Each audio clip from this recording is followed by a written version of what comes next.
So welcome everyone, and please be seated as you already are. And there are some few spaces also in the front, so if you want to hear very well, you can also shift place to the front during the course of this day. My name is Carl Lundvall. I'm part of the organizing committee together with my colleagues, and we managed to fill this room. So I hope the program has been very interesting for you. We will have an intense day. We will begin with Rickard Hjelmsten, my colleague and Director General of the Swedish Competition Authority. You will see the program soon here, I think, or you have it also on the line. Followed with Sara Modig, the State Secretary for the Ministry of Climate and Enterprise. And then our Governor of the Riksbank and Margrethe Vestager, the Executive Vice President and Commissioner for Competition. And Erik is, of course, the Governor of the Riksbank. And there will be a chance to ask questions to Erik and to Margrethe. So please take the opportunity. You meet them seldom, I think. Perhaps you meet them often, but I think you meet them seldom. But when you ask questions, please be brief. There will be 2 microphone people walking around. And there is one in red and one in blue. Yeah. And we are on live stream, so whatever is said in this room can also be heard outside this room. So just that you know. Practicalities, emergency exits behind you, coffee behind these doors, restrooms out to the left, lunch to the right and downstairs. I guess that's all practicalities. So, Rickard Hjelmsten, my colleague and Director General of the Swedish Competition Authority, are you ready to open the conference? Thank you, Carl. Now I'm ready after your introduction. So, dear delegates, ladies and gentlemen, I am delighted to welcome you all to the 47th edition of the European Competition Day. This time hosted by the Swedish Presidency of the Council of the European Union, and organized by the Ministry of Climate and Enterprise and the Swedish Competition Authority. These events have become a venue for enforcers, policymakers, undertakings and practitioners to discuss and debate current topics in the wide area of competition policy. The European Competition Day may fall behind the Eurovision Song Contest in terms of seniority, next week on show for the 66th time. But indeed, we are approaching a similar level of maturity, aren't we? And why is this so? Well, there is no doubt that competition will continue to be at the core of the economic policy debate.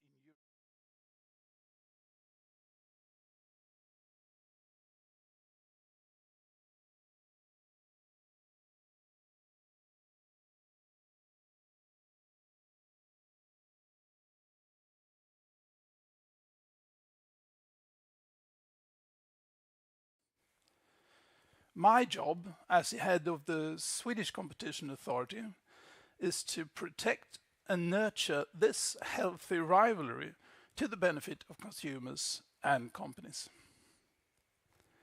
Further, fierce competition at home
course, the climate.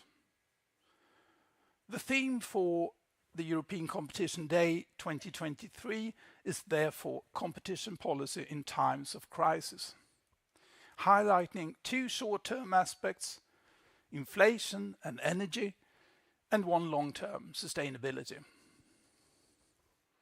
We cover these topics in three panels with a mix of enforcers, academics, private practitioners and businesses.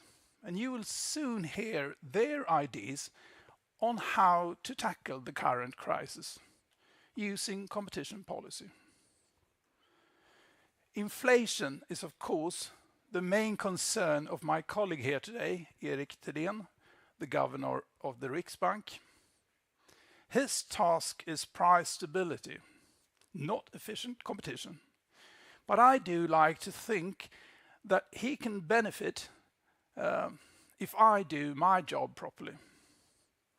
And this is because I believe that efficient competition make markets more resilient and monetary policy more effective.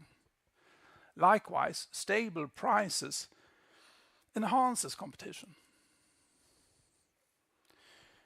Ensuring efficient competition is a challenging task, which indeed need close coordination and collaboration between member states, all the member states, and the European Commission.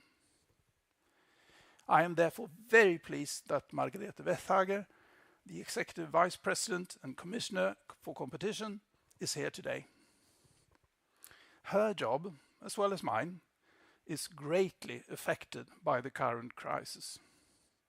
And that can, of course, also be said of the next speaker, Sara Modig, the State Secretary of the Ministry of Climate and Enterprise, representing the Swedish government here today. So, please, Sara, the podium is yours. Welcome.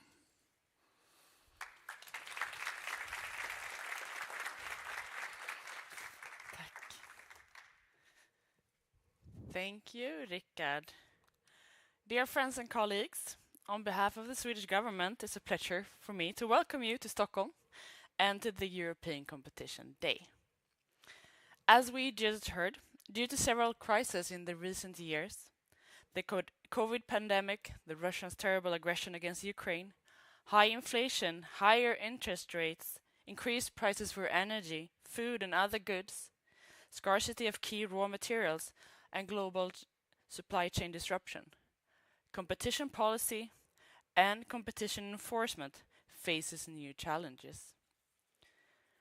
Add to this the climate challenge, which demands a sustainable and digital transformation of industry and of our societies.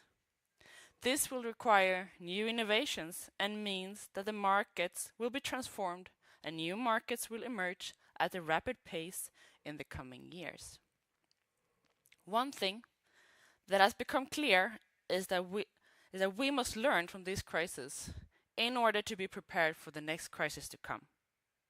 The COVID pandemic, for example, has meant that we have had better conditions to manage the effect of the war in Ukraine.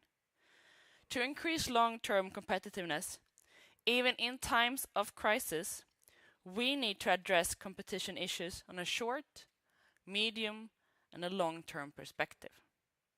Otherwise, we might face situations with monopoly and oligopoly prices during and after a crisis, as well as effects from abuse of dominant positions. My experience is that we belong to a dedicated community in Europe who works towards a more effective competition on the single market. Therefore, it's an honor for me to have Margrethe Vestager, the Executive Vice President and Commissioner for Competition here today, and hear her share her thoughts on today's theme.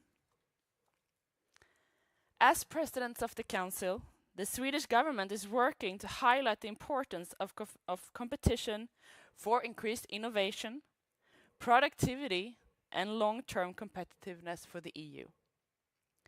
Through effective competition on the single market, we can promote competitiveness in our companies on global markets. Effective competition needs an effective and dissuasive enforcement that deters companies from knowingly violating competition rules. It must be associated with high risk to calculate with the violation of these rules. The supervision must also have the necessary powers to be perceived as powerful and effective.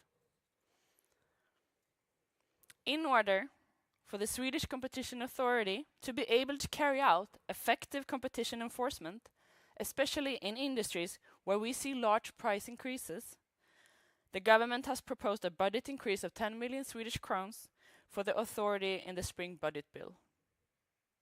An important preventive task is to ensure that all actors are well informed about what they can do and what they cannot do.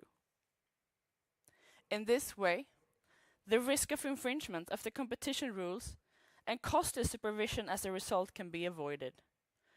Part of the additional resources to the competition authority will be used for increased information efforts about the competition rules and the importance of competition. The Swedish Competition Authority and the Economic Institute are also tasked and funded with extra resources in order to analyze the competition situation and price trend in relation to cost in industries where lack of competition could conceivably be a cause of increased prices, not least in the food sector. The Minister of Finance has also expressed that the Competition Authority needs broader market tools to act against structural problems in certain industries. The government will look into this and return to this matter.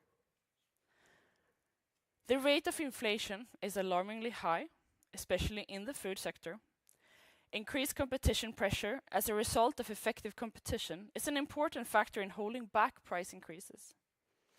But except for the fiscal enterprise industrial policy, which I represent here today, there are also other ways to simultaneously handle high inflation, such as through monetary policy.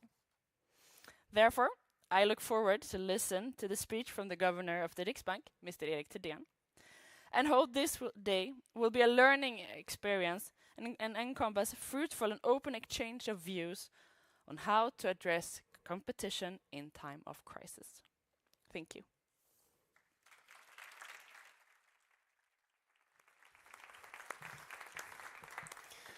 So expectations are rising. So please, Erik Thedéen, Governor of the Riksbank, welcome up to the table. And may I remind our fellow listeners and viewers on the live chat that you can now actually formulate your questions for Erik, but also for Margaret. So please, go ahead, Erik. Welcome. Thank you very much. Thank you for inviting me to this then as Eurovision Song Contest as big event apparently, but for sure also European. When thinking about the subject we discussed internally, I think the intuitive thinking is that if we were just increase competition, we will have lower inflation. As I will explain today, what you will have with higher, better competition is a lower price level. Whether you will have a higher or lower inflation, it is to some extent a little bit different story. But let me start by saying that, as previous speakers have said, competition is a good thing. The Riksbank's task is to bring down inflation, but the overall task for economic policy is, of course, a strong non-inflationary growth. So we are not only concerned by the inflation, we're also, of course, concerned about the overall economic activity, employment, welfare, and so forth. So in that sense, competition is good. Competition will lead to a higher quality, greater variety, and more innovation. So in a market characterized by low competition, the dominant actor can use their market power to change to higher prices at a lower quality. In this sense, healthy competition is fundamental for the overall well-functioning economy, and competition policy is making substantial contribution via promoting competitive landscape. Even though then that this is not the mainstream view, some have also advocated even recent inflation surge in partly due to lack of competition, and that competition policy should make a contribution in bringing inflation down. On this, I think there is reason to be somewhat skeptic. From the macroeconomic perspective, inflation in the medium to longer term is under the control of monetary policy and fiscal policy. Monetary policy can determine the rate of inflation, and many central banks, as you know, have inflation targets typically around 2%. So the central bank's ability to bring inflation back to target does not depend on the degree of competition in different markets. I will come back to again that it has implication, but from a theoretical point of view, this is not the starting point. Of course, there is a connection between lack of competition and high price level, and once again, level.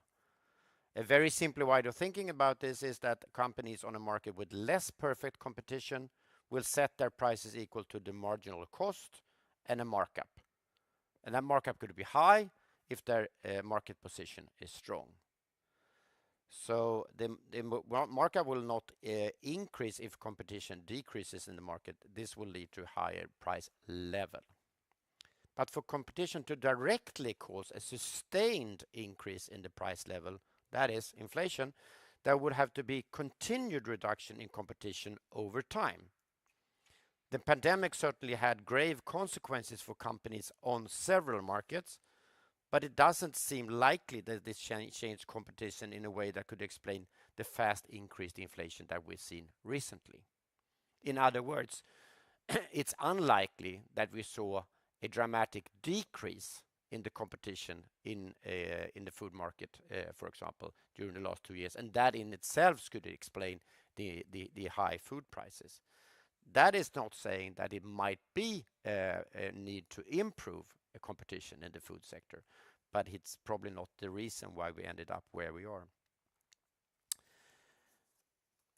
It is important to note that increased competition stemming from globalization or policy measures reduces price levels in one market compared to other markets, so it changes relative prices. This can indeed cause lower overall inflation, but only temporarily. Inflation decreases during a transition period when the economy adapts to that situation. And think here about the globalization. So globalization and internet in some kind of mixture is strong structural changes that will bring down price level. If this affects many markets over time, it could change the price level over time for, let's say, many years. And that, of course, is also changing inflation in the medium term. Theoretically, in the very long term, it doesn't affect inflation. So this is also a matter of medium term or long term. So if the period is shorter, the effect will be lower. So think of the theoretical example that we bring down food prices by 10 percentage point because a dramatic increase in competition from one day to the other. Price level goes down, inflation comes down, but then in the next period, the inflation rate in the food industry might be the same on a different price level.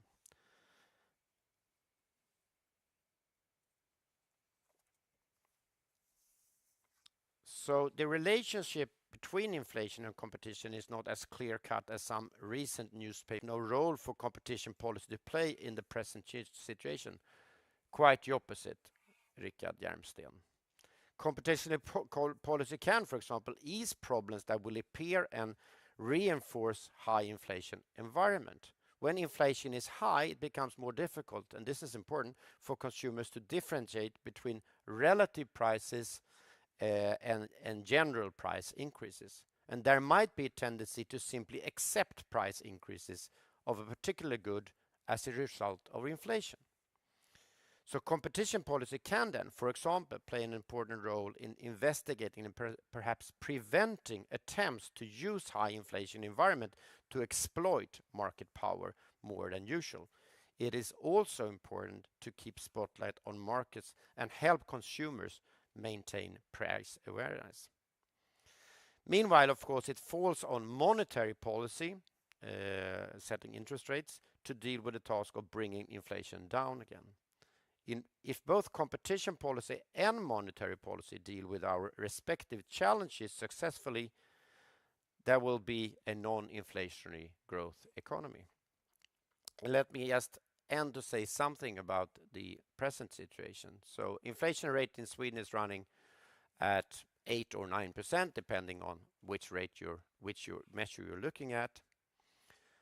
This is far too high. We have hiked rates from 0 up to 3.5%, saying that also we might hike another 25 basis points either in June or September. We have a major inflation problem in Sweden. In that sense, also short-term measures to increase competition to bring down price level in certain areas could help monetary policy in bringing down inflation. So I'm not saying it's not useful, but it's in the longer term of less interest for the inflation rate. And what we now see when it comes to inflation pressure in Sweden is actually that it's hopefully coming down. Pipeline pressures is less with oil, energy prices and other input prices going down, and we also say that the price setting behavior might change if you look on survey data. So we are hopeful that inflation will come down, headline to 2% at the beginning of next year, and underlying to 2% by year end 24-20 year shift 24-25. But that depends on the tendency we see now that wage growth are well behaved, pipeline pressure is going down, and more importantly, and that is also a connection to competition policy, that the price behavior within companies has not changed. And that's the big risk with inflation, that there might be that price changes price behavior have changed. And I will stop with one anecdotal story I heard the other week when I was visiting a company, and this lady was responsible for a certain business area, and she said it's actually extremely important to bring down inflation, because now I end up in an endless discussion with my counterparts on which inflation rate we should use and who should compensate who if inflation gets higher. And that's exactly on a micro level what we as economists and policymakers think is the major drawback with inflation. It hinders investments, it makes it more difficult to go into contracts, and it's also make it more possible for companies to increase prices. So price stability and competition policy goes hand in hand. Thanks.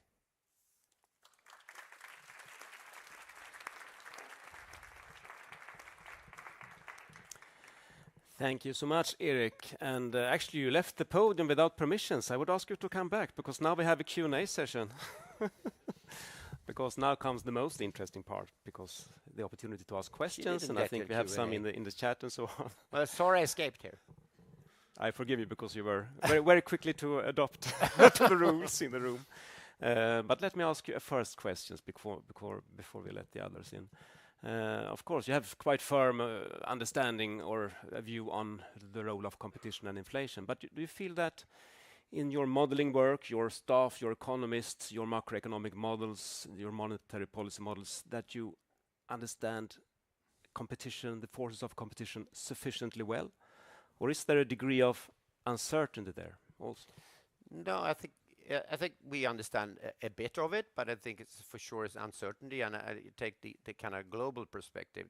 If we agree that the increased competition, it's also supply effects, but to some extent competition coming from technology change, internet, globalization has brought down, again, price level, but over time, so it's also kind of fits into the midterm or kind of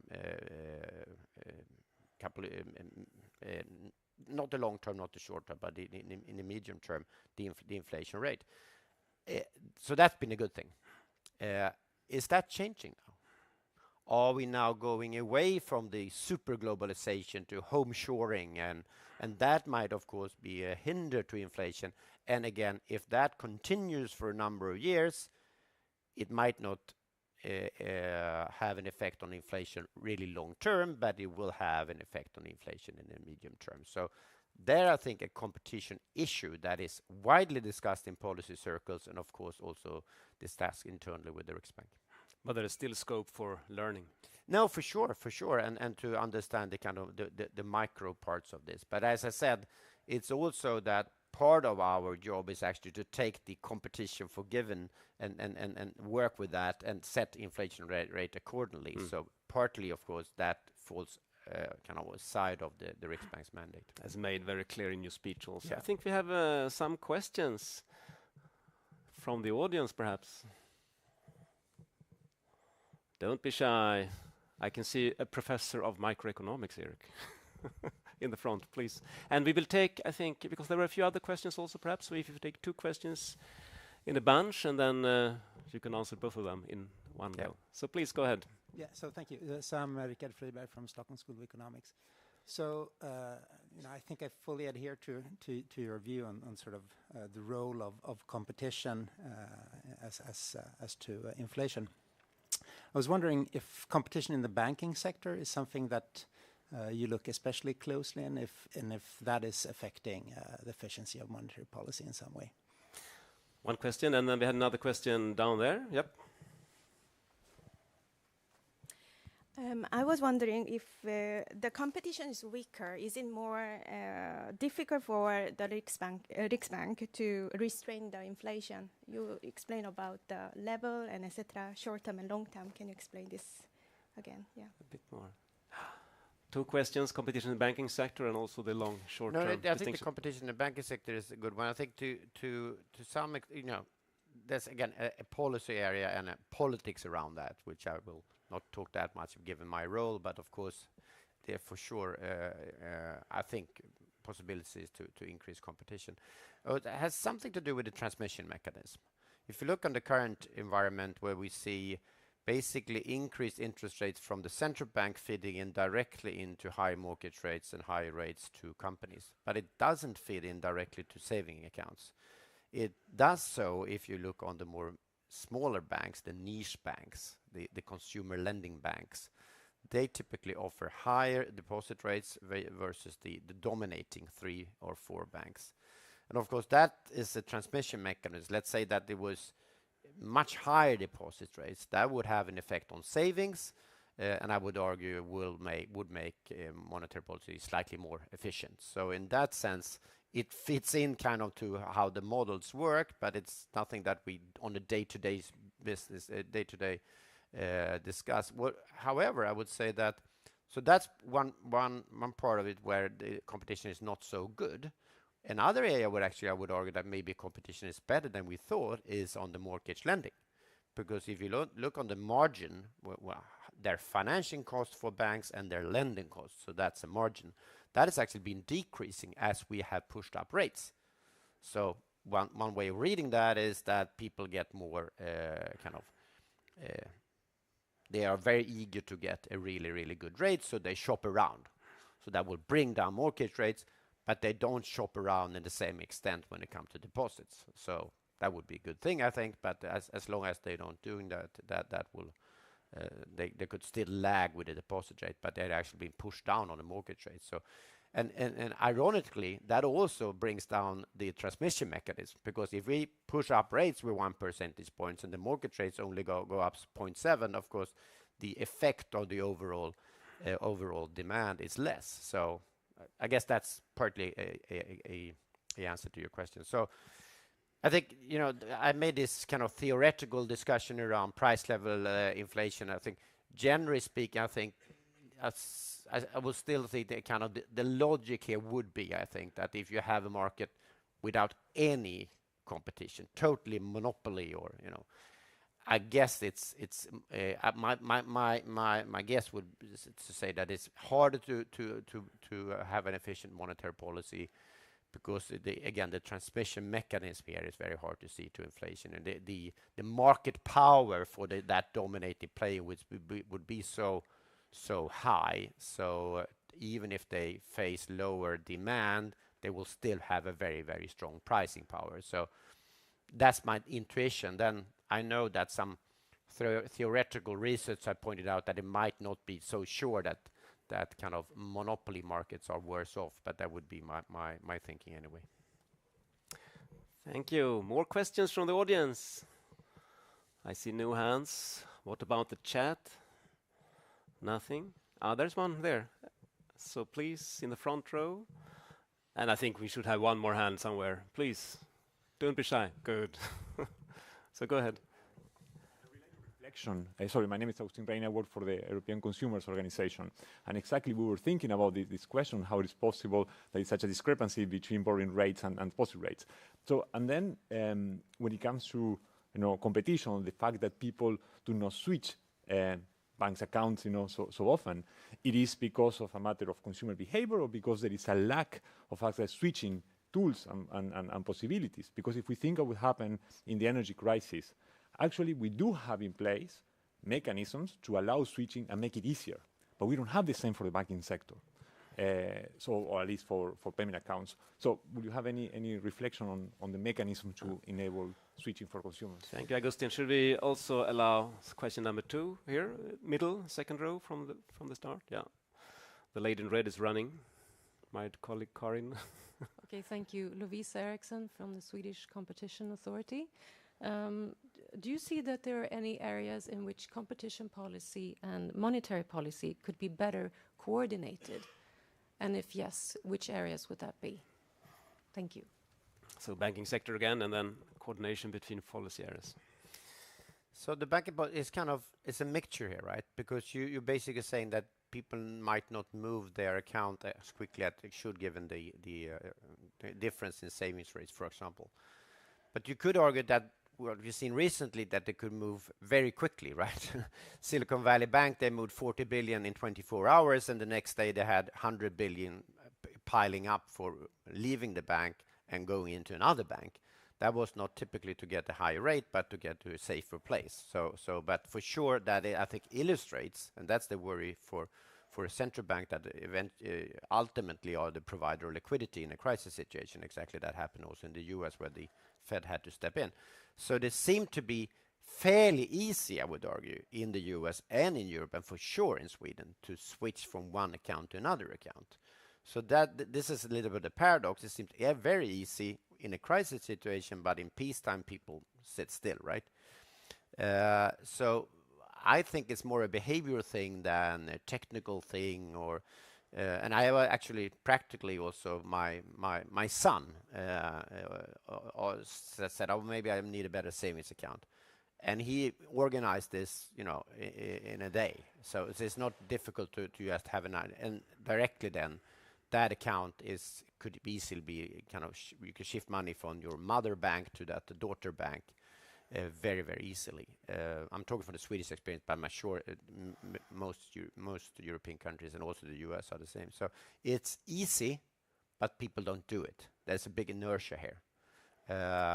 I think that it's a big difference between older clients and young clients. So older clients, I remember my grandma, she said, oh, we have this bank on the main street in this small town that I'm living in Nyköping, and we will never change. I actually know the lady there. She always helped me very well. Of course, there's a big inertia for her to leave bank. My kids, they don't care which bank they have. So I think the banks have a big challenge here, and this is not only a positive thing, to actually keep their clients in a world where I think we will be less loyal to our bank, given that it's easier to shop around. And then it might also be that we will have brokers here. You see a little bit of that in the US, not so much, I think, in Sweden and Europe, but it's coming, that you actually have brokers. I want to have the best savings accounts in Europe. And there are still apps actually doing this. So that it's good, in a sense. From your perspective, maybe you could get the best rate. But from a central bank perspective, it's also a little bit scary. Could it be like all of a sudden this app switches 100 billion from one bank to another bank? It's going to be a hectic time for the central bank, right? Because then you have a liquidity issue. That was a long answer to a short question, but hopefully it's some light on it. Yeah, and the coordination. Coordination is always difficult when you're working for an independent central bank, because if we coordinate too much with authorities under the government, it's gets a little bit tricky. But it's not forbidden to have a dialogue. As we are having now. Yeah, exactly. So we could talk to other people, but we Not could agree on not take anything. instructions. And I should not joke about this, but this is I think you need to frame that constitutional setting that we are in that sense a little bit different animal. So I'm not sure about coordination policy, but I think we learn from each other. So your first question was my worst answer, I think, because, do we really do something on competition? Do we know anything about? I think we need to know more about it also on the micro level. And of course, here I'm sure that there is some expertise in the competition authority, so that might be one area. But we can't ask you for what rate we should set after your policy decision on competition. That would be against the law. That would be against the law. But I guess because you mentioned monetary policy, your area of responsibility and independence, of course, and then fiscal policy, which you follow closely. Yeah. And sometimes, correct me if I'm wrong, you have also conclusions or observations, opinions about what different fiscal policy measures actually affect your chance of hitting the inflation target. But would you, and here's the question, that is a follow-up question to Luisa's questions, would we see in the future that you perhaps also have some detailed comments, opinions about competition in various markets? Here we need an improvement because it erodes the transmission mechanism, for instance, in the bank sector. So maybe in the banking sector, because that is directly connected to transmission mechanism and also closer to what we actually do. I don't think it will happen in the food industry or car industry. I think that would be unlikely.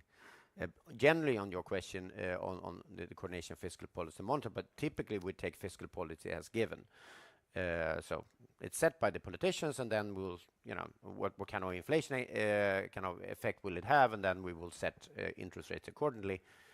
Having said that, we also say that, of course, if you at this time where we are right now with high inflation, if you go out with broad kind of expenditure increases or tax decreases, that will raise the overall demand in the economy and hence tend to increase inflation, that will affect monetary policies. Probably not the wise thing. That's how far we have gone.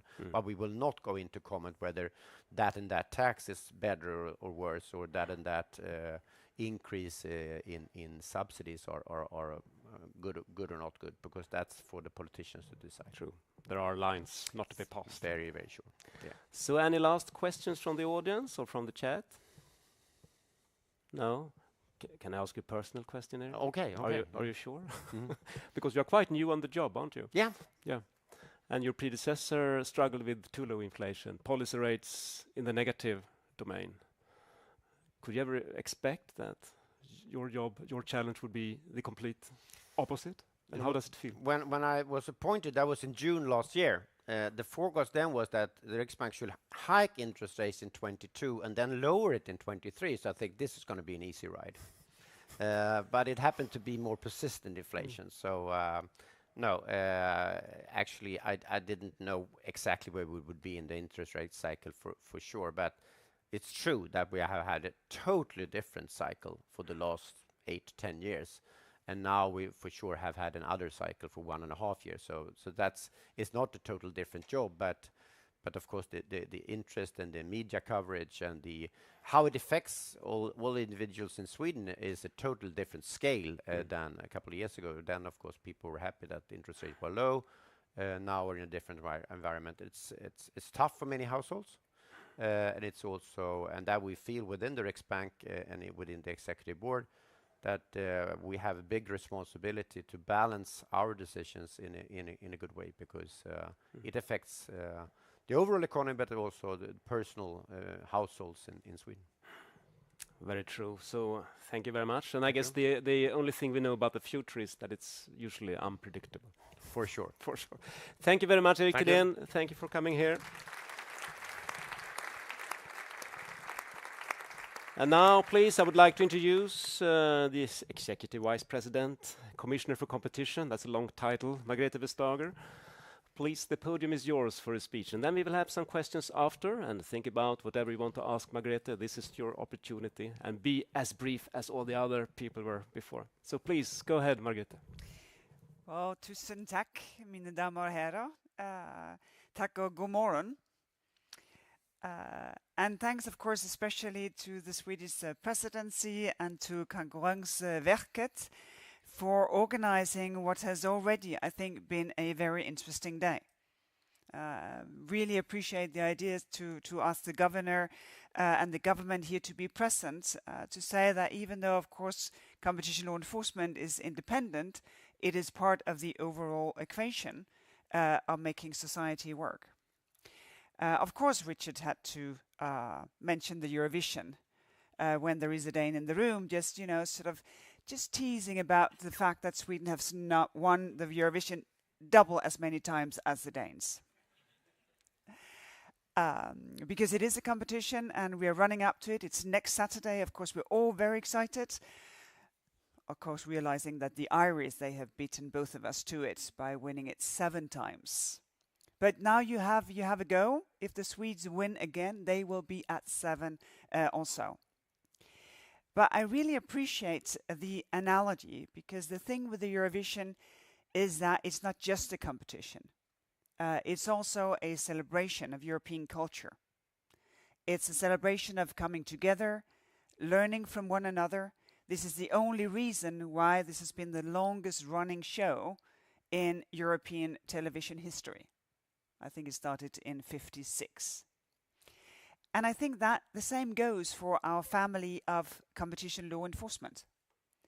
That when we come together, there is a sound competition. Who has the new idea? Who has the best cases? Who have done more since the last time? There are challenges to one another, but there is a sense of familiarity because we're on the same mission. We share the purpose of making markets serve consumers. And I think that is a very healthy environment because hopefully this day will make us all even more invigorated, even more dedicated with new ideas and having increased the network. It's always important, but it's more important than ever since we are indeed in times of crisis. But not only are we in times of crisis, we are also in times of a renewed discussion about competition law enforcement. Some saying this must be your day. Enforce competition and inflation will go down. And as we just heard, I think explained in the most beautiful way, this is not something that we can do.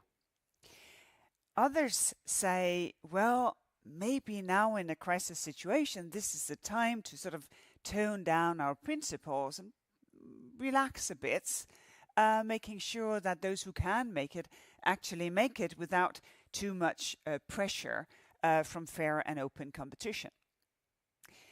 And I think it's really important that we address this narrative or this idea head on. No surprises here, I'm sorry.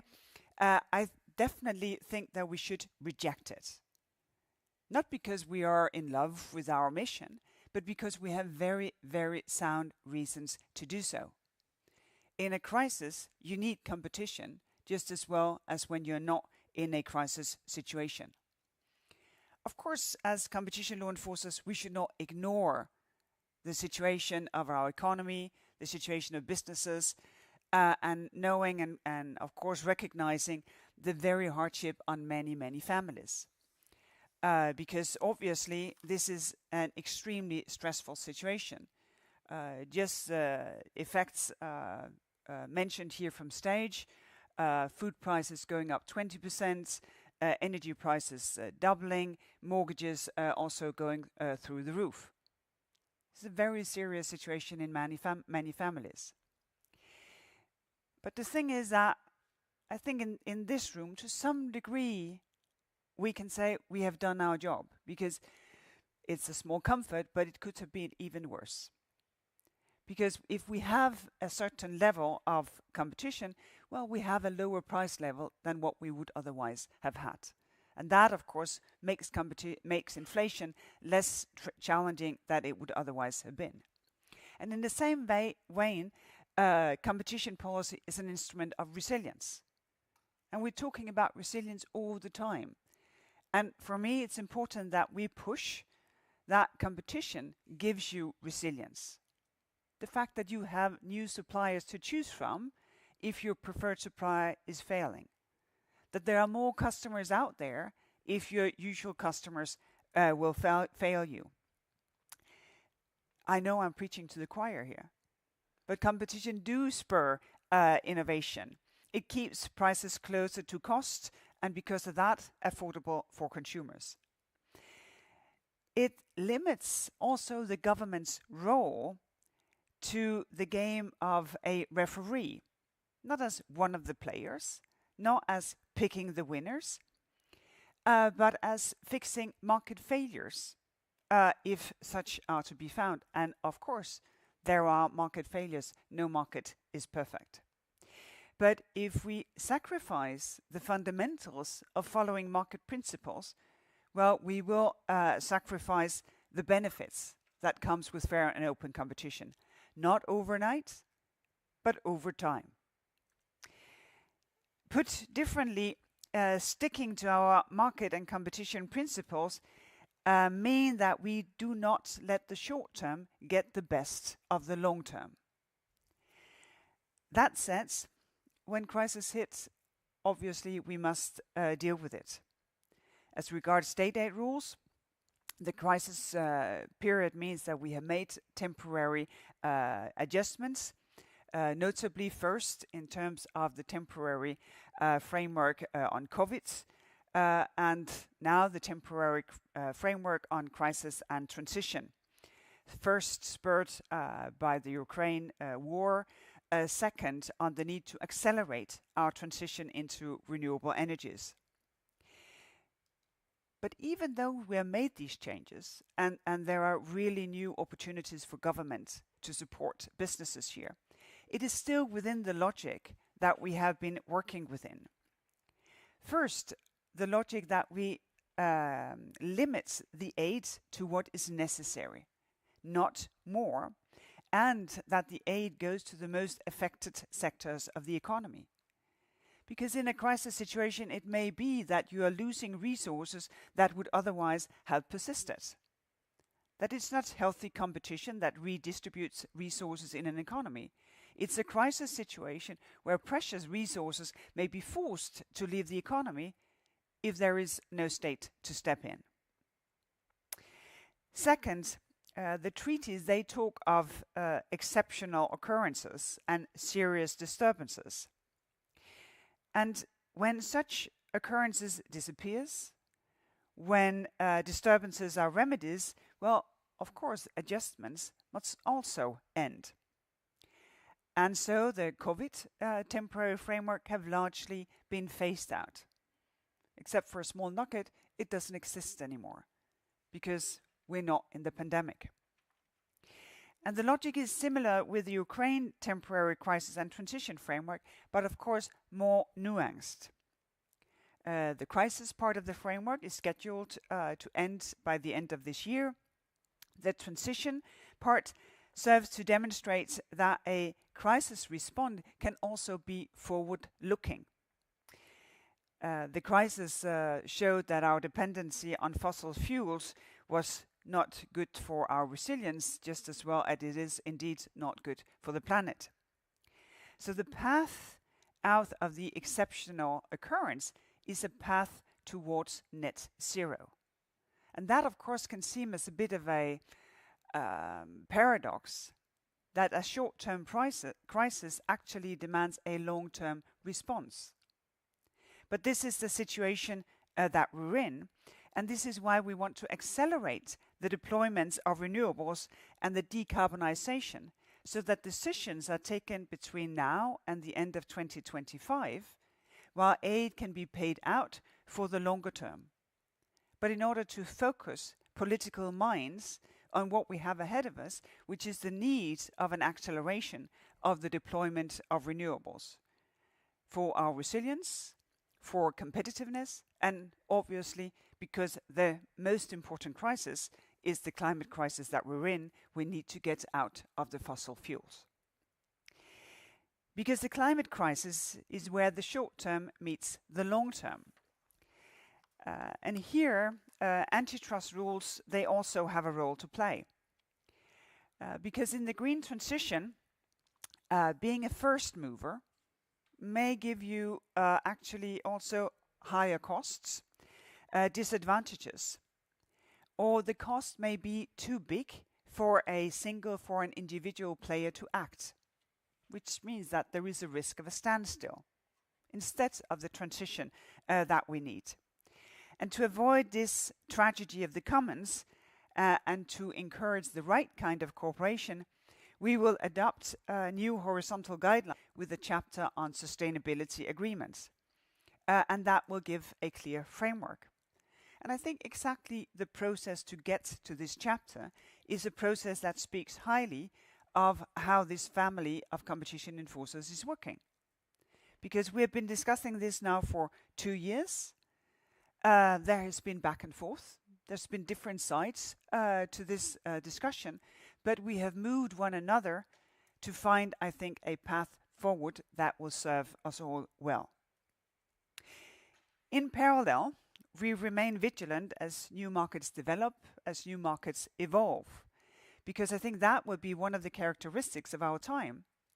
When the economic history is written for these decades, it will be an economic history of market developments, markets that we have not thought of anymore before. One of those markets will be the market for electric vehicle charging. Just a few weeks ago, we published an extensive study about how this market is developing in Europe. At this stage, the market is developing, but soon charging networks will be an absolutely essential part of our infrastructure, because otherwise there will be no e-vehicles. The study provides an overview of market developments actually in all EU countries, with a deep dive into 4 of them. It looks at how infrastructure is being funded, the stakes for competition enforcement, the protection of the investment, of the incentives to invest. Because there's no reason to think that the establishment of such an infrastructure all should be on the public purse. Because there is a business case to provide this kind of infrastructure. So it will help us, having such a study, to identify potential competition concerns earlier on, how they could arise, so that we can hopefully prevent things from going sour. In a nascent market where those who are considering to buy an e-vehicle, they look very, very carefully at the possibility of actually getting it charged for obvious reasons. So we will continue discussing this with colleagues within the European Competition Network. How can we best cooperate? And this is just one example of a developing market. There will be many more developing markets. Just the emergence of generative AI, of large language models, will change market dynamics in a number of the markets we know already, just as well as the hydrogen market, which is nascent, of course, will bring new considerations. Because whether it's the energy crisis or the climate crisis, a crisis cannot be an excuse for bad behavior. Our enforcement tool, they serve to ensure that sustainability, or inflation for that matter, is not used for a cover for illegal collusion. In other words, we do not forget the basics. And this point is also my response to the narrative, again, pushing to set aside competition principles. If we are in times where things are changing, it's important that we use our fundamentals. Otherwise, there is a risk that we will not get it right. If there is to be less of a peace dividend in times when we have war, real war in Europe, we must replace this with a competition dividend, with a single market dividend. And there are plenty of opportunities to deepen and to improve our single market. We talk about capital markets union, but we don't quite have it. We have the legislation, we have the ambition, We see it coming, but we don't quite have it. Meaning that investment flows across internal borders and are not unnecessarily pricey. In today's higher interest environment, and part of that, of course, for very good reasons, it is even more costly for growth than it was before. At the same time, there are important gains to be made for deepening and advancing the digital single market and our market for services more generally. Also, in every member state, we know that there are still regulatory barriers that hurt businesses. And those are especially small and medium-sized businesses. Everybody hates admin, but bigger businesses can pay someone to do it. And that is the very difference. All of this relies on talented workers and entrepreneurs. Had we not had the other crises, we would talk about the skills crisis. The fact that we lack skilled people everywhere, that we lack expertise everywhere. So we need skilling, reskilling, upskilling. And this is also, I think, an important reminder for us to keep a vigilant eye on the labor market, to see if no poaching agreements or things like that gets a bigger grip of the labor market than previously. In other words, in normal times, as in times of crisis, the long game is not about changing the rules, protecting the players. It's about expanding the field, because everyone gets better when there is a sense of competition. And that goes for us as well. I hope everyone looks forward for the discussions of the day. Thank you very much.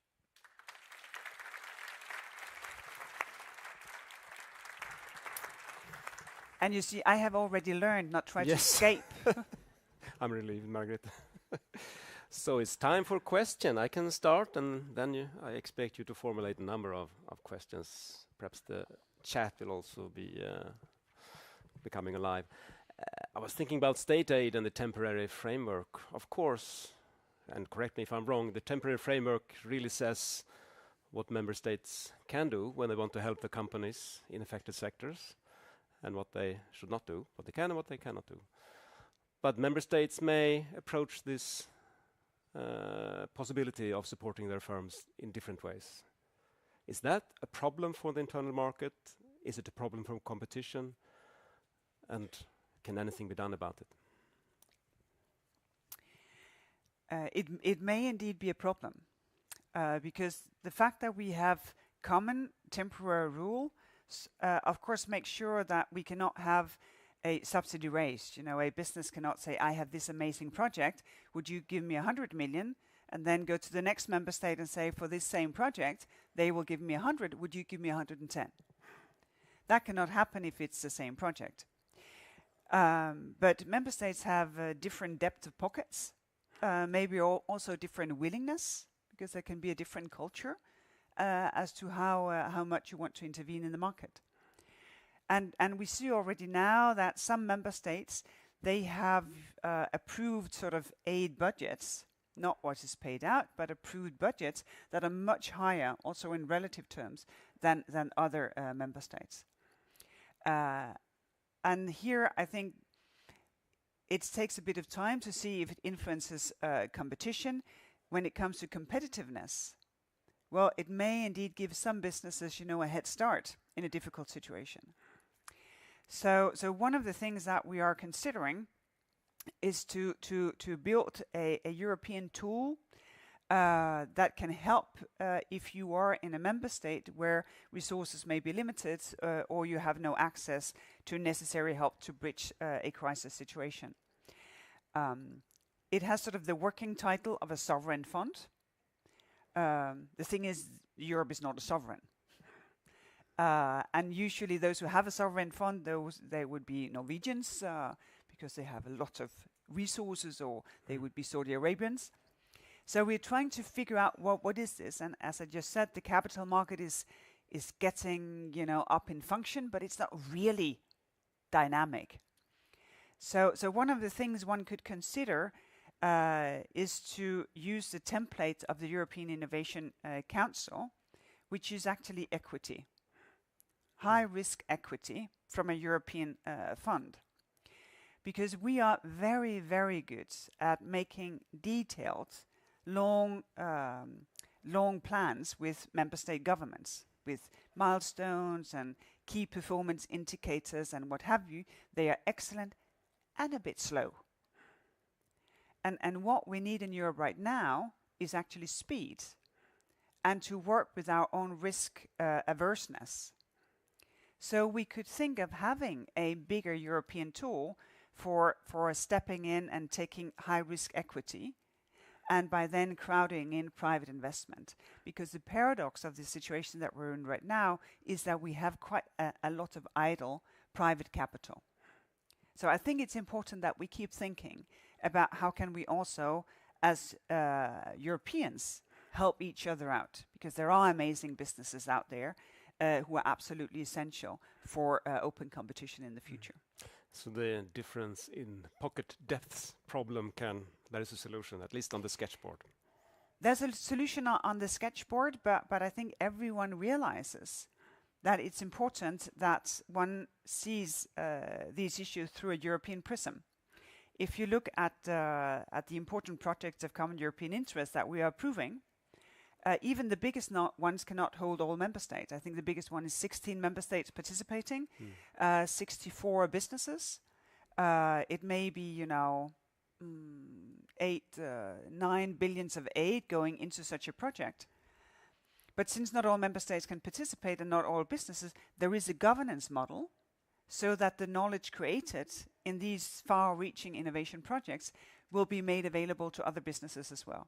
And it's the same line of thinking, that if someone gets something, well, then there ought to be a spillover to other businesses who do not get the same.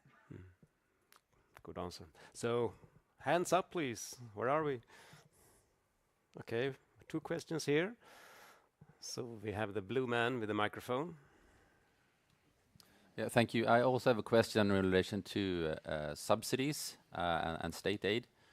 So beyond the fact that we have member states with different budgets, different deepness of pockets, we also have the fact that state aid perhaps goes mostly to larger companies. As you mentioned, there are certain elements of bureaucracy and administration here. So I was wondering if that maybe is of concern to the Commission, and that this could be a driving force to more concentrated markets even. Let's take another question before we answer that one. And you are Stefan from the Confederation of Swedish Enterprise, I guess. Yeah, one more question. So my question concerns the generative AI issue you raised. So yesterday, the UK CMA announced a review of the generative AI from a competition perspective. There has been an article written at the New York Times, I think yesterday, by Lina Khan, also on the same issue. Of course, in the EU, we have the AI Act, which puts in place a risk regulation. However, to my knowledge, the competition risks are not necessarily included in the AI Act. Is the Commission thinking about a study or something else in this area? Thank you. And you are? Sorry, I'm Ioannis Lianos, the head of the Greek Competition Authority. Very well. So 2 questions, 2 hard ones, please. Yeah, I think on the first question, the aid to big companies is the most visible aid, because we see that we approve a lot of schemes for small and medium-sized companies. And we do that really, really fast, because here we have much fewer concerns. If you have a giant, could be an airline, during COVID, and they were to have massive liquidity aid, of course that would be a completely different issue compared to another big airline. But if it is smaller businesses getting a bit of aid in order to make them pay their energy bills, and it's for many smaller businesses, we think that the competition effect is really limited. But it doesn't get the same visibility that we have these schemes, but they work quite well in a huge number of member states for the obvious reasons. On the second question on generative AI, no, it is indeed so that the AI Act has not a specific set of competition concerns. It has this risk-based approach. So, and the risk talked about here is, for instance, discrimination.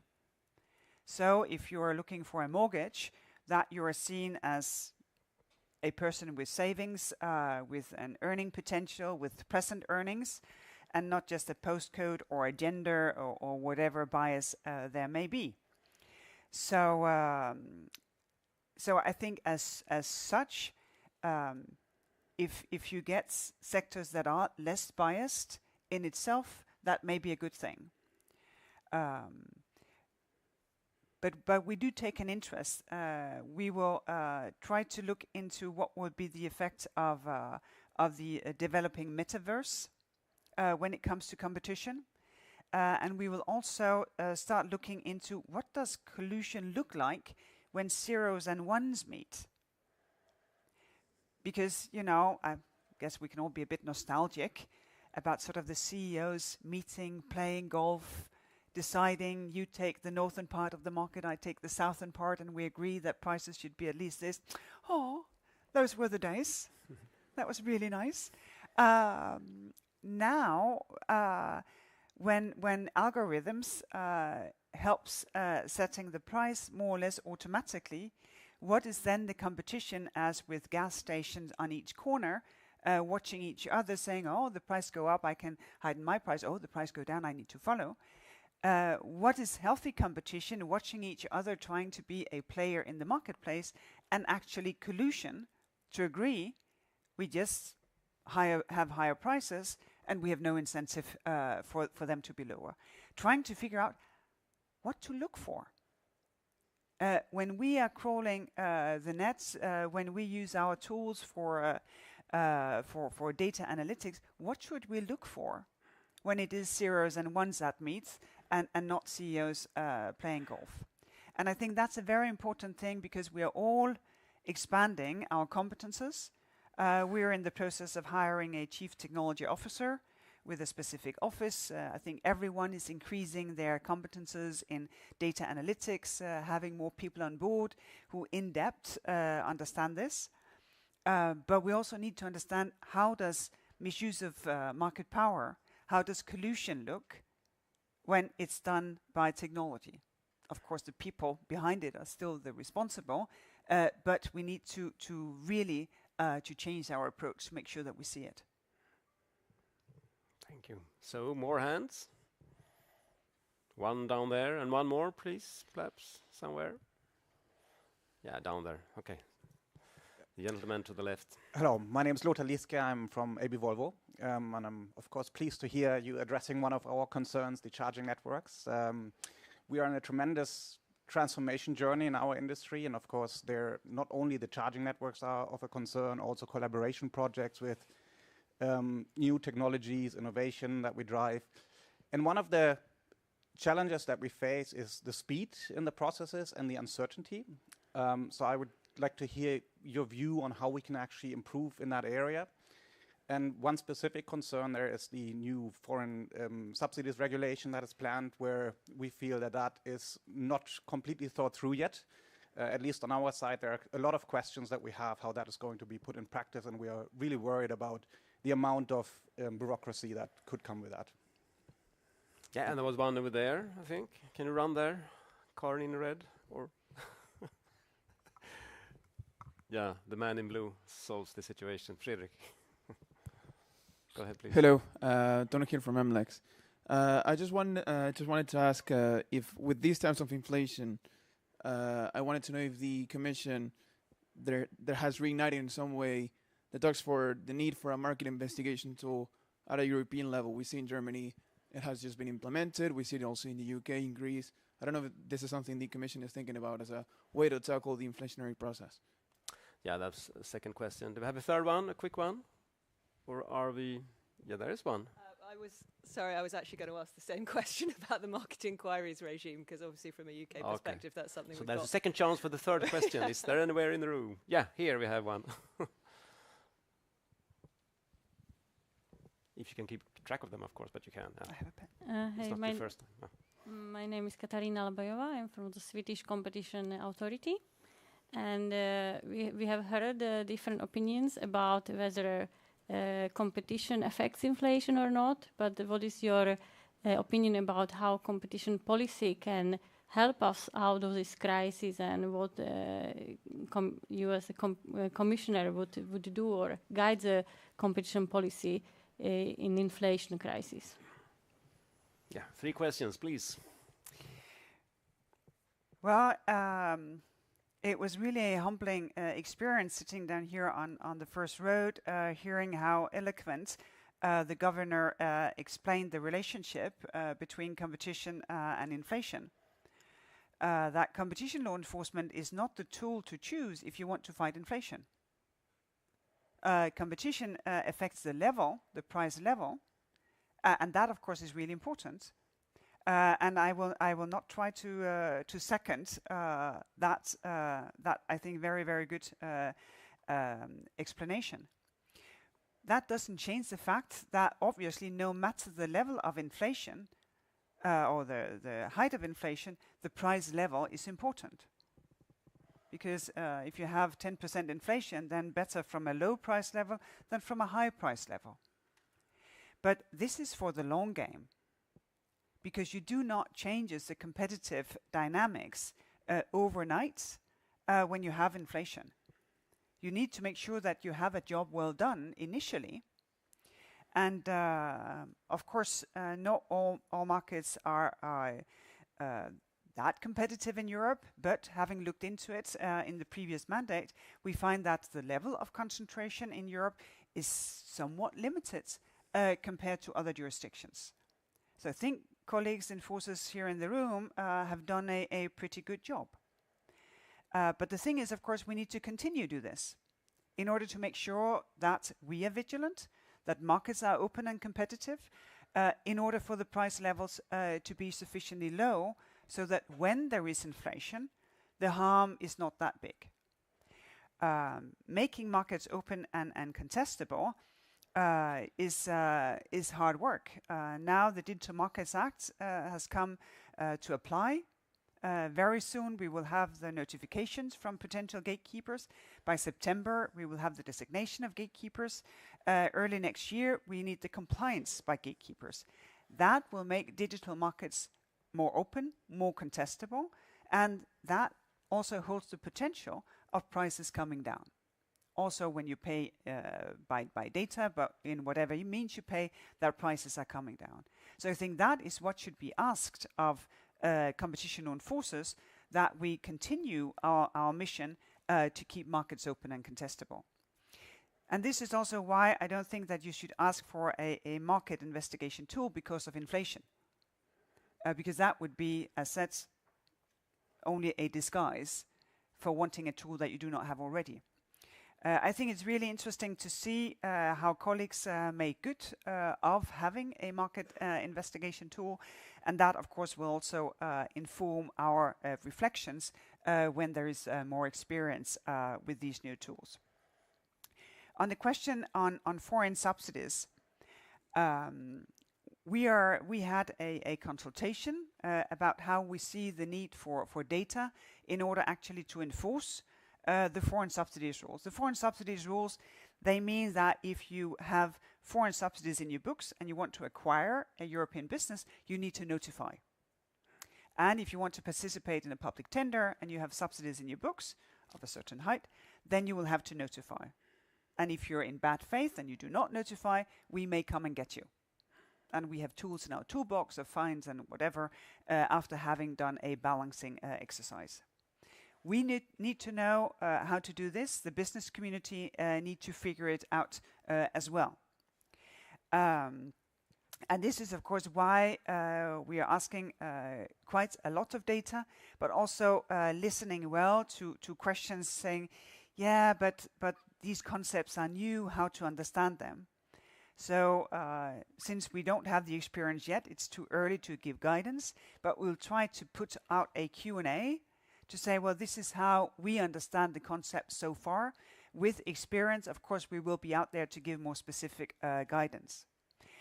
Because we do think that it is only fair if a European business compete to acquire another business or compete in a tender, that they are met with fairness in that process. That, of course, is to limit the uncertainty when a new tool is coming into effect. It's important for us that we have speed in enforcement. And if you look at our procedural rules, both when it comes to the Digital Markets Act and when it comes to foreign subsidies tools, you'll see that we have tried to learn from our procedural rules that we have already, for instance, to a much more sort of offensive use of confidentiality rings, so that access to file is not something that will drag out the procedures, but something that will be helpful for everyone to know what they are up against, but not something that one can play around with in the course of an investigation. So we are trying to get there. And when it comes to collaborative projects, actually I hear what you say also quite often. We're a bit uncertain. Probably they will say, no, better stay non-collaborative. So for the last couple of years, I have invited, please come. And bring your maybe a bit conservative in-house lawyer as well, to make sure that it's not he or she who is sort of building barriers. So far, no one has come. So we would like to help out, because we think that there are both collaborations that would never ever be in the reign of Article 101. Information, building, encouraging different behaviors. And if there are things where there may be an uncertainty, then we can give guidance as to what information can be exchanged, what should not be exchanged, when would you enter into a more difficult territory than the collaboration that we would think would work. And we'd be more than happy to do this, because we think that that will legitimize some collaborations while preventing that people see collaboration as greenwashing or something that is just sold in the disguise of something green, but is really not just to toot out other competitors, not part of the collaboration. The more open, the better. The less information exchanged, the better, providing one can achieve the target. So open door, more than happy to help out. Be personal, just as I was with Eric, and you're not new on the job. You have had this for some time, and you have gained some experience in using the tools in your toolbox, and you have learned your stuff sufficiently well. Do you feel that you can make a meaningful contribution to the solution of the crisis that we are currently in? Well, if I said no, my teams would be very sad. Because they are working beyond what would think possible. Alone, when it comes to sort of crisis-bound decision in the state aid area, I think for COVID alone, we took more than 1,400 extra decisions. The normal work, and then another 1,400 decisions. And we are in a situation where our policy work is the scope of that is broader than, well, I don't know every previous mandate, but at least compared to the last mandate. Having, for instance, developed the guidance and the rules on energy, environmental protection, and the climate, I think we are very, very helpful. Because as I said, the crisis that we're in is, of course, a crisis of cost of living, so inflation. And we have war in Europe.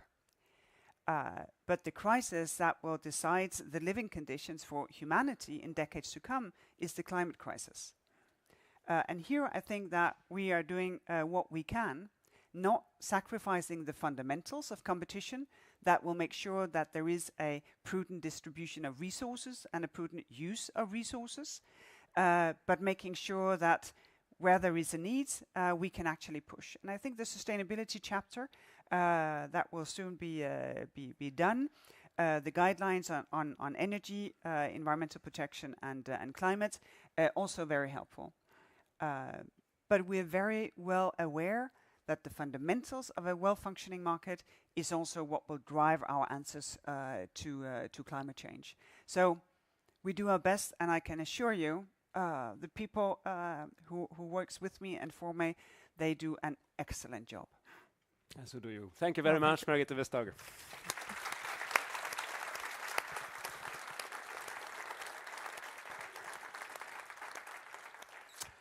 So thank you for listening and asking questions. Coffee is just outside and we reconvene 10:50.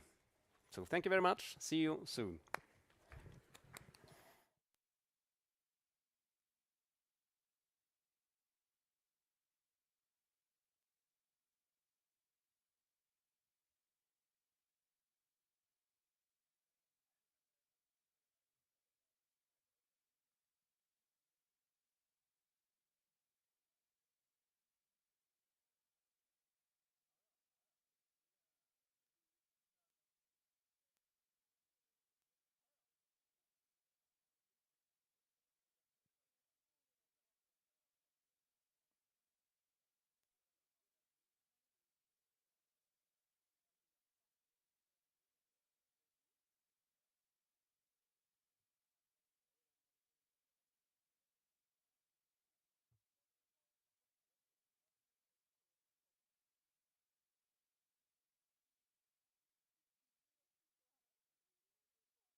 Welcome back, everyone. Please take your seats, and the best seats are still free in the front here. So if you are in the back and can't see sufficiently well, you can quickly shift. No one moves. Are you sure? Very well. We are online again. We are continuing the day. We have a panel. We will get a little deeper into the inflation issue. The inflation crisis, how should competition policy respond? And to help us guide through this in an interesting discussion, I invite my dear colleague Ana Sofia Rodrigues from the Portuguese Competition Authority to come up on stage and also to introduce the prominent speakers. So please give her a hand.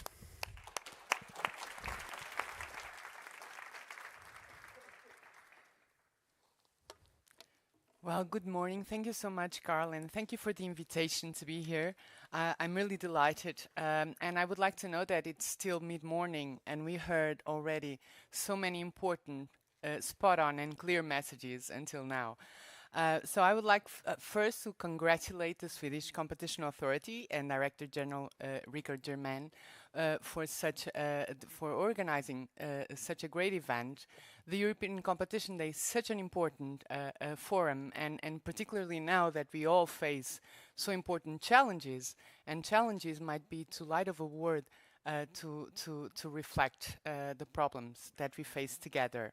So it is my pleasure to moderate this panel session with such distinguished speakers, whom I will now introduce in alphabetical order.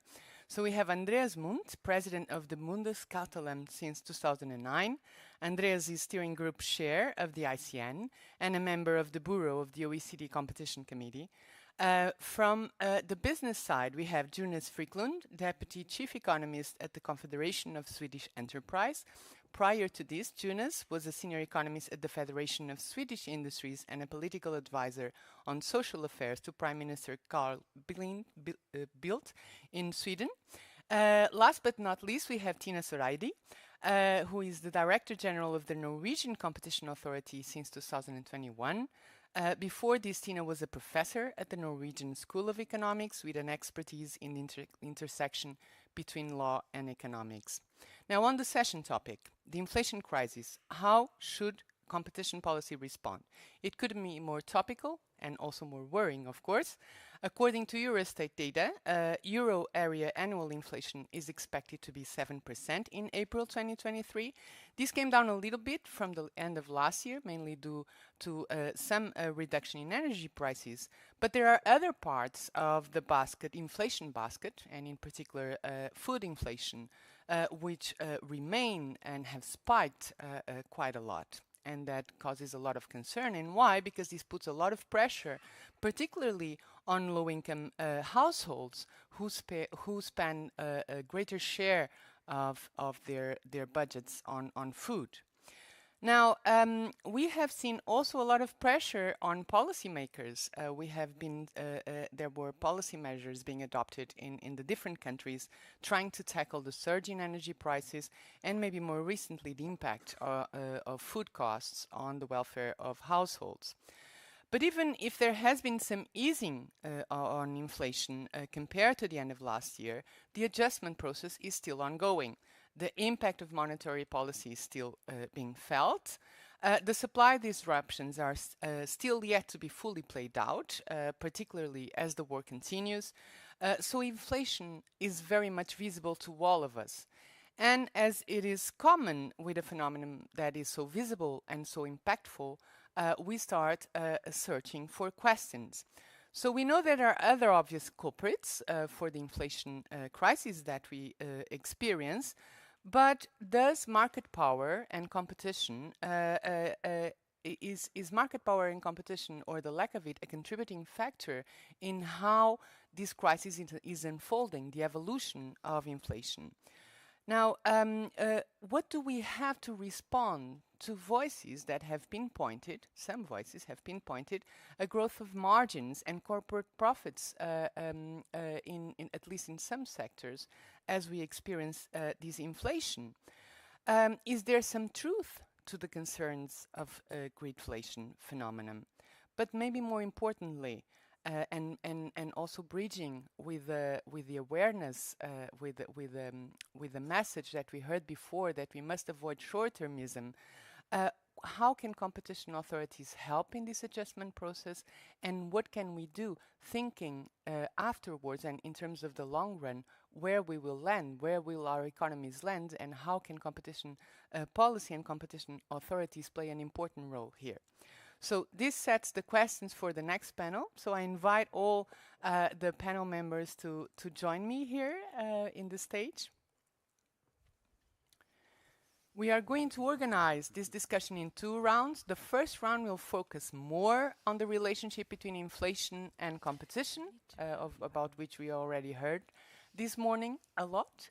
And on the second round, we are going to reflect together on what can agencies do, what they cannot do, what they should and what they shouldn't do.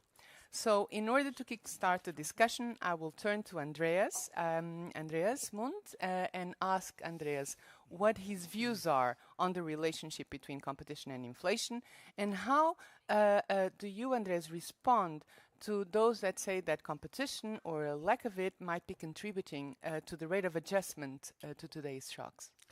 Yeah, Anna-Sophia, many thanks. Many thanks, Ricard, for having me here and give a little bit of a talk on this very interesting topic. It's been a great day this morning, I must say. I'm very impressed by your governor here in Switzerland, who really brought it to a point in a way that I've never heard it before. It was really excellent. Well, if you look at what is going on around the world, there's COVID-19, there's the disruption of the supply chains, there's the war in Ukraine, there has been the energy shock with regard to gas and oil. There's a transformation in all branches towards sustainability. There are geopolitical tensions. There is a process of deglobalization. And then everyone says, what do you do about inflation as a competition lawyer? I must say I feel kind of flattered that people think how much we can do as competition people against inflation, if you look at this general development that we see around the world. But nevertheless, I think everyone can contribute, also competition agency, also competition policy makers. And I would like to give a very brief overview on what this could be. It is true also in Germany we have quite an extreme price increase over the last months, or over the last one and a half years. The inflation rate in Germany in March stood at 7.4%. Not all sectors are affected equally. It is worst, as in many other EU member states, in the food sector. Here we saw a price increase by 22%, a bit more than 22% in March 23, which means 3 times as high as the overall inflation rate. There have been studies that have been published why this is so. Some blame the market power of the supermarket chains. Some blame greedy food manufacturers. All that we know for sure in the area of food, we will look at this even deeper on this panel. We see widespread refusals to supply or to purchase in the food sector. So we see there is something going on between producers and the big retail chains. So we'll see where this will end up. And of course, there have been good many calls on the Bundeskartellamt to take action. And maybe I would like to say a bit on what we did and what I think we should not do as competition agencies in this specific situation. First of all, my first point is we have dealt with many complaints. We had complaints in the food sector already before. Of course, we look for price agreements if we could find any, because that's always the easiest way to act and to intervene and to do something. To make a long story short, of course, we did not find agreements. I say, of course, because we watched these branches for years now, and we were not very optimistic, let's put it this way, that we would find any agreement. What we find was a scarcity of input, disruption of value chains, everything that I have described before, which plays an imminent role in this situation. But again, we did not find any agreements. But we talked to these companies and we watched the prices. That's what we did. Second point, sector inquiries were already mentioned. We did a sector inquiry in the fuel sector because it all started with fuel. I remember around about a year ago, Tina had just come into place in her new job, and we had at the ICN annual conference in Berlin, we had a head of agency session, of which we normally don't report. But I said just one word. Tina impressed us all very much by the sentence. My minister said to me, you have 2 weeks to fix this. Our minister didn't say that, none of them, but I think it was the same attitude at this moment. And of course, it was difficult to fix that. But what we did is we did this sector inquiry in order to analyze if we had joint dominance at the refinery level, at the wholesale level. I mean, that was very, very, very interesting, and that illustrates that's our job, not to look at prices, but to keep markets open. Third thing we did, especially in the fuel sector, we monitored prices. In Germany, we have a very special situation. We have a market transparency scheme for fuel prices. We monitor 15,400, 500 fuel stations almost in real time about the price they have at the petrol station. We published regular reports on the price development in Germany. I think that was very important also to make public that there was something who cared for what was happening.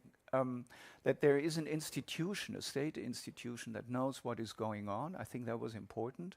And I think it was also important vis-à-vis the companies to make very clear, we follow your price policy and every step you take is assessed by the Bundeskartellamt, even if we do not find an infringement of competition law, but they should know that they are under scrutiny constantly. And I think that that was very important in this specific situation. The fourth point we did, it was not only about monitoring, surveillance, threatening, we tried to be helpful. We had lots of companies coming in with regard to cooperations in order to respond to this crisis that was going on. There was, for us, a delicate situation about sugar producers who came in, who wanted to cooperate with regard to prospective gas shortages, and they wanted to make sure that we're able to process the sugar beets in the event of a gas shortage. We were very happy that we only had to agree to this cooperation, but it did not come into action, because you should know that some years ago we had a sugar cartel in Germany, 3 companies having a very tough agreement, and well, we were happy that they did not need to cooperate finally, but we gave way to this cooperation in order to make sure that gas shortage would not come into the way of getting in the sugar beets. What should we not do? We did not look at high prices. There were no proceedings because of high prices. Because I think we must always make a distinction between high prices and abusive high prices. And we have done these cases in the past. We have done price proceeding cases in the area of distant heating and in the area of water. But these markets where we did this kind of investigations had a couple of features in common that you need if you want to do these kind of price abuse cases. There were monopolistic markets. You cannot change your water provider. The customers were trapped. They could not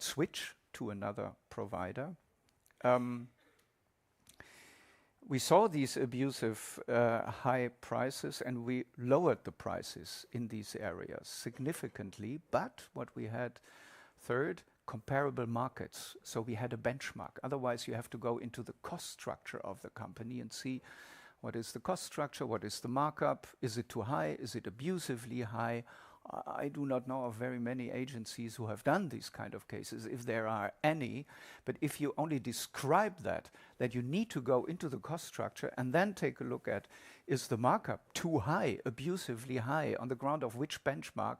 I mean, that illustrates very quickly what you should not do.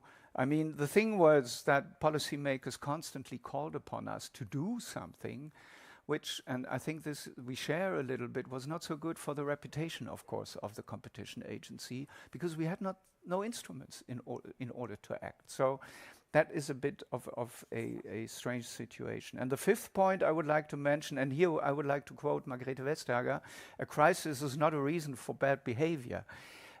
You can apply competition law, of course, in a very strong manner the whole way. You can look at cartels. You can do stringent merger control also during this crisis. And I think this is extremely helpful. It was not only us who has responded to the crisis in Germany, also policy has responded to the crisis. During this crisis, the fuel price crisis, the 11th Amendment of the German Competition Act, which in a nutshell provides for better opportunities of sector inquiries. And these sector inquiries can have a consequence in the future if the Bundeskartellamt finds a disturbance or malfunctioning of markets.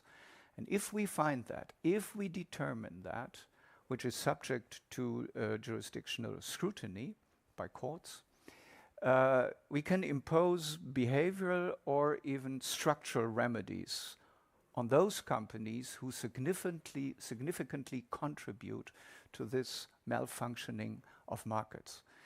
If you're in the business already for a longer time, this might remind you of the new competition tool, which was a bit similar. It might remind you of tools that we have in the UK already. For the time being, there's a fierce debate in Germany if this was too far-fetching, if it was up to the Bundeskartellamt in the future to design markets if they don't like it, because they say, well, the market does not function properly. How far can they go? So there's a fierce debate going on. What is important for me, this is not going to be a tool by which you will be able to lower prices, because you have it is linked to a good many deal of preconditions. You have to do a sector inquiry. You have to determine that there's a malfunctioning of the market. This goes to court. So if you take only that and say the sector inquiry is going to last 1.5 years maybe, the court proceedings can last another year. I mean, it becomes obvious that there is no action by the Federal Cartel Office before 1.5, 2 years, 2.5 years have passed by. And so it becomes obvious this is not an instrument for quick reaction. This is made for the very big lines. I think inflation and all this crisis was a good reason to come up with this new tool as a legislator. But again, this is not the tool to lower prices in these kind of situations. So I think this is in a nutshell what is going on in Germany, what we have done as the Bundeskartellamt, what policymakers have done. I think it was quite some swift reaction. And again, I've described at the very beginning how many reasons for inflation there are for the time being. And I fully agree that if you have competitive markets, you have a lower level of prices. And if you have a lower level, that's all the better. But what is obvious, it cannot be that all of a sudden, if you see this kind of inflation, it cannot be that we have non-competitive markets in all branches throughout Europe, in all member states at the same time. I mean, competition can make a contribution. That's obvious, but we do not have a lack of competition in a way that it is fostering inflation in a kind that we have for the time being in Europe.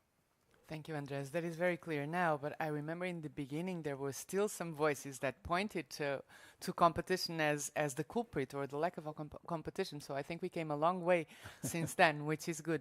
Now I turn to you, Tina.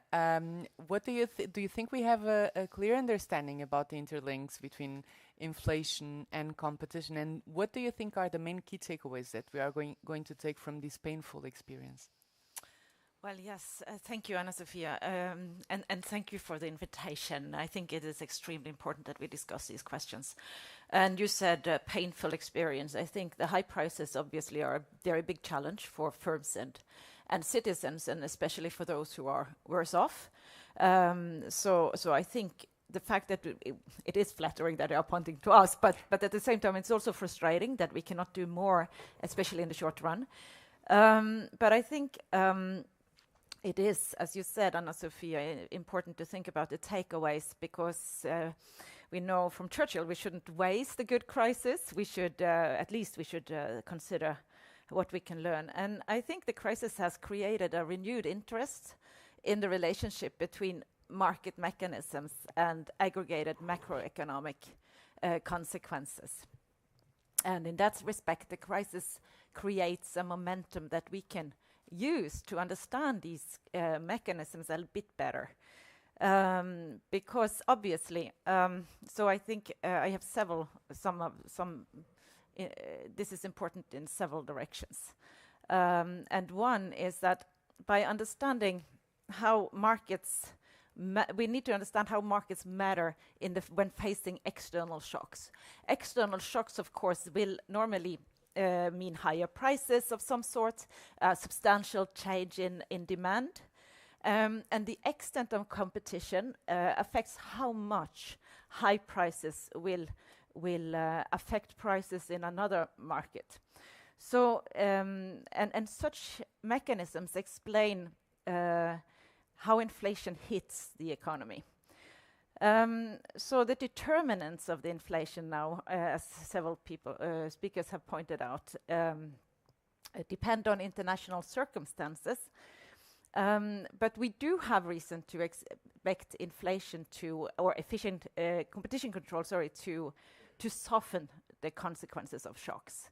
And I want to point at two different mechanisms in that respect. So first, competition affects the mere how companies act to the expectation of higher inflation. So we don't really know how they will adapt, but it's obvious that we think about how they will price. Obvious questions would be: will they price low to capture the market? Will they price high to stay ahead of the expected inflation and avoid loss? Will market players exploit the expectation of price increases to achieve harmful price coordination, which has also been discussed? Or will inflation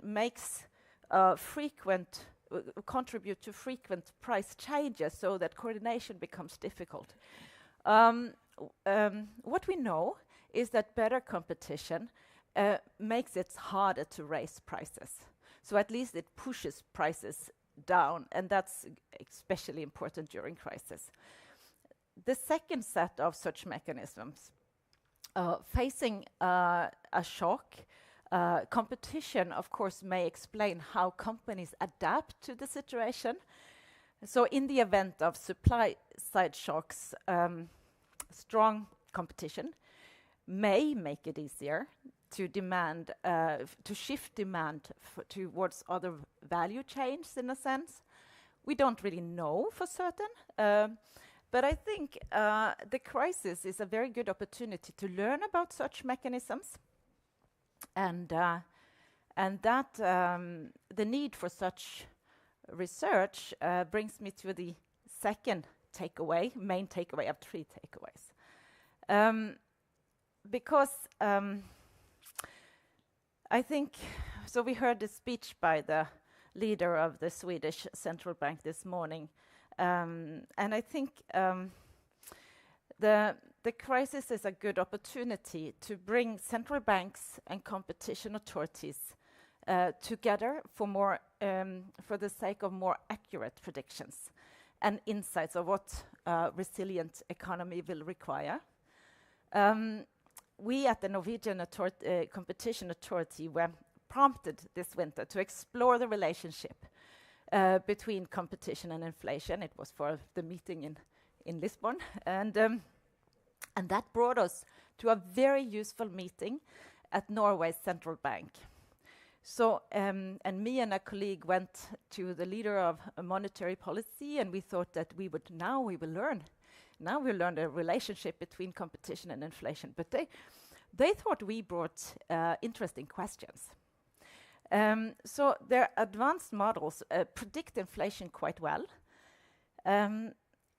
But during the discussion, it became quite clear that it might be relevant to bring in more nuanced assumptions about how competition contributes to explain price developments. The problem, they explained in the central bank in Oslo, is the lack of useful data on competition in markets, because they can always add theoretical explanations, but that will easily be speculative if they don't have sufficient data on markets. So we did agree to talk more to one another, especially on price developments in the food sector, which we focus very much on. But nonetheless, the central bank and the researchers at the central bank in Norway do research of high relevance to competition authorities. A recent study that they've done disclosed that there have been increasing markups in 42 markets over the last 30 years. So they see a broad-based increase in markups of roughly 20 percentage points. And a citation from their paper is that, taken at face value, a secular rise in markups have added almost 0.5 percentage points to GDP inflation each year since 1980. So they are starting to look into the relationship between markups, margins, and the relationship between competition. And certain sectors stand out as operating with very, very high markups, and that gives them a reason to speak to us. But in our experience, we found that the central bank is interested in these mechanisms, and especially the price developments and how to estimate, and the question around data. The question that remains is whether this new interest if they already had it, would it have affected their recent interest rate decisions? That, of course, I cannot answer. And I want to just very briefly mention a third area of takeaway very quickly. I don't even have it. I didn't plan to say it, but I was thinking about it this morning when we heard the speeches. In a macroeconomic perspective, we also have to consider the value of the connection between competition and in markets and the presence of big owners. Because in the big picture, these big owners, of course, might have more influence on governments. And so in one of my former lives, I studied political economy. And I know, of course, that governments are not immune to lobbyism. And so I think there is also a connection between competition, or a connection between market concentration, at least, big owners, and the way they may manage to influence policies, especially at time of crisis, when governments are eager to find solutions. So I think the fact that competition leads to a bigger set of players, more owners, smaller owners, I think that can also be healthy for the economy in a manner that will play out and affect macroeconomic conditions. So with this, I think all of these areas, insights, are extremely important to make us prepared for the next crisis. Well, let's hope that's a long, well, at least some 40 years more. But thank you very much, Tina. I think you highlighted very well the complexities of the relationship between competition and inflation. And also, I think you pinpointed how important it is for clear messages from competition agencies at these times, given that there's other advice to governments aside from that of competition agencies. Now, let's hear from the business side now. So, Jonas, what do you think, how do you think that the competitive interaction impacts on inflation? How has inflation impacted on the competitive interaction in markets? And what do you have to say to the concerns on greed inflation? Thank you very much, and thank you for having the opportunity to give the business perspective. And businesses come in all shapes and sizes. When I grew up, my grandmother had a small grocery shop, and this meant on the one hand that I had to help out after school hours, but on the other hand I was able to earn a few extra bucks. So I think it was a good learning experience for a young boy. But I also learned about inflation. In the 1970s and 1980s, it was a consistent fact that everybody had to deal with. And I remember how authorities made it hard for small business owners. When we heard rumors about a new price control, what they actually did was they tried to freeze prices for a while. And we heard about that. It was important to act quickly. Because if you were not able to raise the prices before, then you could be squeezed between rising costs and a fixed income. In principle, price adjustments were allowed after a written application to the authority, but for a small business owner, that was a complicated bureaucratic process, and you were at loss. Even today, if you go to the archives at the Provincial Record Office, you will find shelf after shelf with all these written historical documents of older price regulations. And this is kept as a friendly reminder to us all, a reminder of the futile attempts to control prices with administrative measures. A memento mori for policymakers. This is why the business community is always suspicious when the market gets the blame for inflation. Business owners of all sizes know how unkind speech like that can start small, how it can grow and take on its own life, and eventually lead to disastrous decisions. How about the inflation that we observe today? It is no question that it stems from supply shocks, mainly the war and partly the pandemic.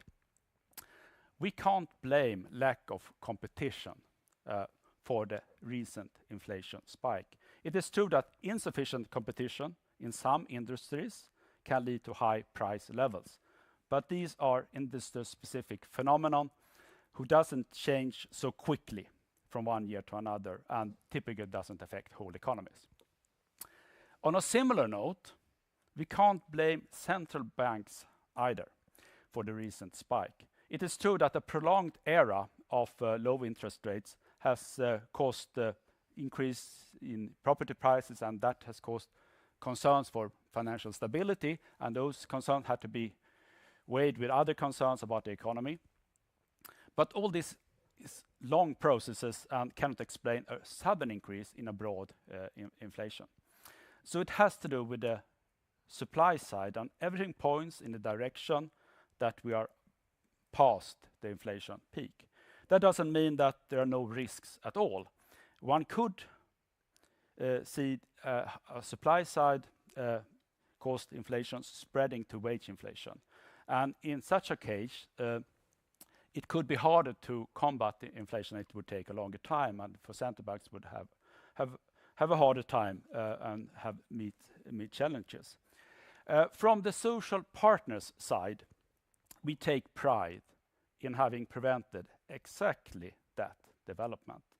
The wage agreement signed last month landed on 7.4% for 2 years. That means 4.1% the first year and 3.3% the second year.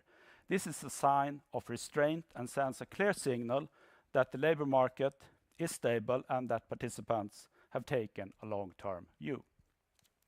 It is also a clear signal to the Riksbank that further rate increases are not only not wanted, they are really not needed. But how about the other way around? Can the current inflation hamper competition? Theoretically, yes, but probably not. The argument would be that in times of widespread price increases, it could be hard to detect unwarranted relative price adjustments. This is not what we observe. In our studies, only 6% of companies report that they can fully compensate for the increased cost that they themselves are experiencing. In a recent paper from the National Institute of Economic Research, they found no evidence for the claim that firms were overcompensating themselves in their pricing towards consumers. It is obvious that when households experience less purchasing power, they tend to become more price sensitive. Discount stores are increasing their market shares and consumers are shifting to cheaper products. The most important consumer watchdog is the consumer, him or herself. And this watchdog might have been a little bit sleepy in times of low interest rates, but is now on high alert. So probably, no, there's no negative effect on competition. If there are companies who try to take undue advantage of the temporary inflation spike, they will experience losses of market shares and quickly realize that this was not a sustainable strategy, it was a dead end. So I would like to conclude by looking 100 years back to 1917. Times were hard due to the surrounding war. Prices for basic foodstuff increased. Farmers and shop owners were given the blame. And the political situation was risking of getting out of hand. To ease the pressure, the government introduced price control on potatoes, which at the time was the major source of calories. But you all know that there are always unintended consequences. Farmers became hesitant to sell for the artificially low prices, and city dwellers were thus left with much less potatoes. The alternative product, the Swedish turnip, on the other hand, was not subject to regulation. It was considered a mere livestock feed for the food, for the pigs. So the result was that during the winter of 1917, turnips were sold to and eaten by the people in the cities, while the pigs got to eat the potatoes. So even if we were staying outside of the First World War, we created by our own hands a turnip winter in Sweden. So let us not do the similar mistake again. Thank you.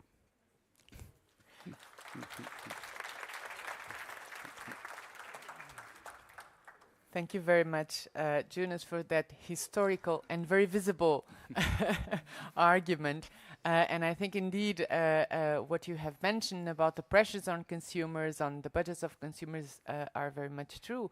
But also the perceptions of consumers as to prices that are changing so rapidly and the difficulties in comparing prices when they change so rapidly, and the fact that they tend to attribute to inflation always those price increases might also play a role.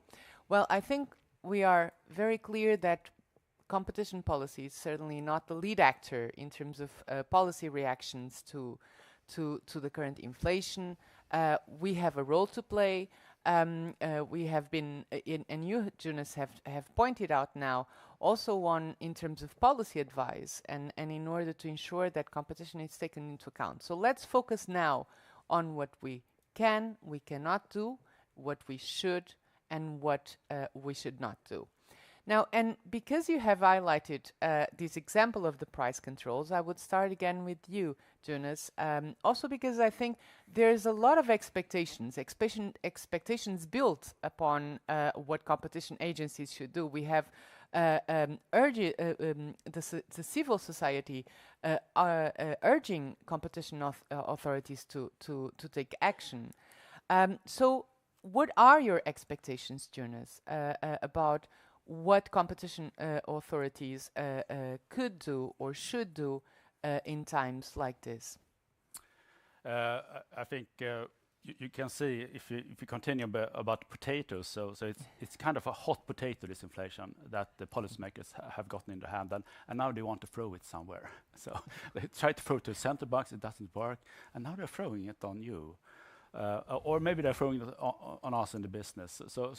But in this, when something goes wrong, you tend to immediately look for, is there a scapegoat? Can we find a scapegoat who is responsible for that? But maybe there is no scapegoat. Or Putin, he's so far away, so we can't do anything about it.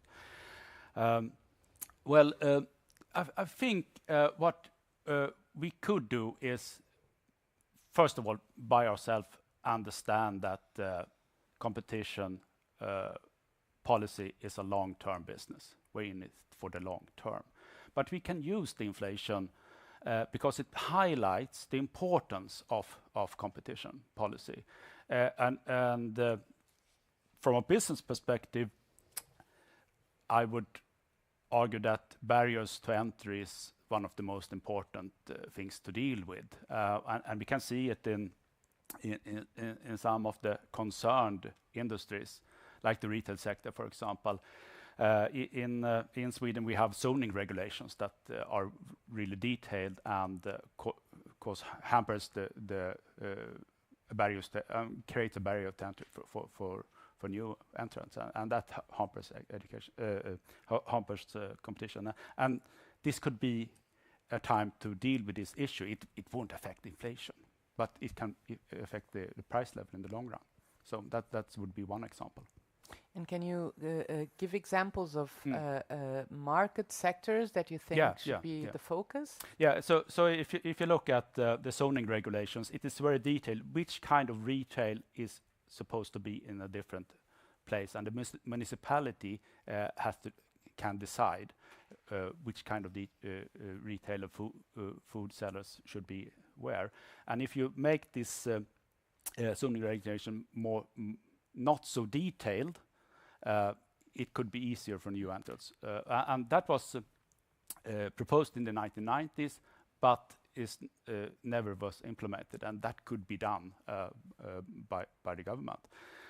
If you look to another sector like the building industry, there is also a lot of problems with the zoning regulations, and the municipalities add on to the building rules that are already very extensive on a national level. The municipalities add on their own extra rules, and that makes it very hard and more costly to build housing, for example. And it makes it especially hard for a foreign entrant to get into the Swedish market, because you don't only need to know the Swedish rules, but you need to know the rules in 290 municipalities. So those would be two sectors. Actually, these two sectors are also very, very hard pressed now economically. So it's a bit tricky to say that you should now do a lot of things about it, but in the long term, it is needed. Yeah, I completely relate, and I must say that this was one of our first intuitions at the Portuguese Competition Authority in the middle last year. What we thought was, okay, let's align expectations. It's important to align expectations. And the second was, well, this is the time to reiterate all the recommendations to eliminate barriers to entry, because at least the openness to the message is is bigger. So this could be a good momentum to recover all those recommendations. And I think on that we are very much aligned, competition agencies and the business perspective that you are mentioning here. Okay, very well. Now let me now turn to Tina. Tina, what do you think competition authorities should do, building on your experience? And also, are there specific risks that are more proeminent now in the current times to which should focus? Also, what are the key messages that we should incorporate in the advocacy, in our advocacy activities? Thank you for the good questions. Well, Andreas pointed out at some of the things that we can do and limits to what we can do, but I can add some to that. So when it comes to the limits that what we cannot do, it's obvious that for us who work in the world of competition enforcement that we should not regulate prices. Competition authorities around Europe are now asked to estimate margins in various sectors, probably so that we can identify if some firms exploit the circumstances to obtain a legitimate profit. But if that turns out to be the case, there are some limits to what we can do about it. But what we can do, I think there are 3 areas that are especially relevant. And acting upon attempts of price signaling is definitely one of them. And I'm thinking of what you said, Jonas, that we easily blame the firms and the markets, but it is our job to be suspicious. So we are supposed to be especially aware of how companies communicate their wishes to attempt to raise the prices. And that could be an attempt to coordinate prices upwards. In Norway, we have been very clear about what kind of signaling is not okay, and we can now see the effect of our messages to the markets, that companies speak less about their price increases, and they also refer to the competition authority. We cannot, when journalists ask, and they say we cannot comment on the prices. So, and of course, if there is a serious case of price signaling, we could also start a case if we believe that it is coordination, and that threat strengthens the message that we have also in cases when there's no enforcement, when we simply say don't speak about it. A second area is merger control. And the crisis, of course, leads to problems for many companies, which could result in a wave of mergers and acquisitions. And if so, competition authorities could reallocate resources because, of course, in some markets, harmful mergers can have long-term consequences, especially if the barriers to entry are high. And I thought that would become necessary, but what we see is there's no increase in mergers and acquisitions. I thought there would be this big wave, but maybe because the interest rate is so high, so companies are not able to make such steps. The third area is advocacy, and for us, it has been important to explain to society why we cannot control the prices. And of course, we cannot control the prices because we cannot control the supply. So if we control prices in such a situation, there will be a mismatch between supply and demand, and we have to start considering what consumers should benefit from which goods and so on. So it would create a lot of bureaucracy. So it's much better if we can keep markets functioning and rather compensate those who are hardest hit from the crisis. And also in terms of advocacy, I think we have a role to play when it comes to evaluating in what ways information can be shared to consumers, because consumers need information about the prices so they can adapt, make competition work. But some forms of sharing information is not okay, and competition authorities are well equipped to evaluate what forms of sharing would not be okay. A third area of advocacy is what I mentioned on the macroeconomic scale, that if we can bring competition authorities and central banks together, or macroeconomic researchers, so that we can understand the mechanisms, I think that is also very important. But in the but I think maybe the most important message is the long-term benefits of competition control, and the crisis is indeed a reminder of the things that we cannot, of what we are unable to do. So it is tempting. I'm keeping in mind Margrethe's words that we should not exploit the inflation to ask for tools that we need in any case, such as market investigation. So in Norway, we have market investigation tool. It's on a public hearing now. The ministry has set a deadline end of June, including structural remedies. And of course, you are right, Andreas, it will not fix markets in the short run. But it will play a role, and for example, in some markets where we have done analysis for a long time, we'll probably be able to use it more quickly. So I think the crisis is at least a reminder of the tools that we might need and the resources that we might need. So it makes sense to speak a little bit about that as well. Thank you. Thank you very much, Tina. And I think Governor Eric Theden this morning also highlighted how important the changes in the communication in markets, how important they are, and that we need to keep a vigilant eye on that. Okay, so back to you now, Andreas. You have spoken already about the actions of the Bundeskartellamt. I would ask if you could go into a bit more detail regarding the fact that I think last year the focus was more on energy prices, right? Now I think food inflation has taken the central stage. Has this impacted upon the action of the Bundeskartellamt, and what else do you want to share with us about your activity and your experience in the past times? Yeah, I mean, Anna Sophia, what is striking in a way is that we talk about two branches where we said for a long time that we have dampened competition. Because in the fuel sector, there are not so many providers of fuel in Germany, 5, 6, it depends on how you count. And the food sector is even more interesting. We have done a sector inquiry many years ago, but I think the key results of that sector inquiry still hold true.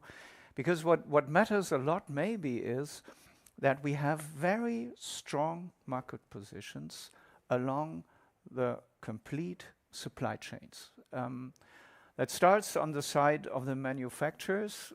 We all know Nestle, we all know Procter & Gamble, we know Ferrero, in Germany Müllermilch, maybe here Arla, I don't know, play a very important role. So there is a very strong position of producers already on that side. And if you look at the retail chains, the situation is a bit alike. In fact, we have 4 big retail chains in Germany, which is Rewe and Edeka, and which is Aldi, and which is the Schwarzgruppe with Lidl and Kaufland. So 4 companies, all in all. And when we did this sector inquiry many years ago, we found that they hold a strong position.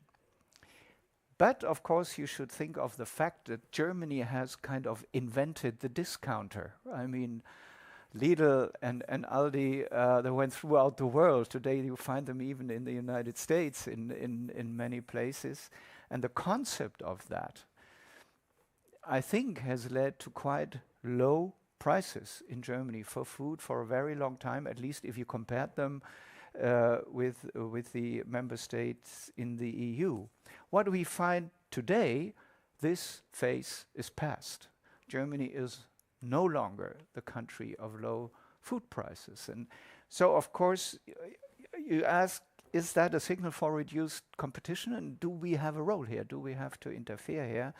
Frankly saying, we don't know, because I think the situation that you have a few manufacturers that stand on the one side, which have very choice of retail chains who they can supply, and the fact that you have only for retail chains makes it very hard to find out what is the dynamics between these companies. And if we just look what is going on for the time being, we see very fierce negotiations, for example, between Edeka and some of these big manufacturers, for example with Mars, for example with Procter & Gamble. And if you walk through an Edeka store for the time being, you will find some empty shelves where you do not find a couple of products which in our old perspectives were must-haves for these large retail chains, but you don't find them because Edeka holds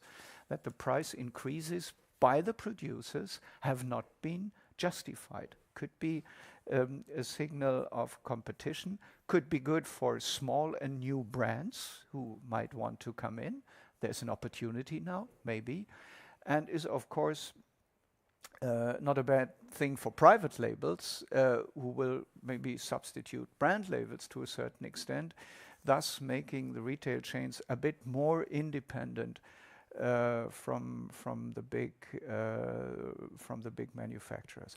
What we also see is the consumers have very little choice as well, because there are, if you are in your home city, there are mainly 4 supermarket chains around you, if they are close enough.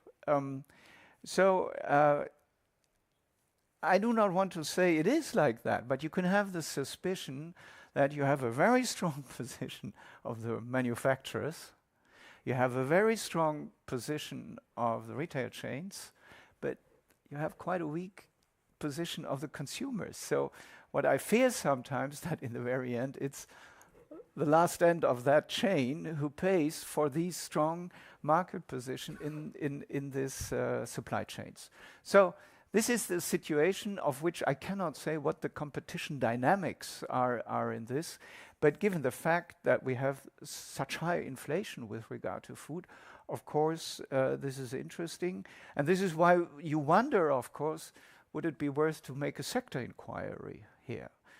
As I said, we have done this sector inquiry many, many years ago in 2014, and we have seen how difficult it is because the food market is so extremely heterogeneous, and the dynamics of power, well, they depend on the product you talk about. At least this is what we found. It is different in the area of beer, of pasta, of jams, meat, frozen pizza.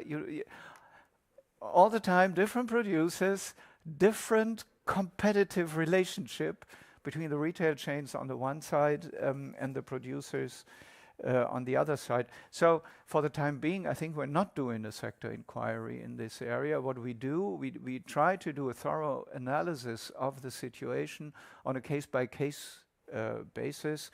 We just had a huge sale of Realmärkte in Germany, so a couple of these markets were taken over by the food retail chain. So we looked very thoroughly at the situation that was going on there, and we look at alleged abuse complaints, for example, regarding sunflower oil or butter. We really talk to the company, say, hey, what's going on? What are the reasons? They have to give a very good justification for the price increases in order to make sure that we don't come in. So what I want to say, this branch is under very tough scrutiny by the Bundeskartellamt, not on the same regular basis as the fuel market, but again on a case-by-case basis. We are very mindful of what is going on there, and of course we're very interested about the competitive powers between the steps on the value chain. So we have, I wouldn't say we have switched from fuel to food. We do both. We try to do both at the same time. Very different market structure, yes, ongoing sector inquiry still in the fuel sector and in the food sector on a day-to-day basis, and very much driven by occasions that we see to look into these markets.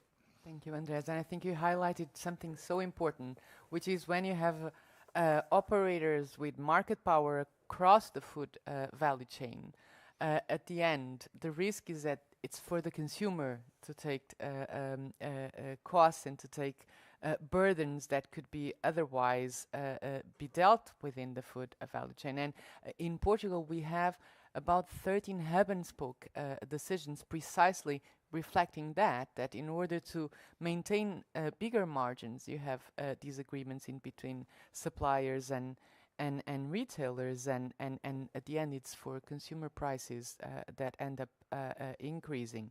And I know that you have also guidelines on this that date some years back, and we've done it as well now. So very important, but also to know that it's not fuel and now food, it's both at the same time. Thank you very much. So, any reactions that you want to have before we open the floor to the audience? Do you want to react?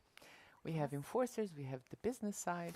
I found very important what Jonas has said about the reason for inflation that we have seen.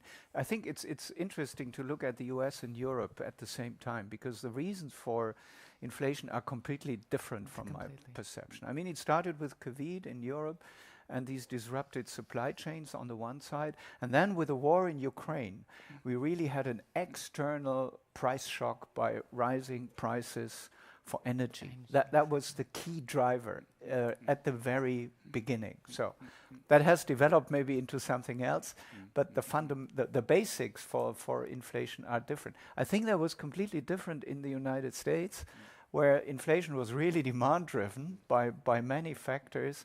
And of course, there's also a relation to competition, because there has been this interesting study by Tommaso Valetti and others who have compared the competitiveness of the economy in the US and in Europe. And they have said that in general, competitiveness or the competition situation has not been decreasing in Europe over time, but in the US.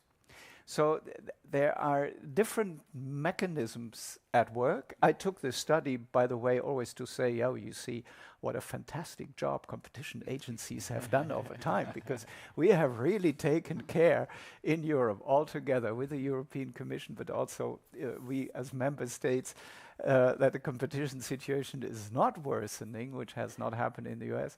I'm not blaming the US agencies, though that's not the point. But so these are very interesting. I mean, if you want to come close to the question what we do about inflation, I think it is important to know why do we have this kind of inflation. This is why I found it very important what he said, Jonas.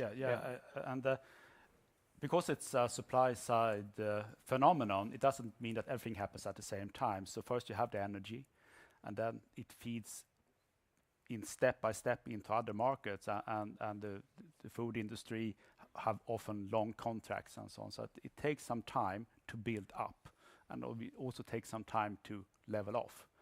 But it is still a supply side phenomenon if you don't do a really big mistake and raise wages, which we're not doing. So it's important to understand that. And then we come back to the main question that the competition policies are long-term things that needs to be done anyway. It doesn't have so much to do with the business cycle going up and down. So now it's going down. Maybe people are more concerned about economy. That's always a good thing. But you should stay focused in your policy and keep doing the good work. Yes. I will also comment on something, even if you said a lot of good things, Andreas, I want to comment on something that Jonas said. And you mentioned the importance of bringing down entry barriers. And I think that is one of the things I forgot to mention, that in a situation of crisis, there will be temptations of governments to increase barriers to entry. And I think it is also, even if it is a bit beyond our mandate, I think reminding about the value of free trade across borders and the mechanisms attached to rescue packages and why some companies maybe should not be rescued, and also be present to advise governments that may want to make amendments in the regulations that will have a de facto protectionist effect. I think it is very important that governments stand against it. So in that respect, the crisis is a good opportunity to remind about the value of competition across borders. Indeed, indeed. Very well. So let's now open to the audience and ask if there are questions to be posed to our panelists.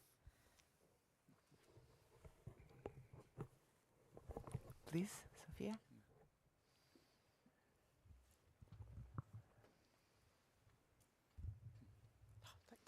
Hi, thank you for an interesting presentation from all three of you. And I think I have a question mostly for Andreas and Tina, but let's see, Jonas, if you have something to say about it, and potentially also for you, Anna-Sofia. So I'm Sofia Lundberg, I'm a professor of economics from Umeå University. And my question concerns how you kind of think of, well, you talk about competition dynamics. And when you talk about that, I kind of immediately associate that with private consumers versus retailers and so forth. But can we really only focus on the private market when we discuss price levels, connection to inflation and so forth, when public procurement is about 18% of the gross national product in most countries, although we don't really know, but it's high, it's a high share.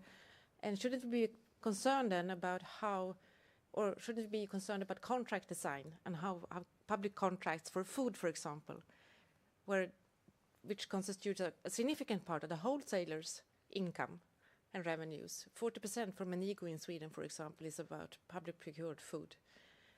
That should potentially also, or not, influence the private consumers' prices on food. So my question is, should we be concerned about contract design in public procurement, or should we just consider those as independent markets?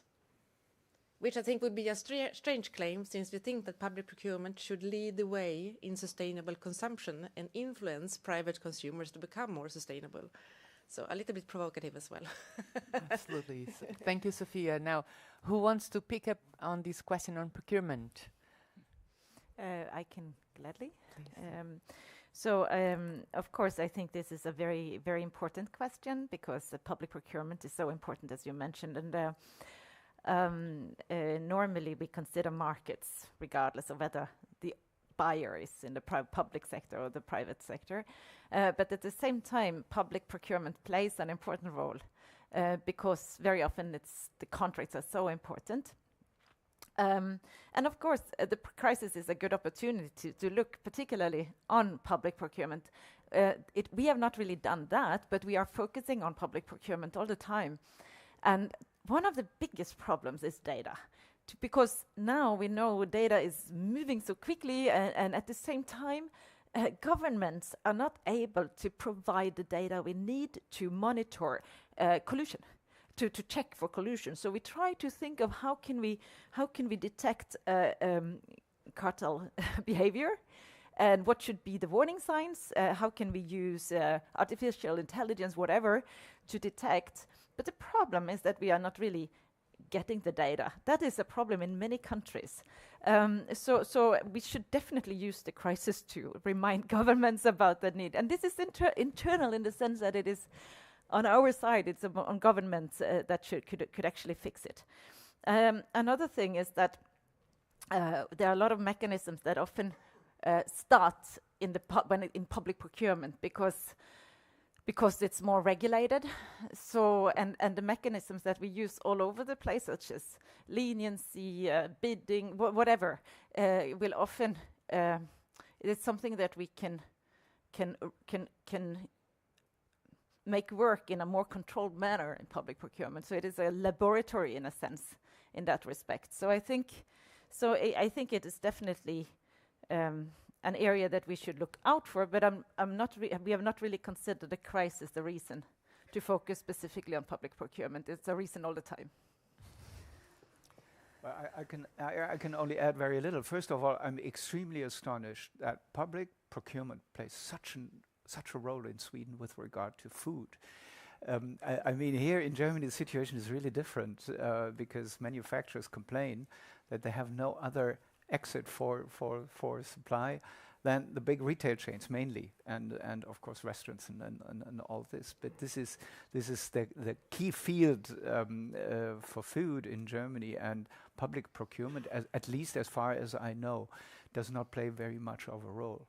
But I fully agree, we should look at all markets. We should not only look at private consumers, because we know how interdependent these markets are. We could see that in the construction sector, not in the food, but in the construction sector. When the construction sector, due to the low interest rates, was at the peak, and you could not find any firm who wanted to construct anything for you. And the state had significant problems because it's not so easy to build for the state, for official authorities. Very bureaucratic, takes long time, and the prices were very high at that time. So that had some influence on the whole market. This is why I fully agree, do not look only at one specific market, because these markets are always interdependent, and you should look at all of them. But again, I do not think that this is a problem that in Germany exists in the way in Sweden. And you must tell me during lunch what the role of public procurement agencies is with regard to food in Sweden. That is something that must be different. Maybe Jonas, you want to add something on this? If I have the opportunity, I can. Please do. Well, it's a very big part of the economy and very important. But companies are also procuring a lot, and we think that our ability to procure is much better because we are a better watchdog, and that the public procurement system is a little bit ineffective, and mostly due to lack of competence. You have 290 municipalities, and the competence for the procurement officers are a little bit shaky sometimes, and that means that they are making some bad deals. So we're actually into this field and trying to get our private sector perspective out to all the municipalities and having a big campaign on that. I think that's very important. If you allow me adding, I think when inflation is putting even more pressure into state budgets, efficiency in public procurement is even more important, right? So I think that's the issue of efficient design, promoting competition is very important too. So thank you. Any other questions?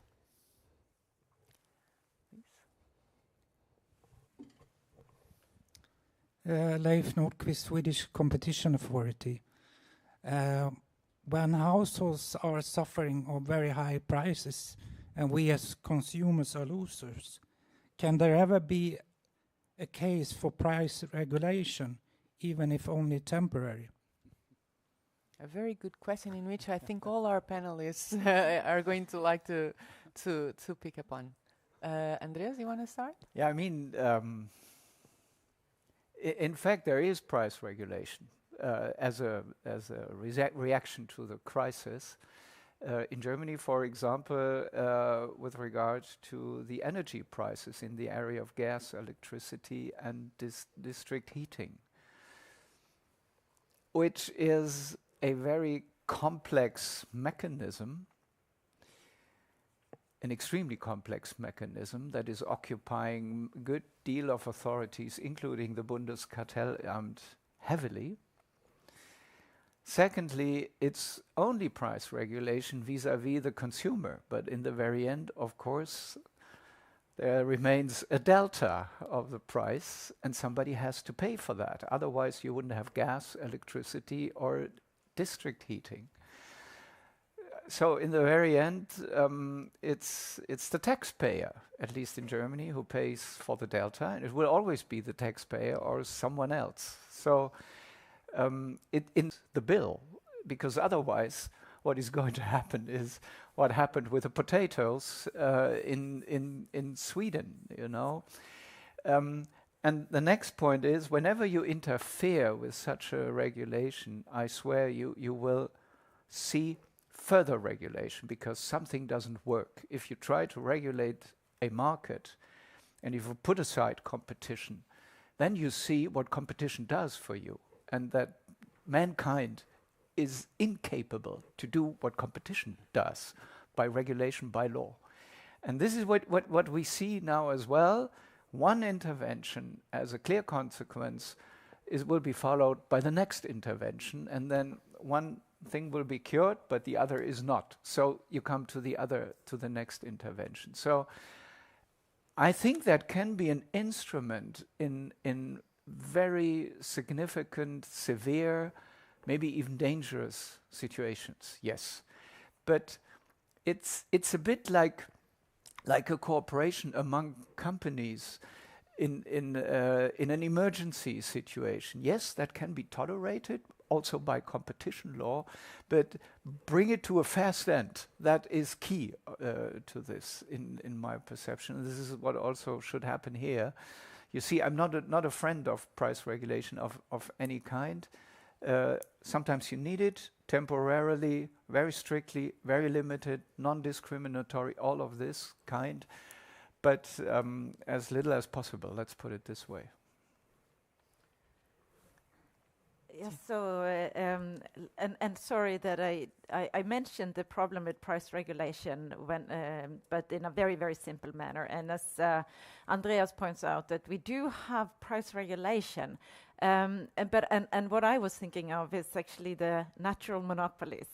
When we have the railroad, telecoms, electricity sector, sectors where we have competition, but at the same time we have some sorts of regulation, and that has improved over the last decades, but it's not perfect. So across Europe there are many problems in those sectors, and you said, Anna-Sophia, that there has at times of crisis it is important with value for money, state money.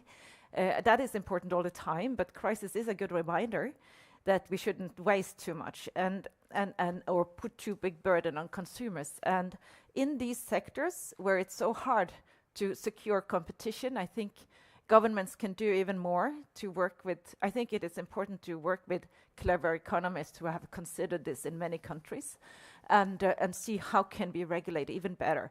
And I think there are many. I mentioned political economy earlier because I know there are many connections. This is an area where we also have close connections between state-owned companies or former state-owned companies and governments that may explain some of the persistent dysfunctions, even in Europe. And so I think that is an important area. As another important area is that we have commented on in Norway from the side of the competition authority is import taxes in farming sector, in milk and cheese especially. We have pointed at the entry barriers, and that is an area where we normally would not really go into a discussion because it's a kind of outside our mandate, but at the same time, the crisis has created so much attention around what we do with respect to competition in the market for food. So we have found ourselves encouraged to point at the connections between markets and regulations, and that's why we have also encouraged the government to consider, do we really need all these protections for the sake of farmers, or can we support farmers in other ways? So there are sorts of regulations, at least, if not clear-cut price regulation on the price, but many regulations that we should question at this time. Thank you, Tina. Jonas? There's always a lot of things to say. But when it comes to some questions, it could be more fruitful with a short answer. So I say no.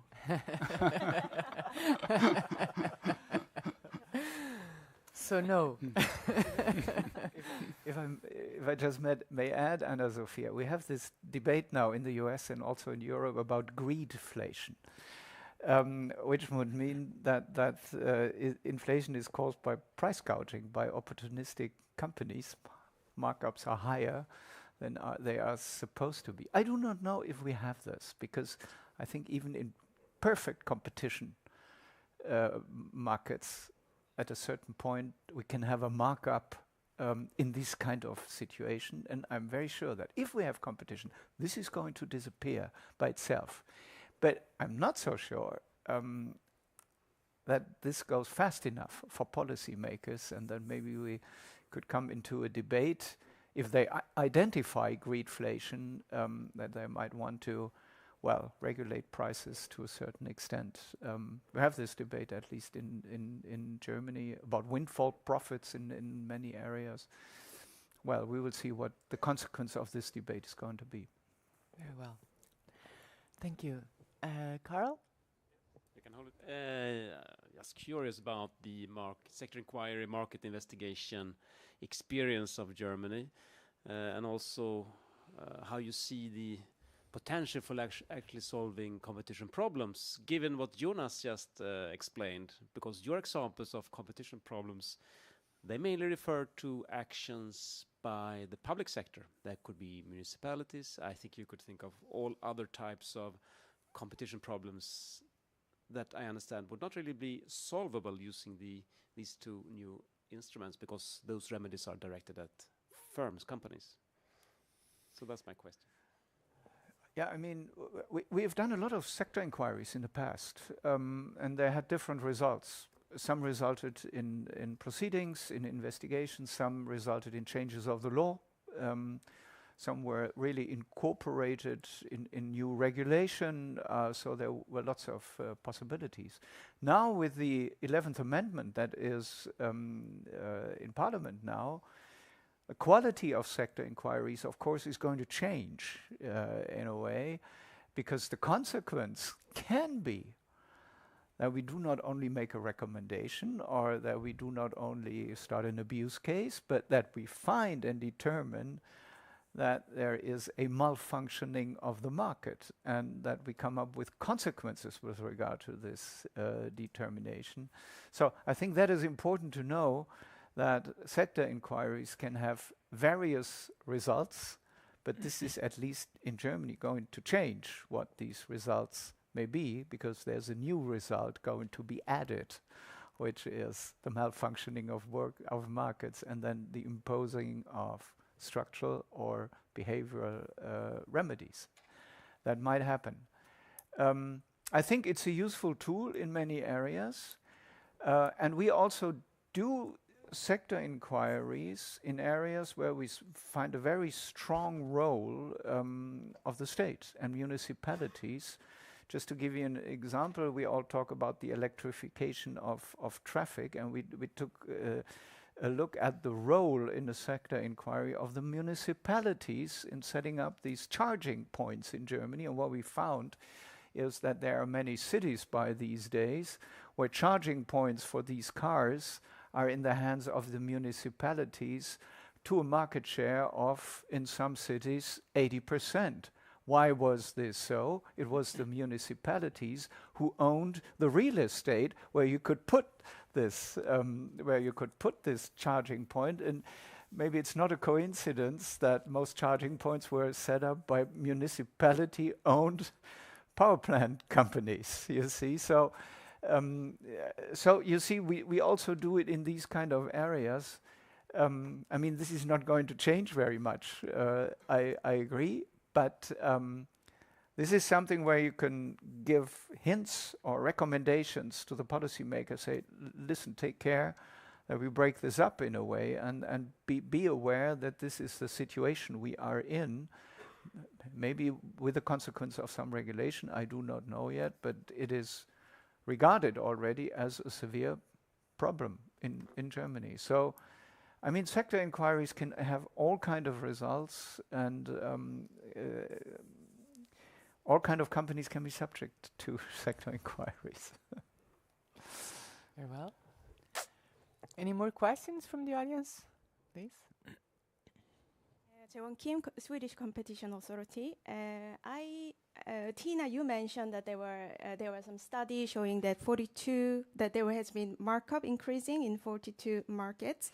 How can we understand this? Is it like showing that degrees of monopolistic competition increasing or product differentiation increasing? So the current competition regulation is not, giving like under enforcement of the market, or what's your opinion about this?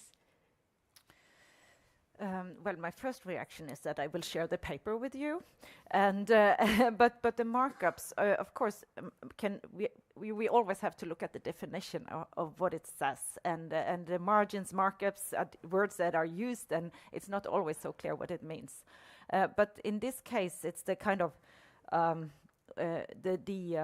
what the net profit in a sense for the companies, and that has increased, and especially so it increased in a large number of sectors across over 3 decades. And then you may ask, well, those industries, haven't they changed, or are they really the same as 30 years ago? So there are many questions, but what they found is that the markups in certain sectors contribute to explain 0.5% of the inflation over this period that they studied. So I cannot go into the details more specifically, but I can say that in some sectors seem to drive the results, and in Norway we have salmon, aquaculture. That was one of the sectors where the markups have increased substantially. Another sector was bank and insurance, where we know, if we look at the OECD data, the protectionist regulations are substantial in many countries, but especially Norway. And also we see in some consultancy businesses so I think there were 4 or 5 sectors that drove the results to some extent. So that is worth looking into if you are interested. Thank you, Tina. We still have 2 minutes, Carl. And I was planning a wrap-up, but everything has been so clear that no wrap-up is needed. But I would throw a question to our panel, a last question. We are going to reach the phase in which the drivers of inflation at some point will subside, and the adjustment process, which is ongoing, will intensify. Do you think that the spotlight and the calls for intervention of competition agencies are at their highest now? Or do you think that during this adjustment, as prices might take more time or maybe more sluggish to adjust than the evolution of the input costs, do you think that would put further calls on action for the competition authorities? Where are your expectations for the next stages ahead? Well, I think there can be some kind of misunderstanding among people, because we have now a high inflation, and it will kind of disappear. Exactly in what pace, we don't know. But when it disappears, we will be at a higher price level than before. And maybe some people think that, well, we could go back to the old prices, but that is not what the central bank is aiming for. So that will not happen. So we will get up to this level and leveling out. And with such a scenario, one could imagine that people will continue to be interested in economical questions, and how we can canalize this interest in a good way or in a bad way, that's open questions. Well, but one should expect that the competition process, as you have savings on input costs and they go down, that those savings are also passed through because of the competitive process to consumers, I guess. So I think that we hope to see that happening, and happening fast.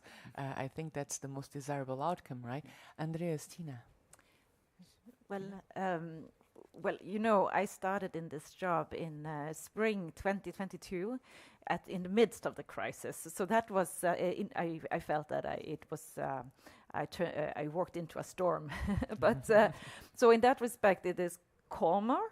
And I think society understands that there are limits to what competition authorities can do. We have managed to convey that message. So I feel that we have a more interesting discussion now. So we don't need to just say, oh, we cannot price regulate. We can. So for example, among the Nordic countries, we have a very good cooperation between the competition authorities. And we are looking into labor market consequences. And that's something that we didn't mention this far in this discussion. True. But wages, of course, is a part of the picture. And competition authorities have something to say about it, especially no poaching agreements and that sort of thing that you in Portugal has spent a lot of time on. So I think it's very interesting that we can turn towards some other areas. We have a more healthy discussion about the food sector where the attention is also around the companies and the vertical chains, supply chains and so on. And also Margrethe mentioned sustainability and how we can kind of consider the connection between short-term and long-term and the importance of sustainability agreements and that sort of thing. So I think we kind of we can have a more constructive discussion around the crisis now. Very well. Andreas, I must say I'm an extremely optimistic person. But I mean, some of the reasons of inflation are not going away. If you think of this huge transformation process we're in to sustainability, which will cost an enormous amount of money, which we will have to spend, no doubt about that. But during this transformation process, of course, we will discuss, isn't that too expensive, you know? Think of the costs for electricity, for example, in Germany. I mean, we were depending on cheap Russian gas, which is not coming in anymore. For the time being, the markets are distracted. But will it remain like that? I doubt this. Think of the geopolitical tensions that we see, the discussion about Taiwan, just as an example. Sometimes it is enough that you have a rumor to increase prices. You don't need much more, you know? So I'm a little bit afraid that the world, during to this transformation, these tensions, this turmoil, is in a situation where you run from one, I wouldn't say crisis, but from one event to the other. In Germany, nobody talks about fuel prices anymore. I mean, they were above €2 per liter. Now, 1 liter of diesel is at 40 something, you know. And now it's food prices. And I think it's going to be electricity and so on. So I'm a bit afraid there will be various different battlefields, but battlefields will remain. No? That's probably the problem. Well, thank you very much, Andreas. Do you want to join me all in thanking our speakers for the great job they did? Thank you. Thank you. It was nice. Thank you, Anna-Sofia, and thank you, the panel. And now it's time for lunch. You go through the door. You can turn right. That's the better way, but you can also turn left. It's in the breakfast room downstairs. See you 1:30, not later than that, for the next panel.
Welcome back, everybody, from lunch. I hope you recharged your batteries. We are about to begin the second half of the European Competition Day, and we are moving from inflation to another area of inflation, this time energy. So I welcome up on the stage Mary Starks, a consultant from Flint Global. So, welcome, Mary. Thank you. And she will guide us through this panel.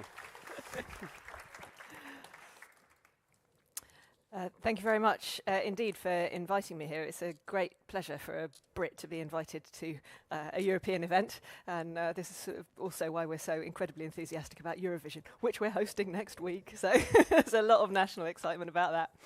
We've got to get over the coronation first, of course. That's the big excitement of this weekend.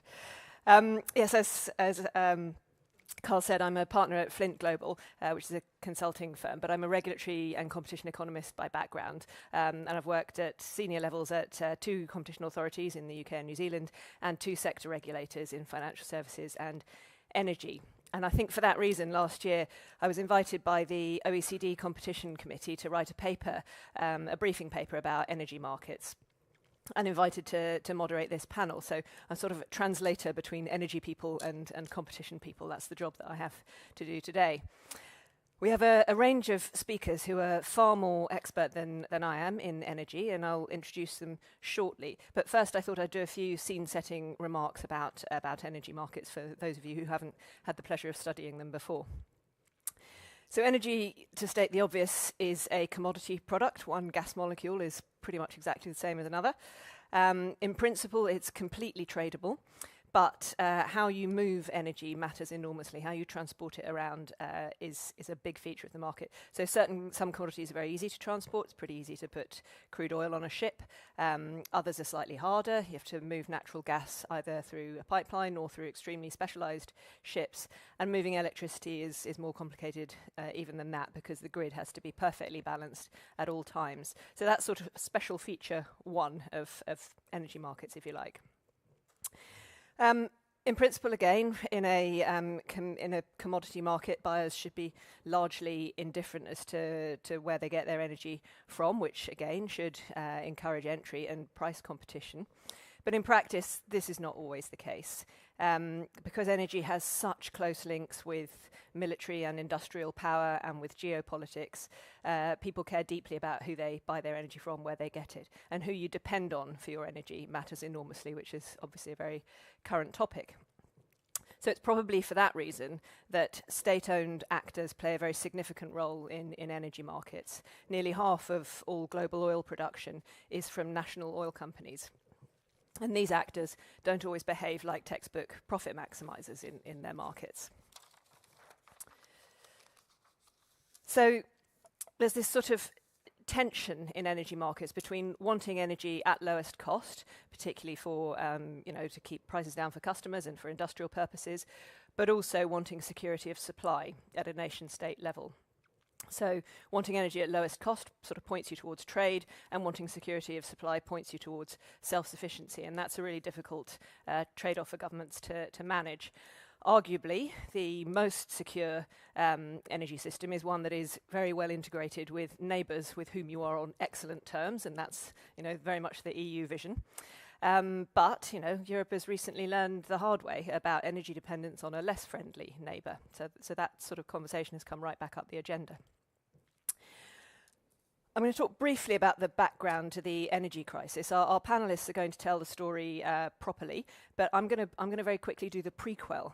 It's hard to remember now, but actually at the start of the pandemic, the fall of economic activity and transport in early 2020 caused absolute turmoil in energy markets, and prices crashed.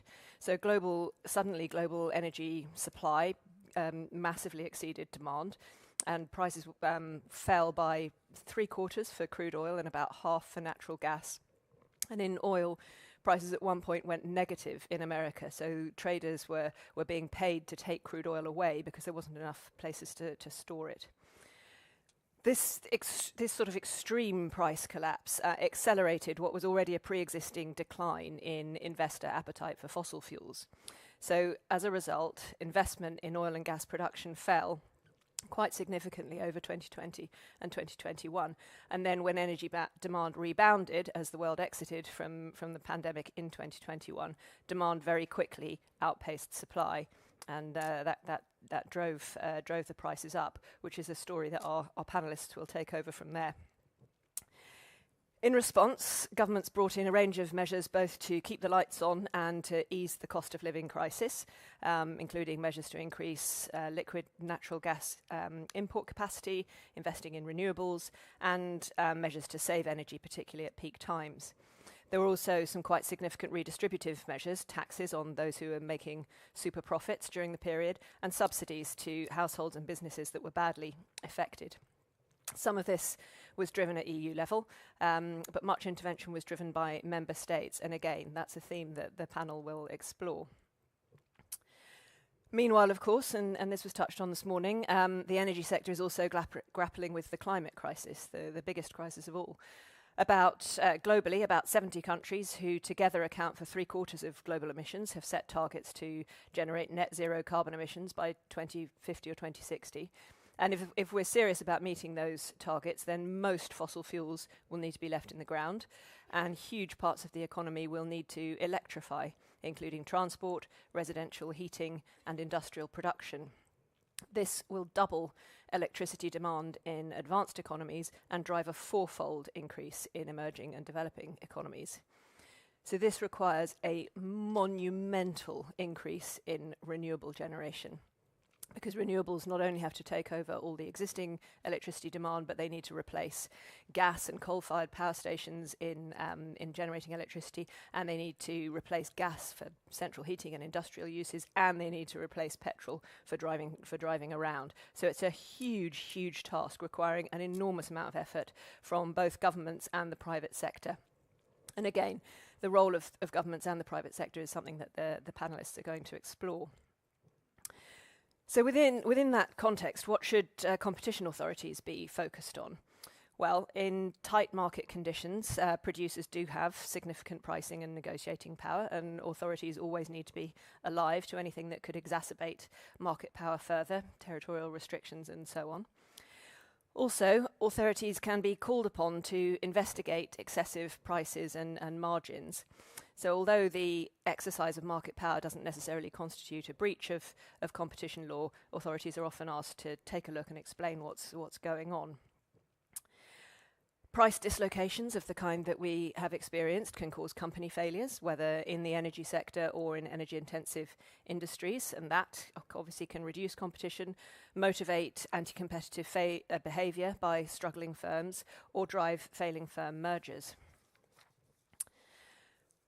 Furthermore, the crisis measures introduced by governments and regulators raise many questions, which our panellists will explore, around distortions to price signals and trade flows. And in my view, competition authorities have an important role in advocating for a return to economic pricing and a level playing field for trade. Again, that's going to be one of the big themes in the panel. Lastly, we are seeing government intervention at a completely new scale, the US Inflation Reduction Act and the EU's response, and this raises big questions around state aid and whether we're witnessing the re-emergence of subsidies as a tool for industrial policy rather than an emergency last resort. And Margrethe Vestager had some thoughts on that this morning. So that's another chunky topic for our experts. And we might also touch on the politics and the geopolitics of all this, that question of trade versus self-reliance, and where are the politics taking us on that. So I would like to now invite the panel to join me on stage. Wherever you are, there you are. Do come and join me, and I will introduce you.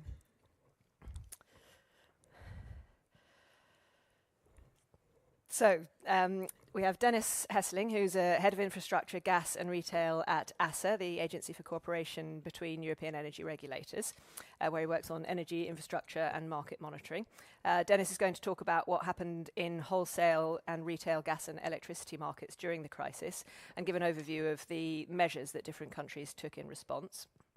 Per Holmberg is Associate Professor and Senior Research Fellow at the Research Institute of Industrial Economics and holds associate positions at Cambridge and Stanford universities, where his research focuses on electricity markets. Per will talk about the underlying causes of the crisis and offer a verdict on whether we can count the policy responses as a success. Henrik Solund is President and CEO of the Holmen Group, having led Holmen Paper previously. Holmen is a major consumer and producer of energy. So Henrik will talk about the impact of the crisis and crisis response measures on energy-intensive industry, on competitiveness and trade, from the perspective of a major industrial corporation.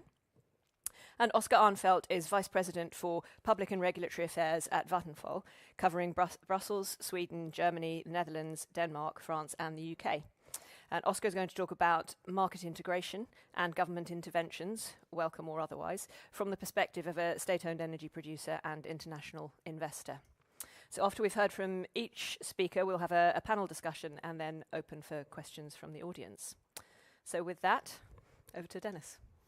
Thank you, Mary. I'm happy to take over from here. Indeed, I brought a few slides to illustrate the narrative of what happened last year in the European energy market, because I realize not all of you are following energy markets the way that we do. So maybe it's good to explain a bit how we see things, what happened, but also what we see as the underlying factors that were behind it, that were driving these changes. Let's see if I can get them here on the... Yes, this is it. So, two parts. One is about energy market developments, what happened last year in European energy markets, focusing on gas wholesale markets with a small excursion into electricity wholesale and into retail markets. And then the second part will be about these interventions. So what did governments do in reaction to those mainly price developments? And well, what can we say about those interventions so far? And I'm sure others will comment on this as well. To understand what happened, I think this is one of the key graphs that we use to tell the story. What happened last year in European energy or gas markets. This was the change in flows of gas flows coming to Europe. Now, Europe is a big importer of natural gas. We import gas. We imported gas from Russia, from Norway, from Algeria, from Qatar, from US, different sources, but Russia was the main one. And over the previous decades that worked well, and last year it didn't work well anymore, as you all know. Flows went down by 40, 70, 90%, depending on which route you look at. And that was massive and unprecedented. We at ACE have been monitoring scenarios for disruptions of gas flows over the last 10 years. We never had such a scenario even closely in mind. We looked at disruptions for 10 days, for a week, something like that. This was unforeseen. And we didn't know how the gas market would react to this. We didn't know if the market was capable of delivering on such a sudden and unforeseen change. And the good news is it delivered. For me, this is a really good example of a resilient market, of a well-functioning European gas market, which delivered, maybe against all odds, but also based on proper regulation. And when I say regulation, I mean the network regulation you were talking about, Tina. It's about the monopoly segment where we national regulators, regulate to make sure that all different companies can use this monopoly segment to ship gas or electricity from one place to the other. And so in the background of this, to enable such a sudden shift in flows was the possibility to have standard capacity products on gas transmission lines, which have been available for a decade or more. So you know as a shipper what you can buy. There are booking platforms available which offer these capacities. There's an auction process and the highest bidder gets these capacities. That has been in place for more than 10 years, and it means that everybody who's active in the European gas market knows how to do it, has all the operations in place and could shift quickly. That's the network part of enabling a quick shift, which was never foreseen.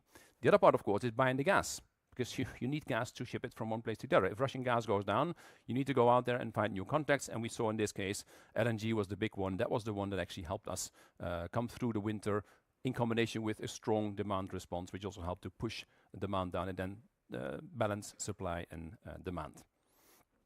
What we did see is this network, what you see here, has been constructed physically, so the pipelines, to accommodate mainly flows from east from Russia to the west. And if you start moving gas the other direction, you run into physical limitations. That's what we also saw.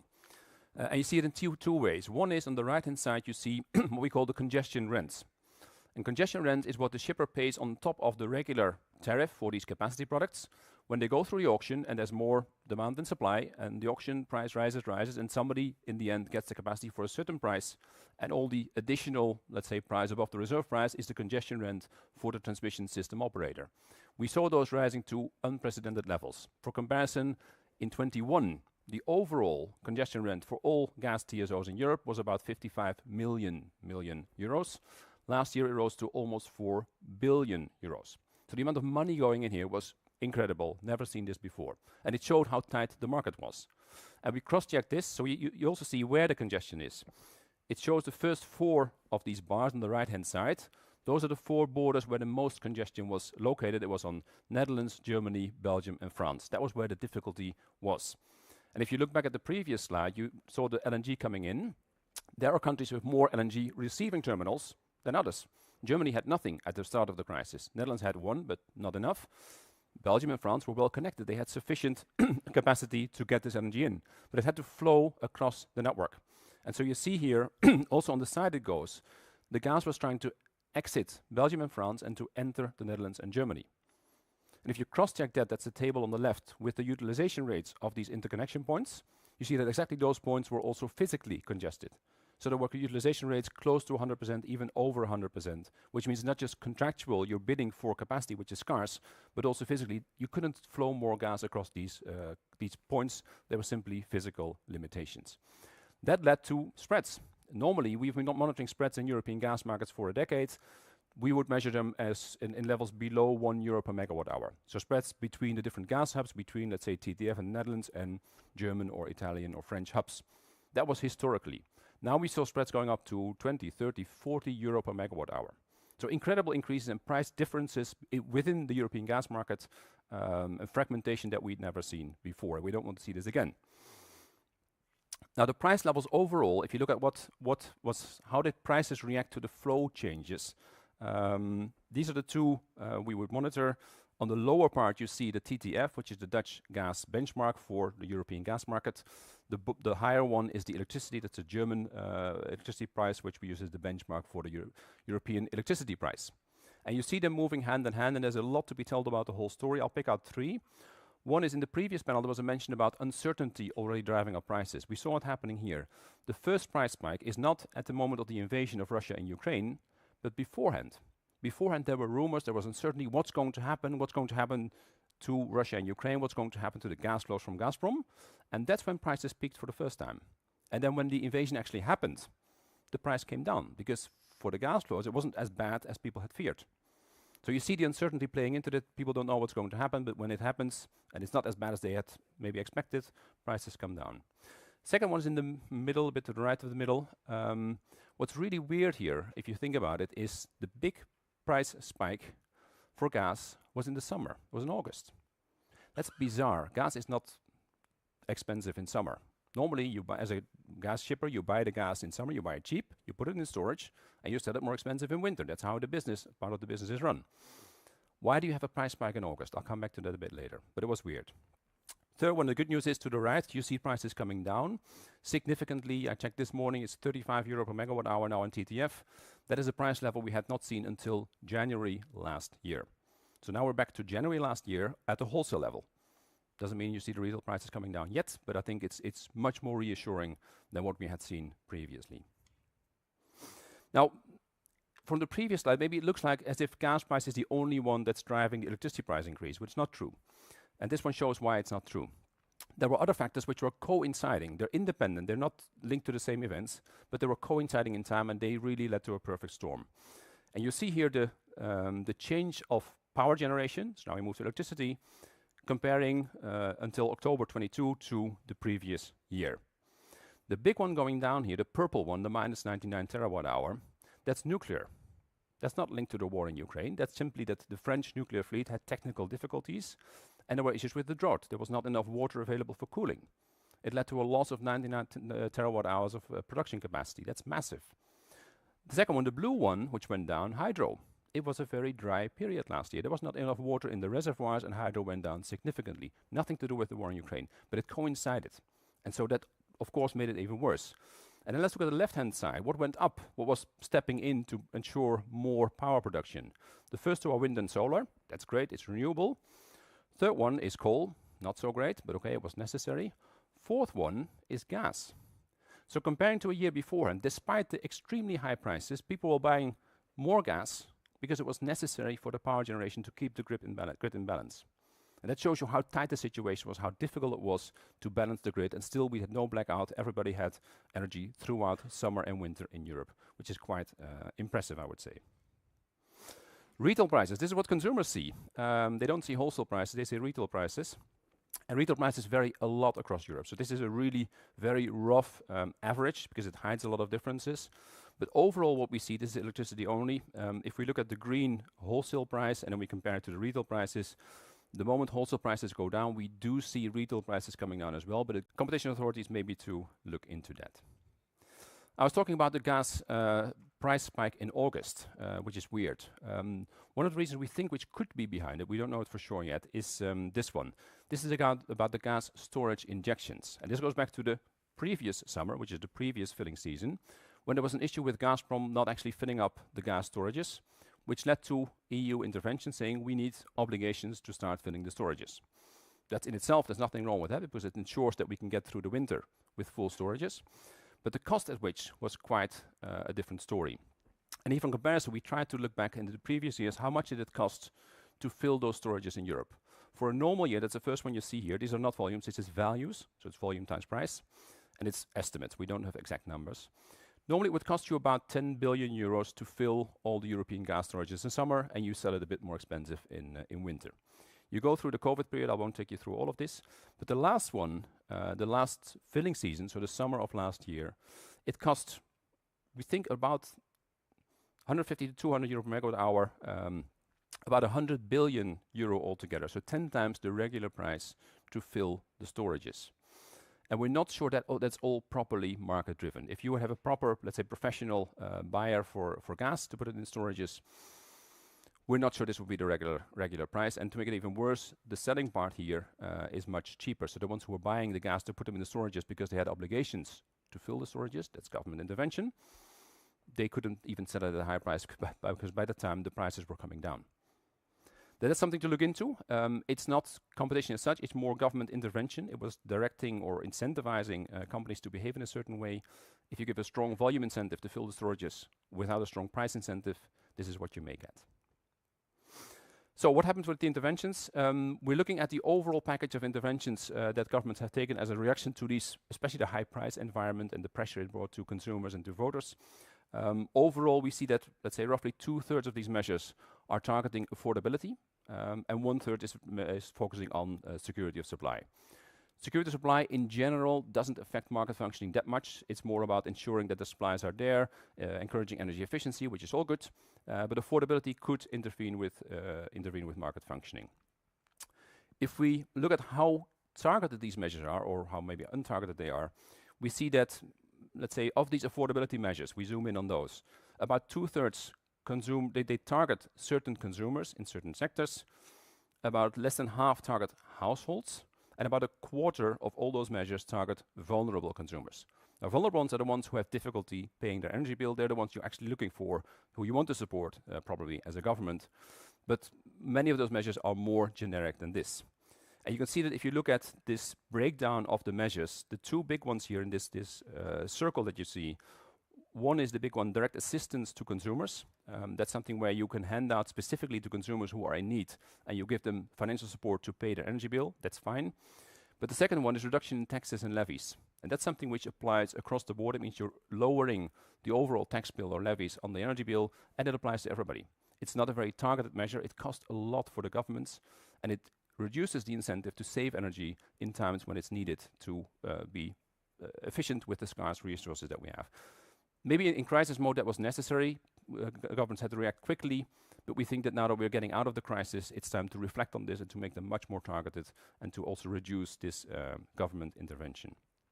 Final slide for me would be, if you want to reduce, as an EU, the dependency on external suppliers, because we've seen the vulnerability, it probably means that you have to cooperate more internally. We have an internal market for gas and for electricity.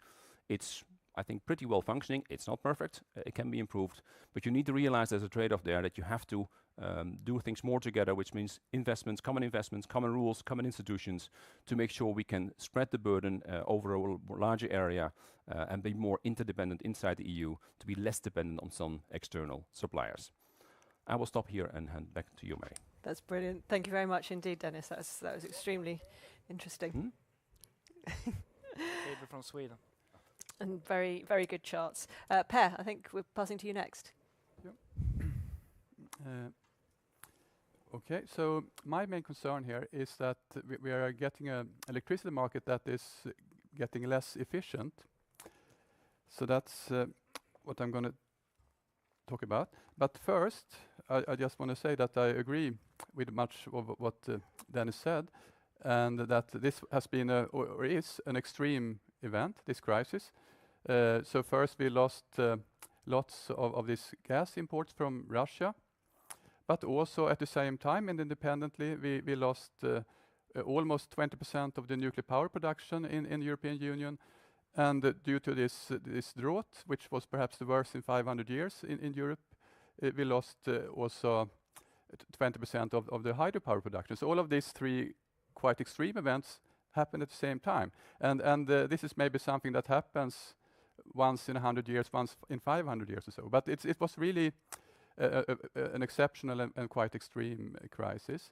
And I think given this, it was quite an achievement by European Union, the market, and member states that we could avoid the blackouts. So at least as far as I know, there haven't been any blackouts all through Europe, even if we had this big challenge. So I think that's. I think we should give European Union member states and also the market credit for taking us through this so far without having any blackouts. But having said that, I'm now want to shift focus and talk more about the efficiency of the market and what has not been working well with the market.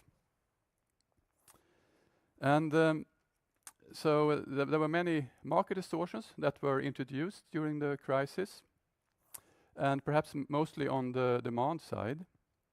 So some member states, they regulated the retail prices, and others had huge subsidies. And the problem with this is that the price signals of the consumers were weakened.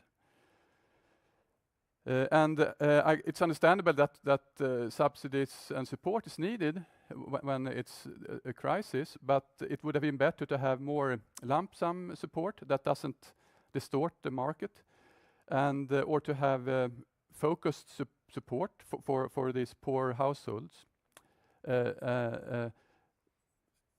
But trying to sort of avoid that the price signals are distorted. And the other issue here is that on top of this, there were also different support levels in different countries, so we didn't have this level playing field. And also most of the distortion was on the demand side, I would say, but there were also market distortions on the supply side.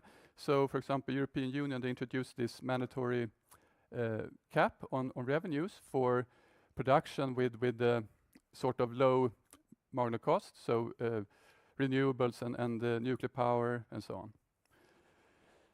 So these distortions they made the market less efficient, and also actually they increased the risk of getting blackouts, because if one is close to a blackout, then it's really important that one have a strong signal, both to consumers that okay, now it's a good time to do your best to save, and also to producers that now it's a good time, you should really make your best to keep production online and also to produce as much as possible. So it was unfortunate, I think, these distortions. And I would also argue that these distortions actually made the crisis longer than would have been necessary. Because if there would have been a stronger signal, then I'm sure we would have had more investments into solar power, more investment into heat pumps, and so on. So I think, and also more insulation of houses, and so there would have been more measures that would have saved the energy. And also, when we are in a tight situation, so that when the electricity market is close to capacity, then prices, they accelerate when we're near capacity, and also markups accelerate, I would say. Then small savings can actually make a lot of difference with the prices. So I also think that we would probably have had with less distortion, probably we would have had less problems with inflation and also with interest rates. I think probably we have had somewhat lower interest rates. And also saying a bit, perhaps talking a bit against discussion this morning, I think at least in electricity markets, I would argue that if the market is close to production capacity and it's a tight situation, then there is more scope to exercise market power. So at least, I don't know exactly, I haven't observed the markups for electricity markets, but my guess would be that markups actually did increase now during the crisis. So I think it could be good to have more monitoring, at least of this sector, during this type of crisis. I would also say that these distortions was a problem also in the sense that if one opens doors for this type of interventions once, then it's likely that they can happen twice or the third time, and also that if one introduces this type of distortions, then they can also perhaps stay longer than was planned from the beginning. And this creates uncertainty also for the investors, because they saw this happen once now, and then they are worried that maybe this will happen also in the future when there are high prices. So this means that we will get less investment. So even if these distortions were intended to have for the short term, they will also have long-run consequences. Speaking about long run, so now I will shift a bit here to the renewable target for 2030 in the European Union. And I think it's good. We need more renewables in Europe. And it's good that we get less dependent on fossil fuels. So those are good things. But looking back to what happened when we had similar targets for 2020, for example, I'm worried that there will be also here various types of distortions. So, for example, that there will be country-specific support, so that we'll get different support levels in different countries, and that will give rise to inefficiencies. I'm also worried that it will be technology-specific support, so that it will be more support through renewables, for example, and maybe less to nuclear power, biofuels, and carbon and capture and storage, and so on. So that it will not be the same support. I'm concerned that it will not be the same support for all type of fossil-free technologies. And another third concern is that I'm also afraid that it will be age-specific support, so that will be mostly support for new investments. And this means that actually old investments, so existing renewables and existing nuclear power plants could be pushed out. Because if there are massive subsidies going to new investments, then electricity prices will go down, and that then it might push out existing plants. So we get capital destruction. So so my recommendation would be, I think it could be needed to have some subsidies to accelerate this energy transition, but we should try to keep it as, I mean, for example, for countries, we should try to have the same support in all countries, and we should also try to give the same support to all fossil-free technologies, and we should also give the same support to old plants and as we give to the new plants to avoid distortions. Another concern that I have is that several member states, they have capacity markets, and this means that I mean, normally one would pay producers would get paid when they deliver energy. They get paid for the electricity that they deliver, but with the capacity market they get an additional payment just for being online. So as long as they have capacity available online, then they get the capacity payment. And the reason for this is, I think, is that we have this governments. They are concerned with the security of supply, so therefore they want to sort of pay for capacity in their own country. But I think there are problems with this type of markets. And first, I would say, argue that the design is inefficient in itself, and in particular so for markets that are characterized by energy storage, demand response, and decentralized small-scale production. This is also sort of the type of market that we are aiming for in the future. We want to have more energy storage, we want to have more demand response, we want to probably also want to have more decentralized small-scale production. So I would say that capacity markets, they are not well suited for this type of market that we want to have. But perhaps a bigger problem is that with capacity markets, we will get different rules in different countries, and this will also give additional inefficiencies. And finally, perhaps more a bit speculative, but one concern that I have with these subsidies, and especially if subsidies are country-specific, but also with these capacity payments, is that consumers and taxpayers who pay for this, that they will become a bit protective of these assets, and they want to keep these assets and sort of use them to keep prices low in their own country, but they will perhaps become reluctant to export this electricity. And so a concern that I have here is that we will actually we might get less cross-border trade with these subsidies and also with these capacity markets. Yeah, so that's what I wanted to say. Thank you.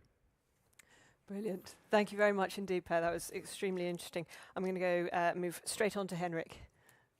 Thank you very much. I think you made a very good introduction, actually. I think you are the expert. I'm feeling like that. A few words from an industrialist's perspective, both a producer of energy, also the biggest actually industrial electricity consumer in the southern parts of Sweden.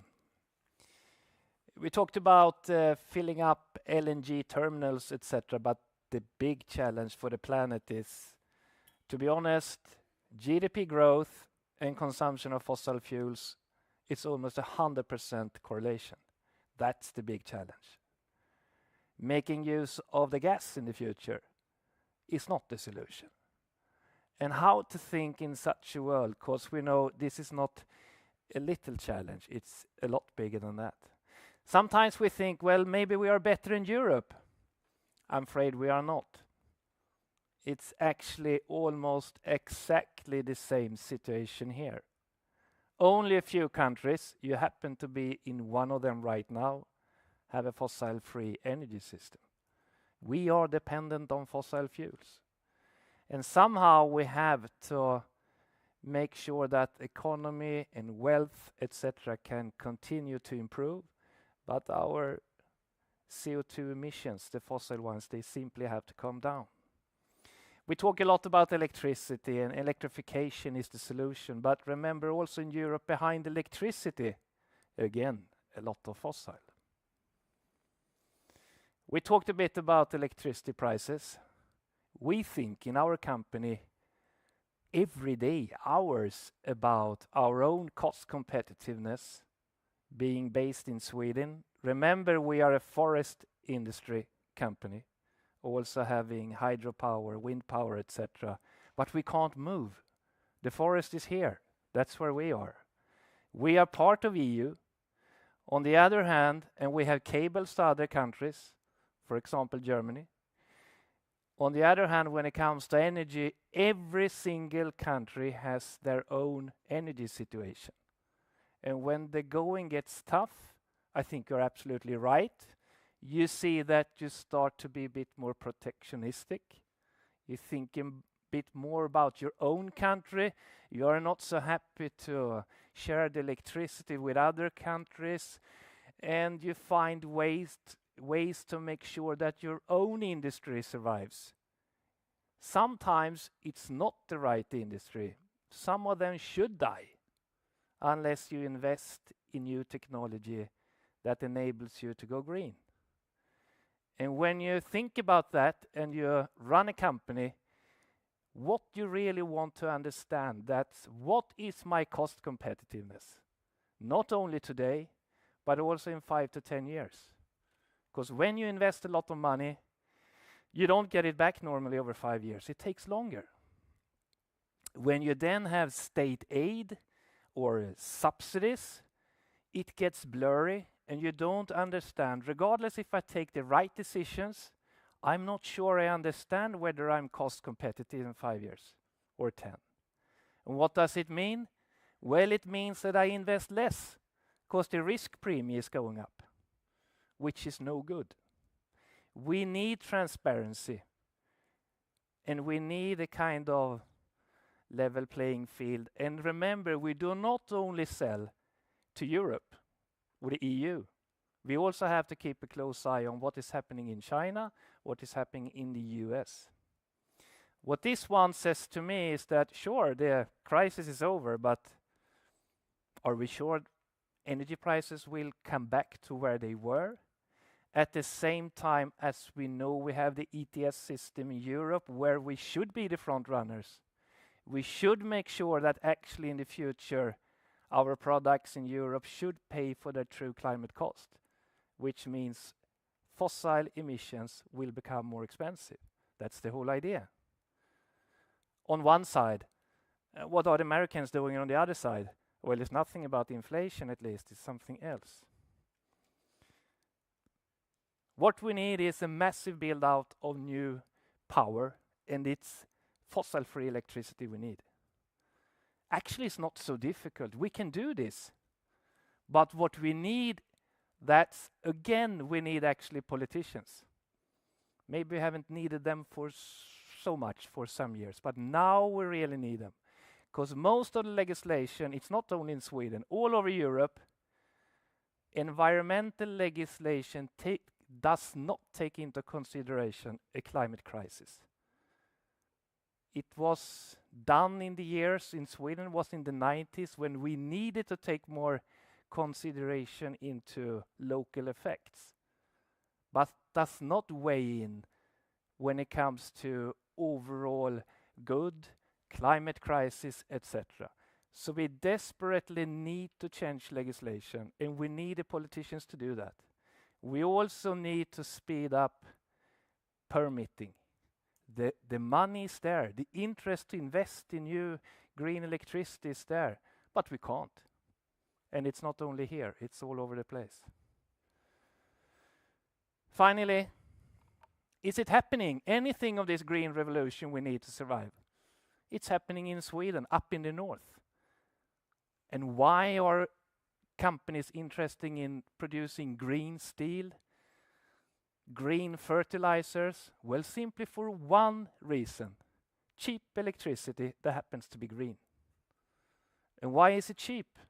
Because we have an energy system that has some flaws. We have bottlenecks in the system, so some of the electricity we produce in Sweden are simply stuck up in the north. So the electrons cannot be used where they're needed the most. Maybe that's in Hamburg, I don't know, or in southern parts of Sweden. It's the only place at the moment where it happens. And it can be done in Sweden, but what we have to do, not only in Sweden, is of course to match huge new consumption of electricity with new production of electricity. Thank you. Brilliant, thank you very much indeed. And Oscar, over to you. Thank you. I wonder if I should move. Thanks. The green one is the one. I tried the green one. Yeah, that worked. Hi everyone. Thanks for inviting me here. I'm going to take the investor perspective a little bit, and I come from Vattenfall, one of the largest energy companies in Europe.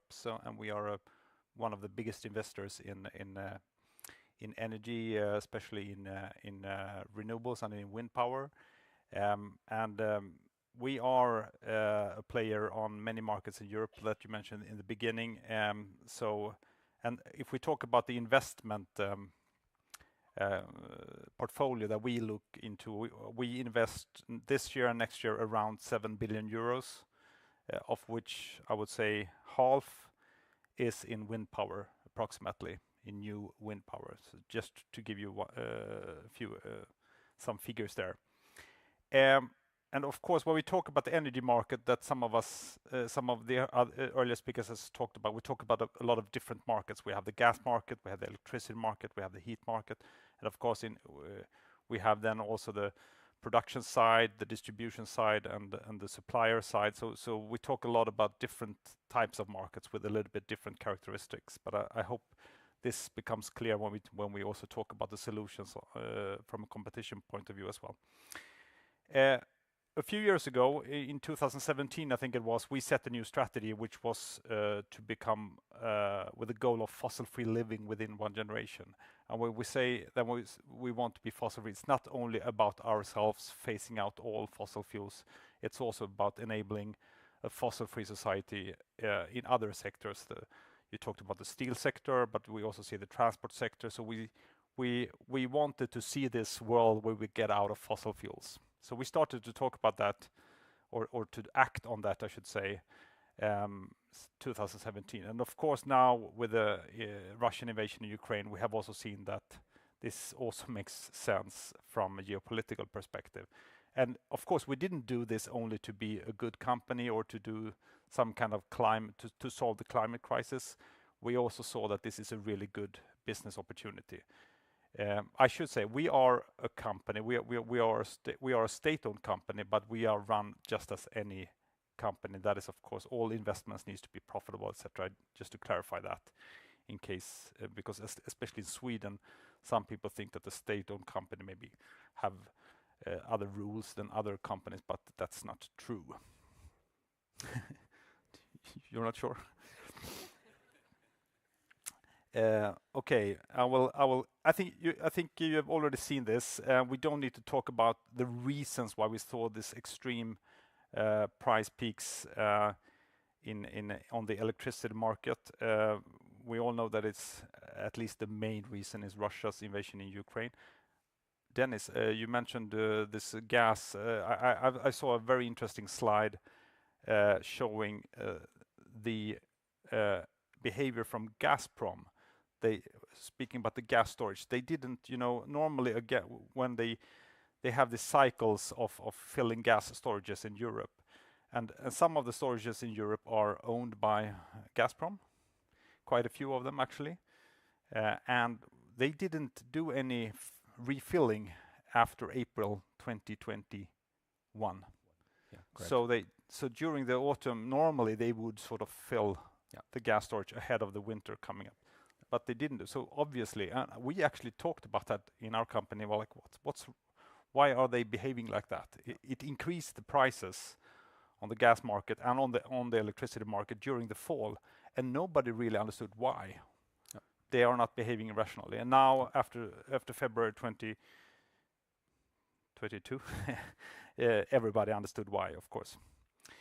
But I'm not going to dwell on that more.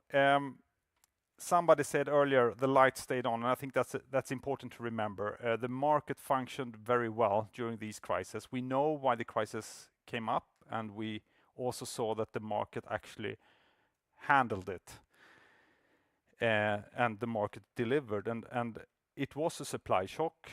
And we also saw, which I think was very fascinating, we also saw during the fall of 2022 that the behavior on the consumer side, the demand side, was able to meet these peaks in quite an interesting way. So the prices actually, people behave differently, and that consumer power showed to be have a huge impact, which was really interesting because this happened all over Europe at the same time. And I think we were all a bit amazed by wow, it's actually working. So I think that's the good news. I also have copied your slide. I think this is quite interesting. We saw a lot of political initiatives and emergency measures.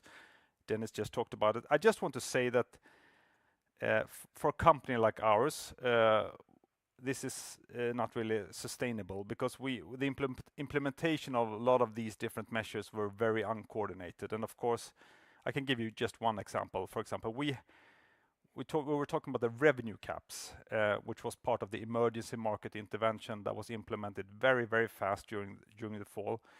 We, as a big company, we hedge most of our production, but we don't allocate our hedges to a single market.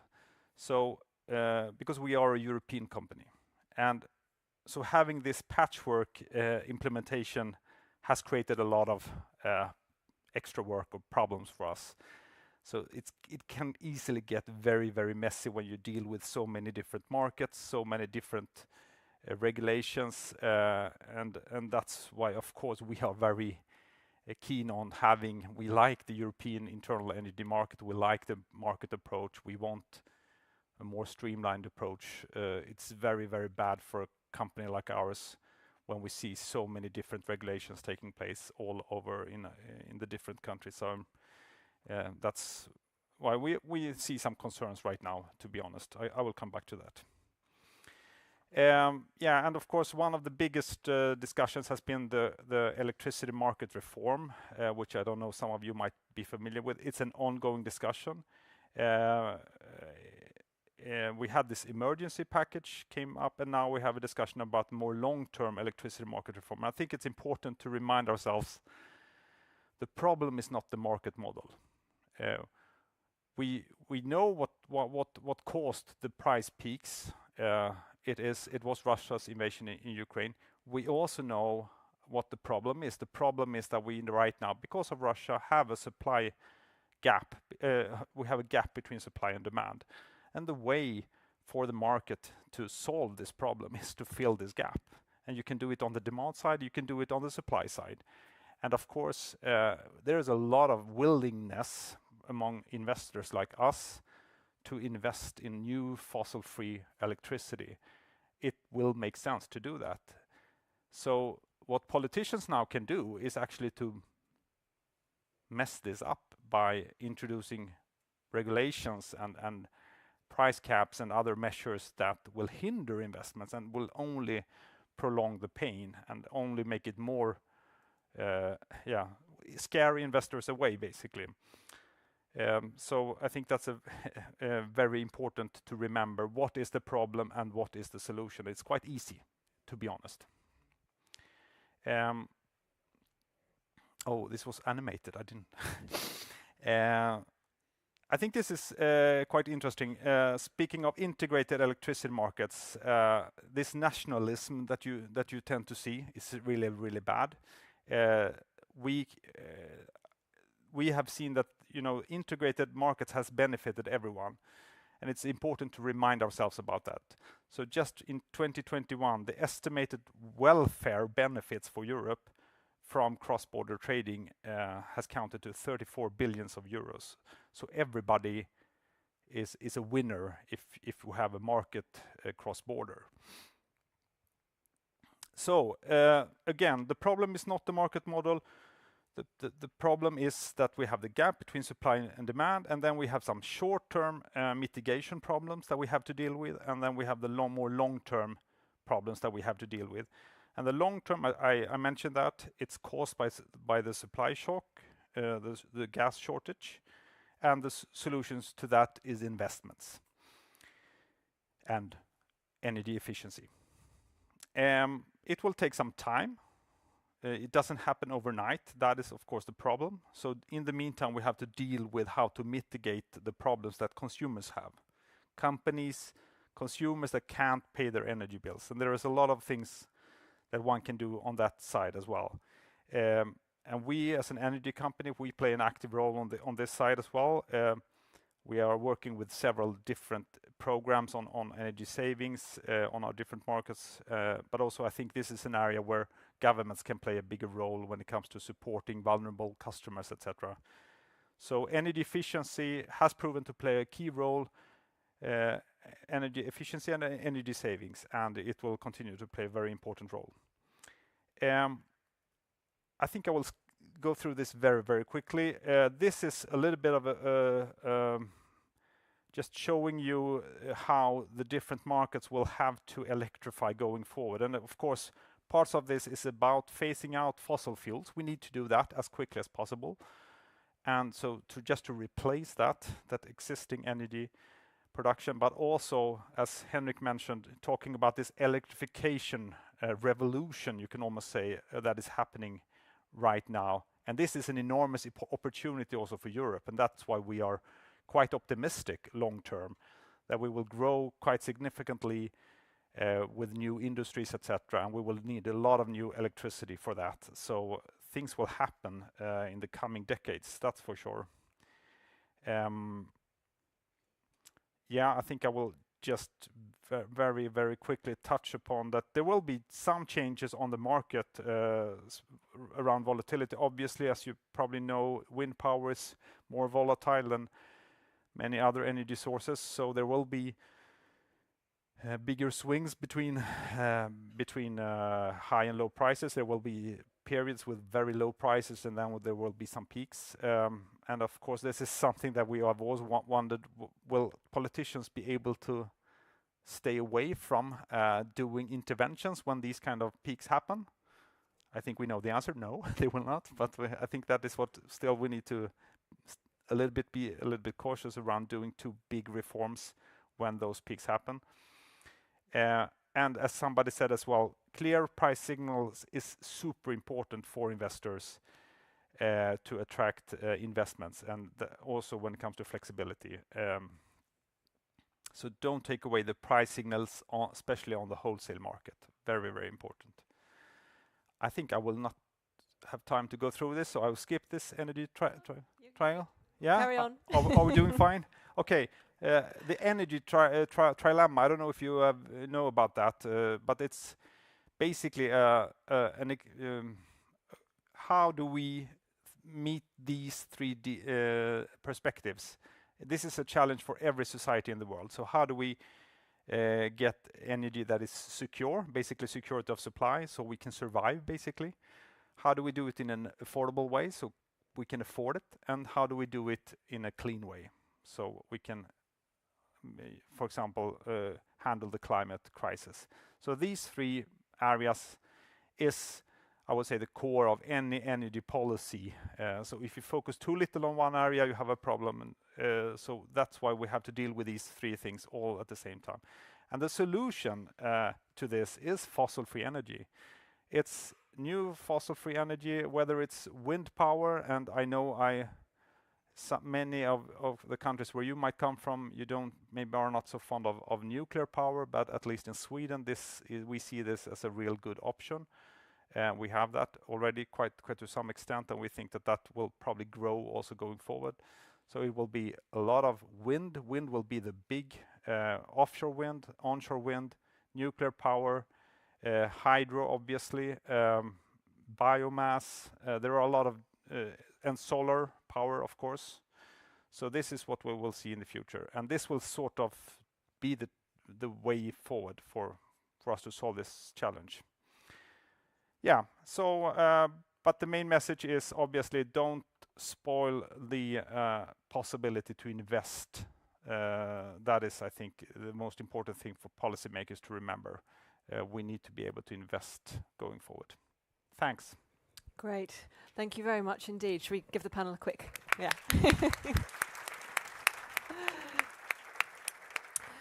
Brilliant. Well, I've got lots of questions, so we'll see how far we can get in the time available. I'm going to start by reflecting on the experience of the crisis and asking whether the European energy market is basically stronger or weaker as a result of the crisis. And I know that's a very overly simple question because there's not just one market, there's lots of markets, but give it a go. And I'm going to start with Dennis. I think overall, as I tried to show also in my introduction, the energy market has shown that it's extremely resilient. And I think that's a strength which maybe we have to also tell, because people who are a bit further removed from energy markets don't maybe realize how tight it would have been and what could have happened if the market hadn't been organized in this way. I think that's a story to tell and to explain to people what the benefits are that they maybe take for granted. In that sense, I think it has shown very strong strength. There are some weakening elements, I would say. What I would see is a lot of the crisis legislation, which was pushed through at short notice under enormous time pressure with a lot of political pressure and without any stakeholder consultation. I think it doesn't meet the regular quality you would expect from EU legislation. It's emergency legislation. It should normally expire within a year or so. And so hopefully over time there's time to correct this. That was something that needed to be done very quickly. It's not something I think for eternity. So if that can be let's say, picked up and improved, or maybe just leave through the back door, I think we're in a good place. Great, thank you. Oscar, same question to you. Yeah, probably same answer as well. So I agree. This was a test, a true test. I totally agree on this regulation part. It's been so the pace that we have seen in the different regulations. It's been hard for just to and a little bit. I would say I think we have dealt with it very well on all levels, but it's been tough for many people to sort of, are we really thinking about all consequences? There was someone earlier who talked about, like, if you start to regulate one area, you realize, oh, there's a consequence of that we have to deal with as well. Oh, then what happened? Okay, then we have to deal with. So you're on a downward spiral here if you start doing too much. And I think this crisis has shown that, the market works pretty well. So yeah. Yeah, excellent. I don't know whether would you like to come in on this one? I think it was a pretty tough wake-up call. But maybe it was good, because somehow we need to go from talking about green transition to actually do something. Yes. So I think it was, of course, not nice, but I think we needed it. Yeah, that's Per, anything? Yeah, I think that this was a big test, and I think also the market it did well. So, but I think the problem is maybe that the majority of the population, I don't think they have the feeling that the market worked well, and I think also majority of politicians, they don't think that either. So I think that could be a problem, that maybe there will be bad policies ahead because they didn't agree. Yeah, I would agree that that's certainly a risk, and I certainly very much agree with the wake up call about the need to wean ourselves off fossil fuels. I mean, I think there's a long way to go until we are there, but fundamentally in geopolitical terms, the sort of endowment of renewable resources over the surface of the planet is so much more evenly spread than the endowment of fossil fuels that it cannot but be a good thing that we're able to get our energy from that source. And I think the crisis has helpfully focused minds on that. I mean, I think definitely the tenor of the conversation in this panel, and I suspect the views of the people in this room, is that we should regard many of the interventions we've seen, in particular subsidies to either the production or consumption of energy, as a sort of exceptional crisis response measure, and not a feature of the market that we would want to see on an enduring basis. But as we've heard from the discussion, some of the government interventions are in response to the crisis. Some are in response to the climate crisis, which is a much longer time frame. And so my question to the panel is whether there is a risk that energy subsidies are becoming a sort of the new normal, and also whether the Inflation Reduction Act in the US has kind of changed the game around that. And I think I will start with Per on this one. Yeah, I mean, I think first here that because all of these market interventions during the crisis, somehow I think there is a risk that this will continue a bit, because I mean, if it happens once, I think it's more likely that it happens twice, and probably also now that the EU wants to accelerate this energy transition, probably some subsidies will be needed to sort of speed up the process. And I don't think actually subsidies doesn't have to be a bad thing, but it's just that one need to sort of try to keep subsidies at the same level in all countries, and also all fossil-free technologies and so on. So it doesn't have to be a bad thing, but I guess there will be more subsidies. Yeah. Henrik, would you like to come in on this? Yes, definitely a risk. Is there anything we can do about it? Tax money should be spent on new technology, for example, electrolyzers, to make them cost competitive, but absolutely not producing fossil-free electricity. That we do it cost efficient since many years. Yeah, that's... Take the fingers away. Absolutely, I agree. It's a super big risk, and I think we see some of this problem right now in Europe. You mentioned the U.S. Inflation Reduction Act, and I think this is a little bit of a wake-up call for Europe, how to deal with a more global competition. So that's one part of it. How do we make sure that investments go to Europe? The other part is, of course, this state aid race between countries within Europe, which is also a problem. So it's also a downward spiral. So I think this is absolutely a big risk, and we see that trend right now, and it's a concern. Dennis, anything to Maybe add? just a few words. I think the part that will not disappear anytime soon is the support to vulnerable consumers. That's something that was actually already codified in EU legislation before the whole crisis, but not used very often. Now, of course, people saw that it's really important. What we see is that some countries, like for instance Sweden, have quite a targeted system in place to provide support to those who need it, and other countries completely lack that. If you lack such a system, you don't have the operational capability to deliver money only to those people who need it. You're stuck with generic measures. So we think that this is a moment for those who don't have it yet, to make sure that they can actually target those who need it and leave the rest of the market to function as it normally should. And for the rest, I fully agree with Per. I think it's a matter of making sure any subsidy to accelerate, which may be needed, is spent in a technology neutral way. So you get all the offers in there and you select the ones that provide most value for money, but you don't favor any particular technology or nationality or whatever. Yeah. Now, the question of subsidies to vulnerable consumers is very live in the UK at the moment, and the government doesn't have the channels for targeting well. And the amount the UK government spent on subsidising household energy was about the budget of the of the National Health Service for a year. It was a huge amount of money, and so they're thinking very hard about targeting. But it is also the case that during the crisis, with prices at unmitigated levels, roughly half the households in the country would have been captured by the definition of fuel poverty. So this is not a small number of vulnerable customers. It was a very widespread majority, but obviously at more normal price levels that would be less the case. I wanted to ask about getting the balance of interventions right in energy markets at the EU versus the member state level. And I think this is sort of a question partly of the specificities of different markets and of different countries and the energy systems and the industrial systems. But also there is this level playing field question that has come up a few times before. Dennis, if I start with you, what's your reflections on how to get that balance right?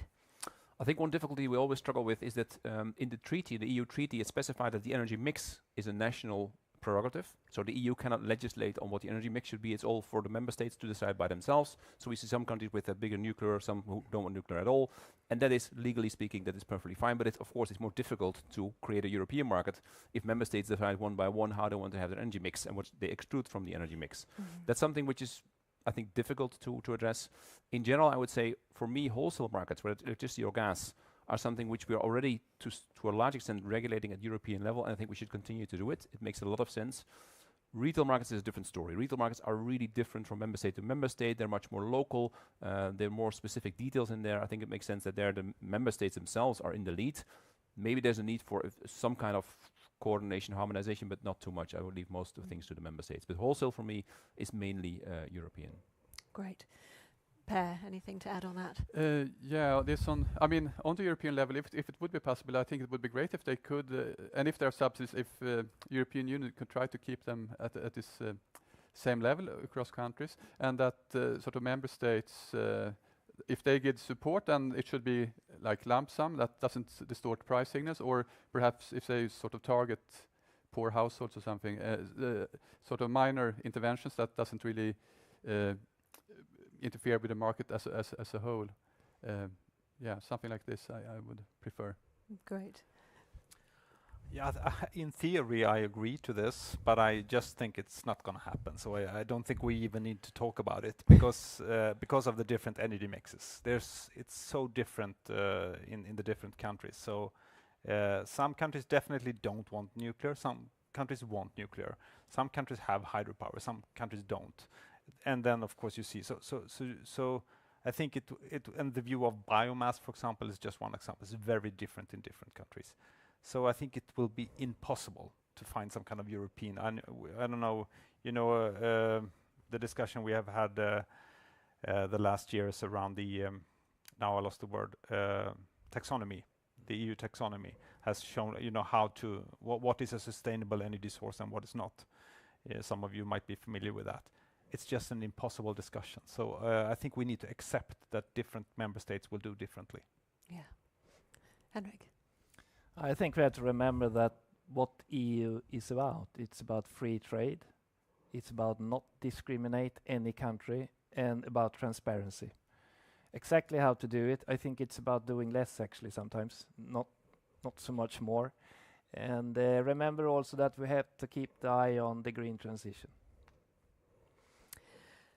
That segues perfectly to my next question. On the green transition, my personal view is this is going to require neither the free market nor governments can deliver it alone. So it's going to require huge efforts from both the private sector and from government. What are your reflections on the respective roles of government and the private sector? What's the private sector going to be good at, and where do you need government to step in? Me? You to start. I think I said it in the beginning almost. We definitely need politicians to set the rules and to weigh in other interests than just local environmental impact. Also, the climate effect and benefit must be weighed in when we change, especially the environmental regulations. And then we need permits. We have the money, we want to do it, but it's impossible today. Oscar? Yeah, also, again, for politicians to really keep an eye on the long term, like where should we go? And when things are rocky and when the storm is coming, don't change direction too much. Keep that eye on where to go. Keep those sort of policies, long-term policies in place, and then you do mitigation policies in crisis interventions might be needed sometimes. So I think that is what. Don't think that suddenly now it's not working. Let's go this way instead. Yeah. And then you have to change back in 2 years, and then. Fair enough. Per? Yeah, I mean, I agree with the former speakers here that I think the government they should focus on speeding up the administrative processes and permitting processes, but also another thing is also politicians they create this political uncertainty, and I think there would be advantages if, for example, politicians in Sweden, for example, as an example, they could sort of join and agree on a sort of long-term energy policy, so that the political uncertainty would be lower. And another thing I think politicians could do would be to have more investor protection agreements, so that if investors make investments and suddenly there is a change of policy, then this investor is protected, so it will get some compensation for this change of policy. So I think politicians they could do more to lower the political risks. Yeah, that's well said. Dennis, anything to add? I think along the same lines, a stable investment climate is crucial. So you can't change overnight. You should provide stability and predictability and a regular process. If things are changing, it goes through a stakeholder process so people can see it coming and can influence what may come. I think that's really important. On the permitting, we've been monitoring the progress of the so-called projects of common interest for the last decade or so. We consistently see that permitting is the major reason for delays in the implementation. We also see politicians reacting to that. So they pick it up, they're aware of it, and then they say they either make declarations or they put targets in the legislation, say it should be maximum, I don't know how long. And we don't see any change on the ground until last year when Germany needed LNG receiving terminals, and they could do it within a year, which was incredible. So there are ways to do it. If people feel there's a crisis, it's possible to get an LNG terminal, in this case in Germany, within a year. That's incredibly fast. I don't know how they did it, but apparently it's possible. So if we really think it's a priority, there must be ways around it, but the current system is too slow to deliver that. I think there's been a lot of reflection across governments about the ability to move quickly in a crisis, and why can't you generate that in a non-crisis situation or in a climate crisis situation where the crisis sort of plays out at slower speed, but no less awfully. Right, we're going to have a quick fire round, and then we're going to go to the audience for questions. Quick fire round is I'm going to ask each of you to just give us one thing that you've learned from the crisis and one thing that authorities need to keep in mind as we go forward, and I'm going to go from that end this way. I think the crisis was a good wake-up call actually, because there's so much we have to do, and it's not only to hope for things to go back to normal, we have to go forward. But in order to be able to go forward, we need, again, the transparency, the long-term thinking, and we need to speed up processes so we can actually go from setting targets to actually doing something in reality. There we need the politicians. Thank you. Yeah, just to follow up on that optimism, I agree. You all know, never waste a good crisis, etc. And I think if there were countries that hadn't understood that the importance of phasing out fossil fuels, hopefully now they realized it's actually quite important to do it as fast as possible. We need to do it from a climate perspective that we have known for many years, but still we have seen investments in fossil fuels. Now we also know it from other perspectives. We know it from a cost perspective, we know it from a geopolitical perspective, that we just need to invest in other fossil-free alternatives. So I think that is the lesson. I hope we can really remember that, and I hope that we will see these very clear determination from politicians and companies to go that route. Thank you. Per? Yeah, I think one thing we learned here is that the market worked also in this extreme crisis, and helped to solve it. And for politicians, I think they should be aware that of this political uncertainty that they create if they start changing the policy. Dennis? I think one learning one for me would be that speed is possible, but keep an eye on stakeholder consultations. And the two, of course, there's a tension between the two. The more you consult, the slower it goes, but they're both needed to some extent. And for authorities, I think now that prices are coming down, keep an eye on to what extent and when those price decreases are transferred to consumers. That's something which is very sensitive for politicians, and at least you should be able to explain, if it happens more slowly, why it's happening more slowly. Yeah, no, I very much agree with that. Thank you all very much. Now, I'm going to open to the audience for questions. Yeah, I see we've got one down here. Yeah, thank you very much. We heard about the volatility that is about to come, and in Germany we always have this debate about the question if we need capacity markets in the future, which means that in terms of the well-known Dunkelflaute, I don't know if this is a word already that has made its way into English, which means that there is no sun, no wind, typically between the 20th and the 24th of December in Germany.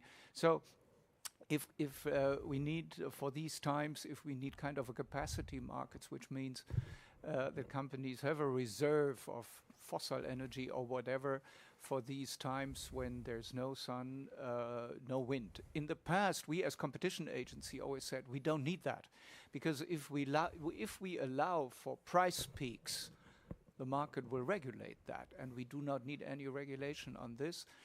Many people in Germany say, well, this is old-fashioned, this view, and we are in a new world now. It's all faster, more transformation and everything. So I would be very interested in all of you on the panel. Do we need that, or don't we need it? And has the time changed or not? So that's my question. You have France. That's how we in the UK feel about France as well. Oscar, do you want to go first on that? Yeah, I can do that. No, to paraphrase an earlier, no, we don't need that. I think first of all, you shouldn't have phased out nuclear power, by the way. but secondly, I think we also see what is really good, looking from some kind of flexibility and technology perspective. We see a big possibility for hydrogen going forward, for green hydrogen. So parts of this challenge that we see with the increased volatility will be done. So when we have a lot of wind, we will produce a lot of hydrogen that we can use, or solar. A lot of wind, a lot of solar. So we will be able to stabilize the energy system a little bit through that. So I think there are reasons to. But then, of course, with grids and with the base load in from other countries, whether it's CHPs or nuclear power or hydropower, you will be able to balance the energy system. I'm quite optimistic about that. Yeah, let's go to Henrik and then Dennis. It's an interesting question because it's also a structural question for Germany. And that might be the solution. I tend to agree. A lot of solar and wind in Germany, but you have a transmission period which takes some time. And you are the biggest steel producer in Europe and also the biggest chemical producer. And that's to me is energy, cost competitiveness.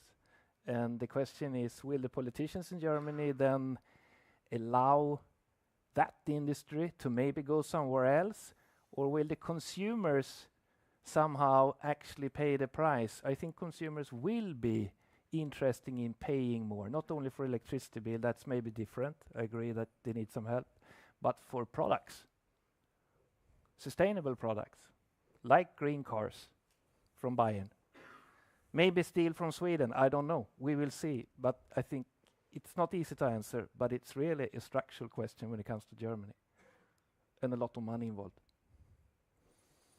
Dennis? I don't think there's a clear yes or no answer to your question, because for me, a capacity mechanism is like an insurance mechanism. It's how risk averse are you? Do you think you can rely on the price peaks which will happen, or do you want to dampen them in some way? If you're very comfortable with price peaks and you have a large area, you could probably manage. If you don't want to run the risk, you probably want to have an insurance. That could be in the form of a capacity mechanism. In any case, I think what you should avoid is having a capacity mechanism which acts as a subsidy for fossil fuel power generation. If you have something, make it really open to all kinds of techniques to come in, including aggregators to come in on the demand side. It doesn't have to be a power plant, and there's different ways of having different approaches, let's say, compete with each other in a well-designed capacity mechanism. Yeah, so I am a bit skeptical of capacity markets, as I said in my talk, but I think also, I would argue also that the market will change, so it will be different in the future, and I would argue in the future capacity markets will be less useful. I mean, capacity markets, I would say, is sort of, they work fine if there's kind of a social planner who can predict, okay, how much production is needed in a few years, and exactly how much capacity do we have. I mean, so if one has sort of gas-fired plants, it's sort of where production is very easy to predict how much is going to be produced. But now in the future, it's much more difficult. So, I mean, how should a social planner be able to predict how much production is going to be needed in 4 years? And how should this planner tell how much these consumers want to pay for this production? I mean, there's no way they could do that. And also, again, we also have new technologies. We have energy storage, and we have demand response, and we have small-scale decentralized production. And all of these technologies, they don't work well with a capacity market. So I think, yes, I agree.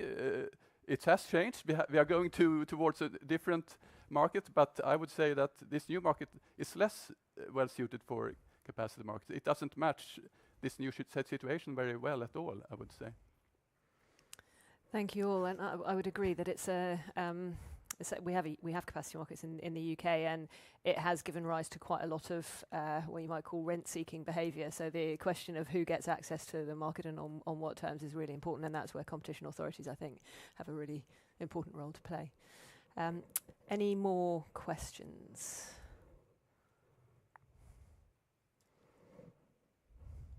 I think if we've got no more questions, then probably... Oh, no, we got one!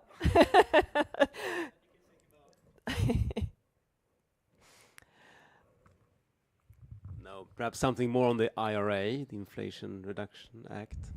What are the risks for us, and how should we handle them in Europe? And what do you expect in the next 5-10 years? Well, I'm going to take chair's privilege and punt that question down the row. Dennis, do you want to start? I mean, we watch a bit the IRA from a distance. We don't really look into it. It's a bit outside our regulatory approach, so I wouldn't have a strong view on that. I know the debate around it. Maybe others are probably better placed to comment on that one. Per? No, I guess I don't know. I don't know much about that either, but I guess there's a risk that we will get more subsidies here in Europe as well. I guess that's going to happen. Should I continue to just... Yeah, kick the can down the road, because then eventually it'll come back to me and I'll have to do something. No, I don't have any strong... I think this is absolutely a concern. As I said, I mean, we are a company that are only in Europe, so that is... we are not looking into other markets. So of course we want Europe to be very competitive, and of course we see now that other investors are sort of moving their eyes to other continents, US, for example. And this is obviously a risk. Exactly how to deal with this, I think there needs to be some kind of strong European industrial policy somehow in a competitive way. Maybe you can solve this in this room. I don't know. I don't have a solution.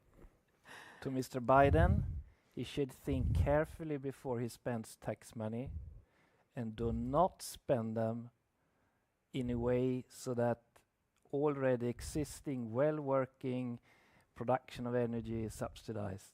It does not make sense in the long run. I mean, I certainly would agree with that. I'm also, incidentally, slightly puzzled by why it's called the Inflation Reduction Act, because nothing strikes me as more likely to generate inflation than pushing lots of money through the economy. But it's really noticeable in the UK how sort of high the anxiety is that if the British government is not willing to make decisions quickly and possibly not necessarily give out subsidies, but maybe underwrite some of the tail risks in projects. That there's a sort of lot of debate about mobile capital and where else it will go. So yeah, I think it's a pretty live issue. Any last orders before we go for tea? When I put it that way. All right, Carl, do you want to take over the MC? Well, I think they did a good job, the panel and the moderator. So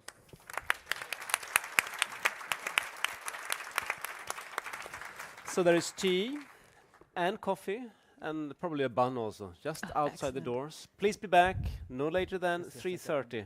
And you have to improve a little bit about this keeping times. So thanks again. Thank you.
So welcome back for the last and third panel on sustainability considerations in competition law. Where do we stand? And this is also a very fascinating subject. And to our help to moderate this panel, I've asked Elise Provost from the French Competition Authority to help us out and to guide us through this. So please, Elise, I give the floor and the mic to you. Thank you, Carol. And thank you to the Swedish Competition Authority for having invited me to moderate this panel. I have the pleasure today, the honor, to moderate a panel on sustainability and competition law, or as Commissioner Vestager had said this morning, a topic where the short term meets the long term. Last month has been a perfect but sad example of what we can no longer ignore. Climate crisis. I could spend 10 or 20 minutes to explain how this is only the beginning and how the climate crisis, also devastating, is only a minor part of what we will have to face in the next year, in particular to the loss of biodiversity. But I'm sure you all already know that. At the European level, addressing the climate crisis, the environmental crisis, and more broadly moving towards a more sustainable world has been set as a top priority, and it is also a priority of the Swedish presidency. In particular, the European Commission has launched a Green Deal in 2020, the Green Deal being a roadmap for Europe moving toward a climate-neutral continent by 2050. We see every day how this is relevant and how we should actually accelerate if we really want to provide the next generations with a sustainable world. There is now a large consensus on the fact that private initiatives are most welcome if we want to succeed. As Commissioner Vestager said, everyone in Europe will have to play their part, and that includes competition enforcers. Then the question is, what can we do as competition agencies, and what has already been done? The responses to this question will be provided by our panelists, but let me give you some introduction remarks. The first point is that competition by itself is well suited to bring sustainability. Indeed, competition among undertakings in itself is a powerful means to ensure that sustainability is promoted and increases consumer welfare. In addition, consumers and companies have understood that they will have to adapt their activities. They have already started to adapt their activity to tackle the crisis and limit its consequences. In other words, sustainability considerations are often already into the markets. They are already competition parameters, or are to become such parameters on which firms will have to compete on. To that extent, sustainability is already into the competition enforcement scope. By contrast, the role of competition law when sustainability remains out of the market, when it is a pure externality, is less clear. But I'm sure our speakers will come back on this point. Today, we have the chance to have high-level experts on the topic, and I will now introduce them following the order of the speeches. Our first speaker is Jonathan Ford. He belongs to one of the most leading law firms across the EU that has been very proactive in the debate on the integration of sustainability considerations into competition law. Jonathan has in particular an important expertise on sustainable finance. Our second speaker is Agustin Reina. Agustin is Director of Legal and Economic Affairs at the European Consumer Organization, BUC. This umbrella organization has been the main consumer voice in the debate so far. Our third speaker is Pierre Régibaud. Pierre, as you probably already know, is Chief Economist at DG Comp at the European Commission. He has a long-lasting experience on industrial organization and competition enforcement, in particular on novel and complex issues, as the ones that we will discuss this afternoon. Last but not least, Ioannis Lianos. Ioannis has been probably one of the first maybe in the first academics to discuss the interplay between competition law and sustainability. He is president of the Hellenic Competition Commission, one of the most engaged agencies on the topic across Europe. Thank you very much to all our speakers to participate to this panel today. I think you can now join me on the floor. As the debate in Europe at least, on the integration of sustainability consideration into competition law has been firstly raised by practitioners. We have considered relevant to start this panel by the practitioner's view. Then, Jonathan, the floor is yours. Thank you. Thanks very much, Elise, and thanks so much for the opportunity to come here today on European Competition Day. I come here as a Brit, like Mary, but also an Irish person, so hopefully we'll win the Eurovision again. So as Elise mentioned, I've done quite a lot of work in sustainable finance and climate initiatives generally. So I'm hoping to give a private sector practitioner perspective before we get on to some of the interesting debate which we'll cover. And I think Elise already mentioned that sustainability initiatives are important. The theme of today's panel and today generally is about the crisis that we see in climate change. And I think one thing really resonated earlier, which you touched on, was it sounds like long-term goals. 2050 seems like a long time away, but this is where the short term meets the long term. And we've got targets over the last couple of years. You know, we've had some high-level targets by private sector to try and achieve net zero, and now we're really going to have to see action, and that's what we're talking about today. I think, Elise, you briefly touched on why competition law doesn't always help. Well, sometimes it does. You know, where customers are willing to pay for a sustainable product. We heard about green energy, efficient, low-cost energy, and that's obviously a fantastic solution, but it doesn't always provide the solution for the private sector to collaborate or come together independently for a cost-effective solution that achieves climate benefits. The reason is market failures. They get in the way of that. We have negative externalities, and unmitigated market forces can drive out exploitation of the nature and climate, hiding the true long-term costs. So in a climate context, this has been described as climate change being the greatest market failure of all time. In an ideal scenario, we'd have regulatory solutions. That would be the first best solution for all of these things. We heard on the panel just before this one that we really need the politicians to act. But the reason industry associations exist, the businesses feel the need to collaborate, the reason why I've got a job is because the regulatory landscape isn't moving quickly enough. It's not moving fast enough in the right direction for what the scientists are telling us we need. So regulatory requirements, for instance, the ones mentioned, demonstrating the true cost of polluting for polluting products, that will help us get there, but it's not coming around quickly enough. So this is why the private sector is being called upon to act. So here's the tension. How do we manage the antitrust issues around sustainability initiatives? And we've been talking about these issues, Janis, the people on this panel and others, for a number of years. And there's a tricky number of issues to grapple with from a number of different perspectives. And the most obvious one is the issue of green cartels. So when you have legitimate coordination falling into illegitimate coordination, and we've seen examples of this coming together for a good reason and ultimately falling on the wrong side of the line.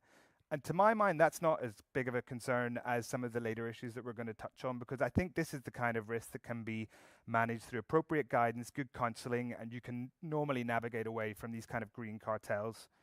I think the more difficult area where we're going to spend most of the discussion on today is about what level of coordination is justified and how much are consumers willing to pay for these improvements in sustainability. How do we quantify the benefits of these sustainability initiatives, and how do we balance them for the consumers who are buying the product and the broader consumers who may be affected by the coordination? And this is all the more important in light of the topics we covered at the start of the day. We've got a cost of living crisis, and it's not the time to be squeezing more pressure on the purse. So we'll touch on how we can quantify these benefits, and I'm sure Pierre will have a lot to say about that. But I think we can take some learnings from other disciplines, from climate science, from actuarial disciplines. There are ways of quantifying these benefits that people have been doing for many years, trying to work out transition planning, and I really think we can take learnings from those whenever we're trying to think how do we achieve these objectives. I think we'll also touch on in the debate and discussion, how do we identify the right beneficiaries of these sustainability initiatives, how do you accurately sort of draw a perimeter about who's benefiting from this coordination? And jurisdictionally, we might feel like we're limited as competition authorities or practitioners to looking at the jurisdiction you're dealing with. In the EU, we're looking at the EU. The CMA has recently published draft guidelines, and they have gone quite far in some directions, but they've also been very clear that they are only looking at UK markets. And there's a question as to whether that's really going to get us as far as we need to, given climate change issues are a global issue. And let's be honest, historically, looking back at the UK, Europe, we've created a lot of these problems over the last couple of years. It's a global issue that needs a global solution. The other issue which authorities, I think, are rightly grappling with is around floodgates opening. So regulators might be cautious about the potential for read across. There's no new legislation that we're looking at. We're dealing with the same framework that we always have, but we're applying it arguably in a slightly different way. And there's a risk that has a spillover effect into other areas. How far do you go? And I think the European Commission has adopted a pretty broad approach in the types of sustainability issues that they're comfortable with looking at, reducing food waste, etc. Others have been much less comfortable in too much spillover effect. So I think that's a real risk and something that's worth discussing. But to my mind, there is a balance to be struck on how far competition law should be bent before it starts tipping into policy issues. I don't think competition law should rewrite public policy, but it also shouldn't block legitimate collaborations. And I think a lot of the debate we'll have today will be about what is legitimate and how far can we go there. So our starting position is that legitimate collaborations shouldn't be deterred. And some people in the press, maybe in this room, might say, is the fear really well-founded? Is this a convenient excuse for big business? I mean, from my perspective, speaking to clients, I think it is a real issue, and there's a number of different facets to that. But we've heard from clients, we've conducted surveys with clients, and actually more than half of the sustainability leaders that we spoke to said that they had actually not gone ahead with sustainability initiatives because of antitrust or fear of antitrust enforcement. So I think it's a real risk that they're still grappling with. But we still hear that some stakeholders have reservations. I was speaking to Yanis last night at the back of the bus, and he's still saying we're not seeing enough people coming to us with examples. We heard it from Commissioner Vestager earlier today. And I think there's a bit of a chicken and egg problem for those of us not chicken of tomorrow, but a chicken and egg problem for those of us advising in this area. As we need some good precedent to give us guidance in this area. I think the Dutch regulator has done a great job in issuing cases, including no action cases, in English, and I think that does a lot for practitioners and for industry.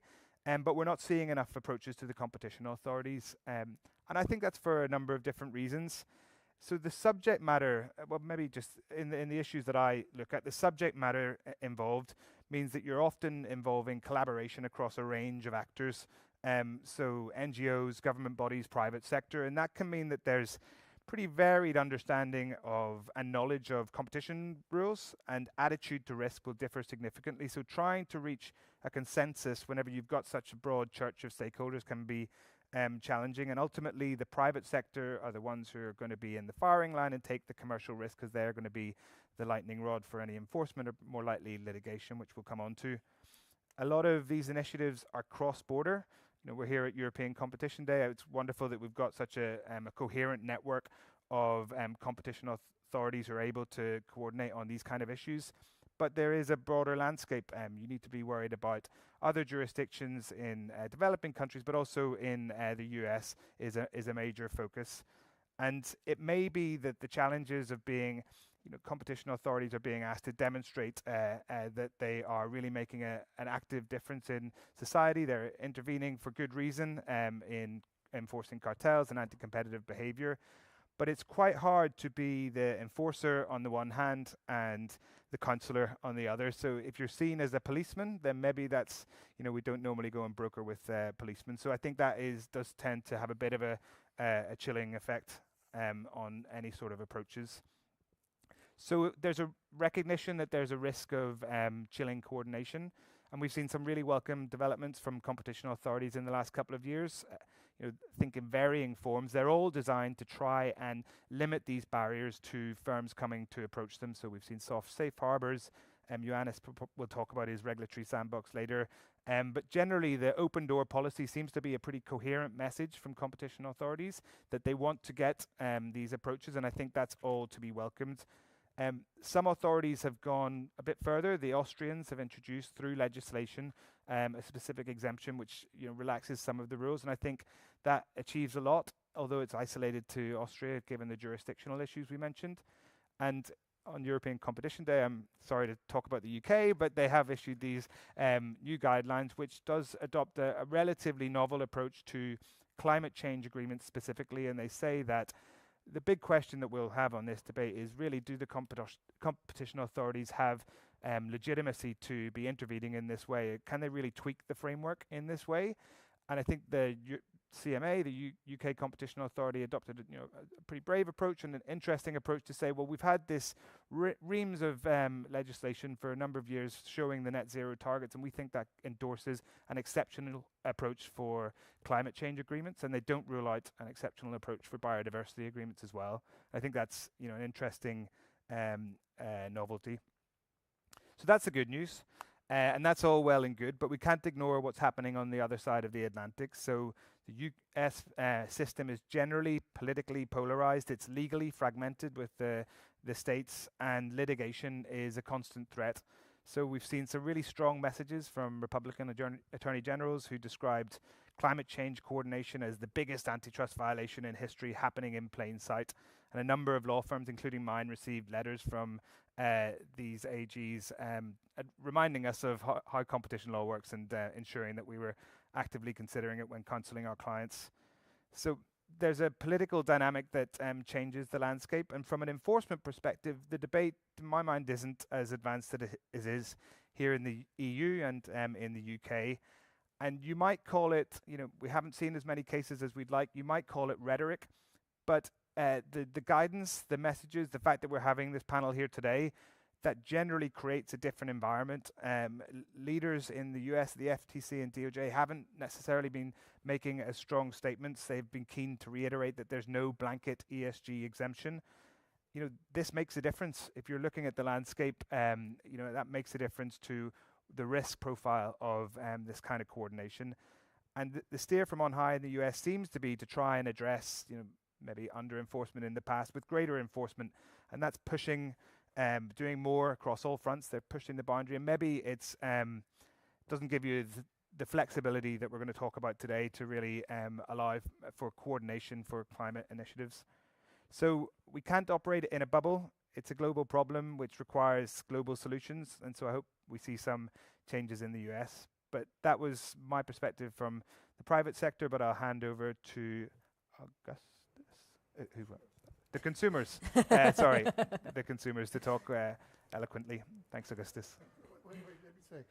I think somebody said recently that the consumer welfare standard is dead. So what are you doing here? Exactly. Anyway, a lot to say about that, right? It's not me that said that. Just precision. Very US discussion. Anyway. Yeah, please. Super. Thank you. Thank you, Elise, and thank you, Carl, also for organizing this super interesting conference. It has been really a fascinating day. And it is already a fascinating discussion. It's going to be even more in the next minutes to come, I hope.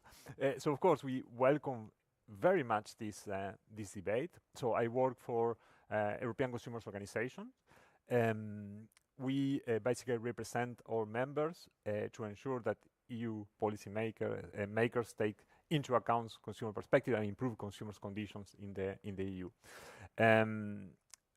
One of the particularities of the organization I work for is that we cover basically all the EU policies that affect directly people. So from energy, financial services, transport, so on and so forth, you name it. And of course, we have also taken the conscious decision with our members that we really need to prioritize sustainability across sectors. And this is because we need to change the way we produce, we need to change the way we distribute and consume goods and services.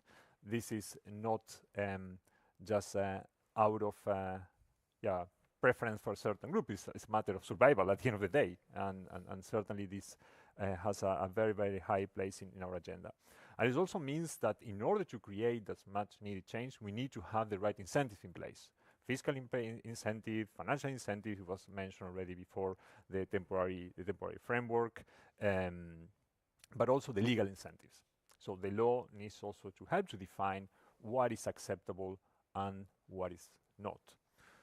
We work also a lot on consumer protection horizontally. So when it comes, for example, to greenwashing and greenwashing claims, zero carbon emission products, which is factually impossible, and still there is a flood of this type of claims in our markets. And competition law, of course, is also part of this debate.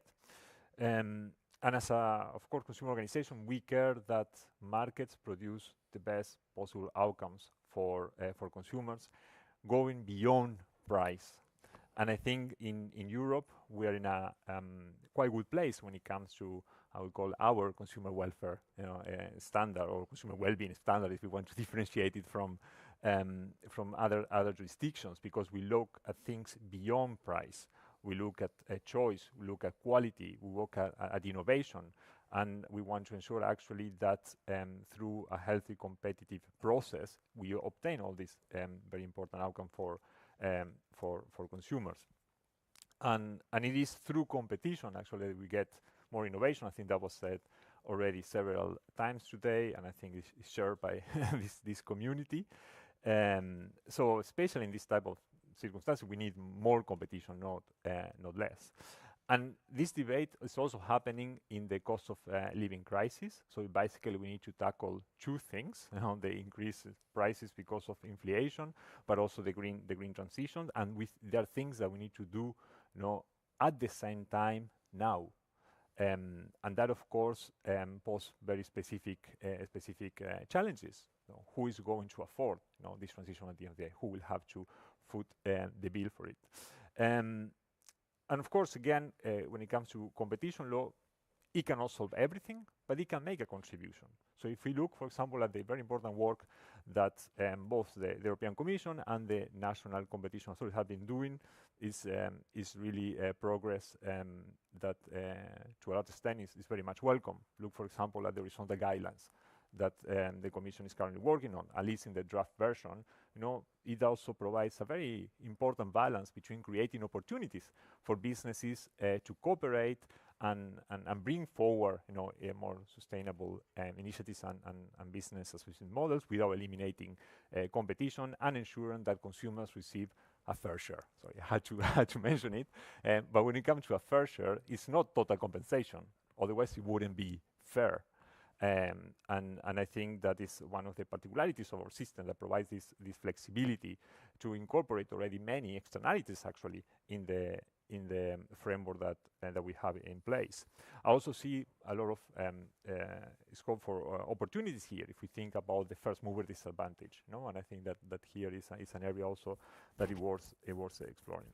But at the same time that we were having this discussion about how competition law should be adapted or reconsidered in light of all these challenges, there was another very important development taking place in the reform of the CAP, the Common Agricultural Policy, which did not deserve the attention or didn't have the attention that it really deserved. So basically, I don't know if you're all aware, but there is a provision in the regulation on Common Organization of Agricultural Markets that creates a very, very big carve-out from competition laws for a huge list of products in the agri-food sector.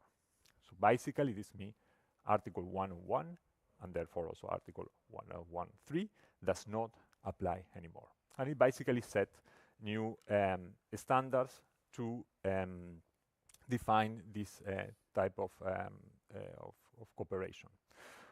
For a consumer perspective, that raises, as you can imagine, many eyebrows, because for us, Article 101 and Article 113 have been extremely important. It's a fundamental safeguard that we have in place.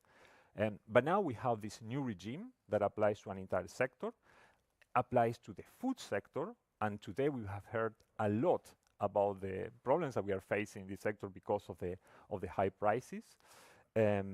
So certainly this is something not to be overlooked, and certainly we will not like to see is less competition in this agri-food sector, when what we need actually to be able to keep prices under control is the opposite, is more competition.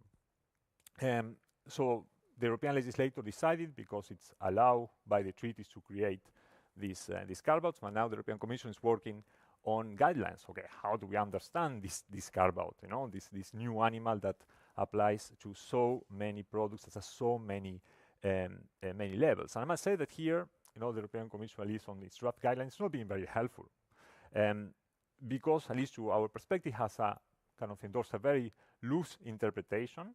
So just to give you a very simple example, you know, the provision says that you can come together, you know, to promote sustainability initiatives and go beyond legal standards. So if there is beyond legal standard, that means that somewhere it says that this is the minimum that you need to have. Well, say, according to the draft guidelines, no standards means legal standards. So that means that perhaps with very little effort, you can also increase prices. And you can increase prices in an inflationary scenario where people have the expectation that prices will go up. So this combination actually is not the best one right now to have. Also, we cannot forget that even in the treaties, you know, Article 39 on the objectives of the Common Agricultural Policy, it says that, you know, one of the objectives is to ensure that suppliers reach consumers at reasonable prices. So how we're going to conciliate these different objectives?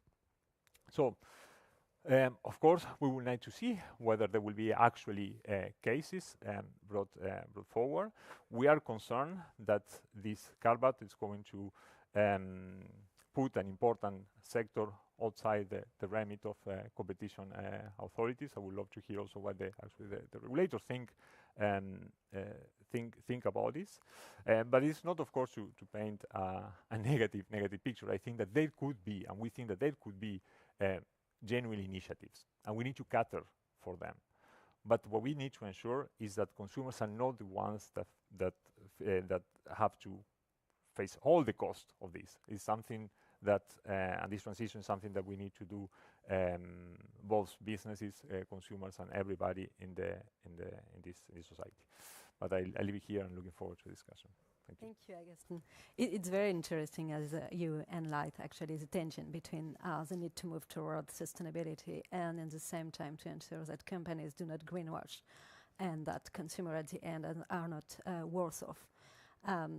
To some extent, it invites us maybe to define or to discuss, redefine what to be worse off means, as we may have used to ignore externalities in our classic assessment. But maybe Pierre will address this comment. But let's move to the enforcer side with Pierre now. Okay, first there's some comment on what you just said. When you say carve out, the word that comes to me is lobbying. And when you say food and agricultural, is let's try to get my service out of that as fast as possible, because it's a maze of special rules and special interests. I'm actually interested in the food sector, as you know, but that's really a special animal. So it's not something that enters into general consideration that we are going to talk about today.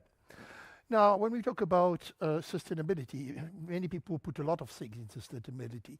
Everybody agrees that green is part of sustainability, but some people include animal welfare, child labor, and all of these kind of things, which to me are social causes. It's not sustainability. Sustainable means what it is. The economy can be on a self-sustaining path. So for me, that's just green, but that also includes other things that is not usually associated with sustainability in the way we talk about it in competition policy, resilience, and strategic independence. When you think of it, this is also two dimensions of sustainability for an economy. So I will spend most of my time talking about the green side, but I will at the end also say a few words about resilience and the strategic independence side of things. Now, for the green side, it's important to realize that, of course, those green issues and competition policy in terms of green issues are not there in a vacuum. First, there are many kind of other tools that are designed, and very often better designed, to deal with green issues than competition policy. We've got system of subsidies, taxation, minimum standards, maximum standards, all of this kind of things. They exist. They are very good tools. Frankly, therefore, competition policy should not be seen as a main tool. It should be seen as potentially a residual tool that might help further.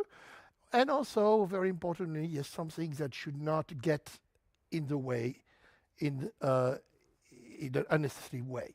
And there, frankly, I think we talk a lot about the perception of what the law is by maybe somewhat conservative internal lawyers who probably might be overinterpreting what actually the position of the Commission is.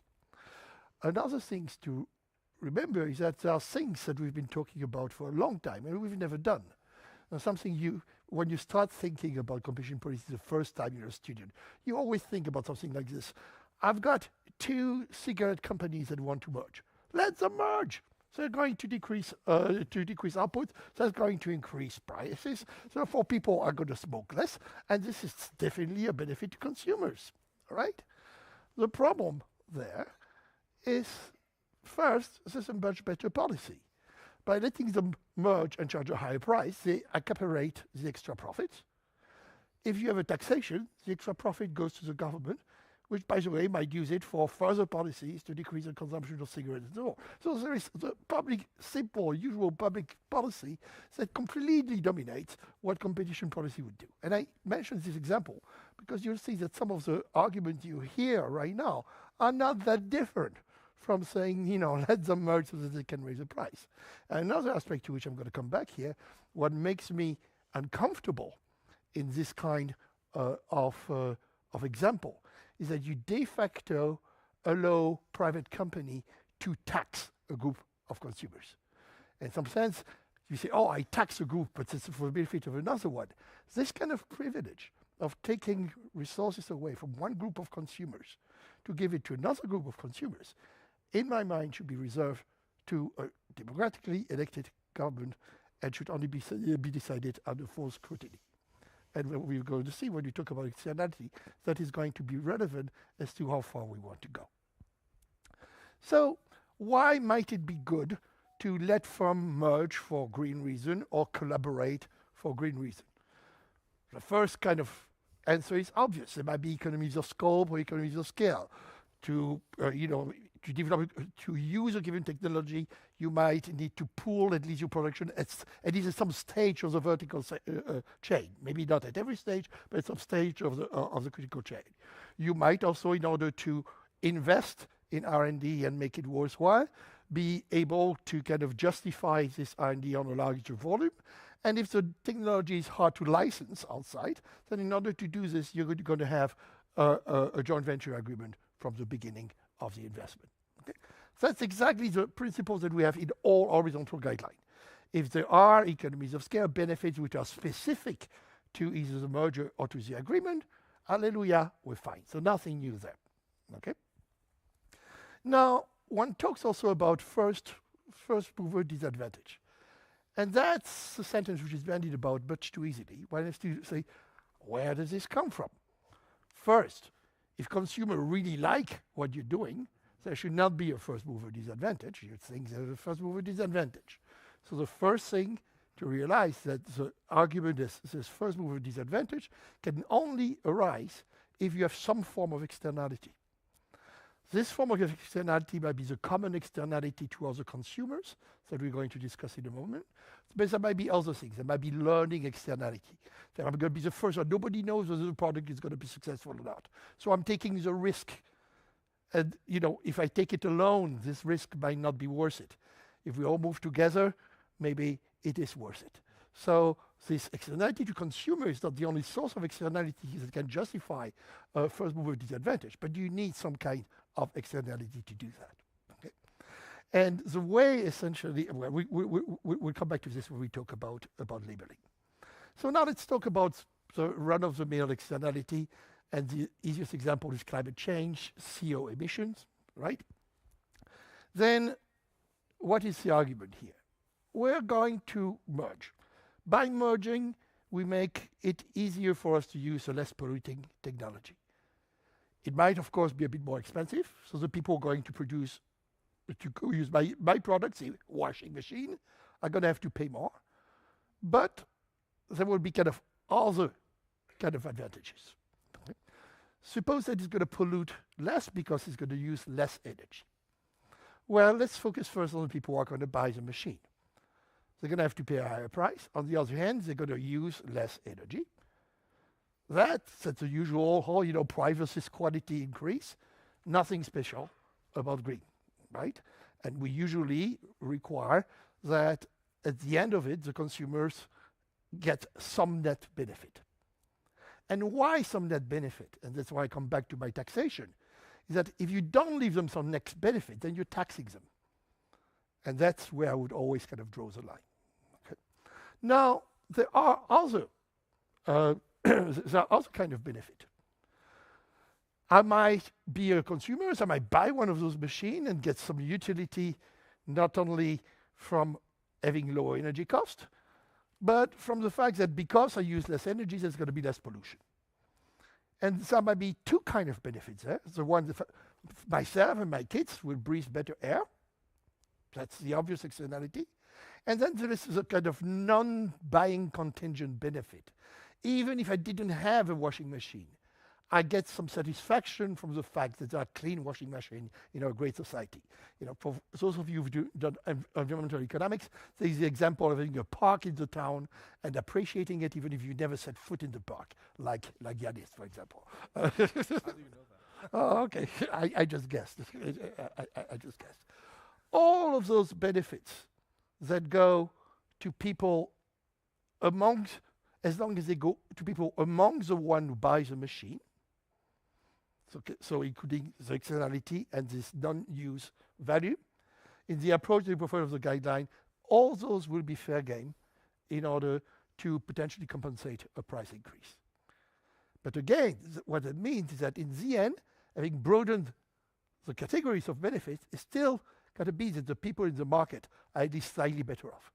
Otherwise, as I say, you get into the world of taxation and transferring value from one group to the other, which is not the business of the private sector. Now, why do we limit the externalities only to the externalities to buyers? Well, one reason, again, is that if there were huge externalities outside, it would justify actually increasing a price, so it would make the buyers themselves worse off. But that's the same argument. But beyond that, from the point of view of economics, there's no reason. If you look at the welfare of EU citizens, whether they benefit from the externalities because they're buyers of machine or not, for me, welfare is welfare. So economists are not doctrinaire about that. But there are still some good justification. One is that, frankly, the jurists don't like it. Article 1013 tried to get our legal service to agree that it does not limit you to within market benefits and will still be there 15 years from now. So we try to find a way to move on that was not limited by the strict view of 1013. The second is that you don't want to go too far. If you go too far away from the market, then you can think also that in other sectors, we're going to start doing general equilibrium analysis. Not just what happens in this market, but the impact on this input market, the impact of this input market on the labor market, and when do we stop? Okay, so stopping to what happens to affect people in the market might be crude, might not be right, but at least it is a clear limiting principle. Interestingly, you can see that for most important goods, whether you allow for externalities only to the people who buy who are in the market or people outside of the market, empirically doesn't make much of a difference. I spend my time, I have a sad life, going through a little exercise. You take jeans, for example. Okay? And you see, okay, jeans, what is the CO content of a jean, right? What is kind of the social value of that? For this, you go to the ETS system, We can argue whether the number of permits there are right or not, but I'm going to assume that the policymakers have gotten that right. So that price gives essentially the benefits to everybody in Europe, which is the right measure. So I take that. Okay. And first means those numbers tend to be quite small for most of the product. But then for this to make a big difference between whether you look at market or not, you need lots of people out of market and few people in market. But there are few people in market, so the total gain in CO is small as well. So there's a bit of a catch-22. And as a matter of fact, if you do the computation for cars, for TV, it's easy. It takes about 5 minutes per good to find this on the internet. So if you're interested, you find that allowing the consideration of all of European consumers rather than a single market, say like Belgium, would make a difference of justifying an additional price increase of between 0.5 and the highest case I ever saw is something like 4%. So it's not negligible, but it doesn't completely change the landscape. Now, something else that we've proposed in the new guideline is labeling. And that, of course, works in the case where consumers actually like what you do, right? And of course, you say, why do you have to say anything about labeling? Anybody can label. Well, that's actually a bit of a paradox for a consumer, from a competition authority that has to argue against the proliferation of labels. And the point is that if there are too many labels, nobody knows what the labels correspond to. Nobody has the time to check whether there are serious labels and so on. So there are cognitive limitations to what the consumers can do and therefore to how useful the label would be in signaling the quality. Therefore, in this new section, what we say is that, yes, you can combine between firms to have a label. This is not compatibility. For compatibility, everybody against one standard is probably the right thing. You don't need everybody on one label here. So you have kind of some market share restriction. So what we're trying to aim at is allow those firms to combine to the point when you might have 2, 3, or 4 labels in the market, who therefore are fairly easy to check, but can still kind of compete with each other. Okay, so that's the logic behind this new part of the horizontal guideline. Then the last point that I would make in terms of green is that in terms of acquisition, something we of course have to pay a lot of attention to is killer acquisitions. Shell acquiring a very, very promising green technology upstart. Maybe, well, maybe not. If you look at incentives, those are not necessarily obvious. So I think beyond just greenwashing, killer acquisition is something we should pay attention to. I think I'm going to stop there. I'll come back to the resilience and strategic independence later if we have time. Okay, thank you, Pierre, and thank you for this very lively presentation.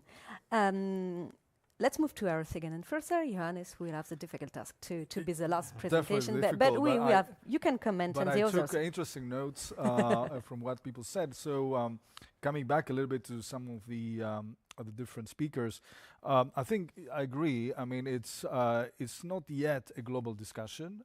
In particular, I would say it's an EU discussion for the time being. I mean, in the US, there's this big debate now about those that are in favor of the consumer welfare standard, whatever this actually means. I mean, is it consumer surplus? Is it consumer surplus plus wealth transfer, and the new Brandeis basically school? It seems that issues about sustainability are kept outside of this discussion so far. And obviously, this is an issue. If we are to deal with a sustainability problem globally, I mean, that should be also a global discussion, not just an EU discussion. I would say that I will present this a little bit about this consumer welfare standard is a little bit like a lot of discussions which are like theological kind of discussions so far.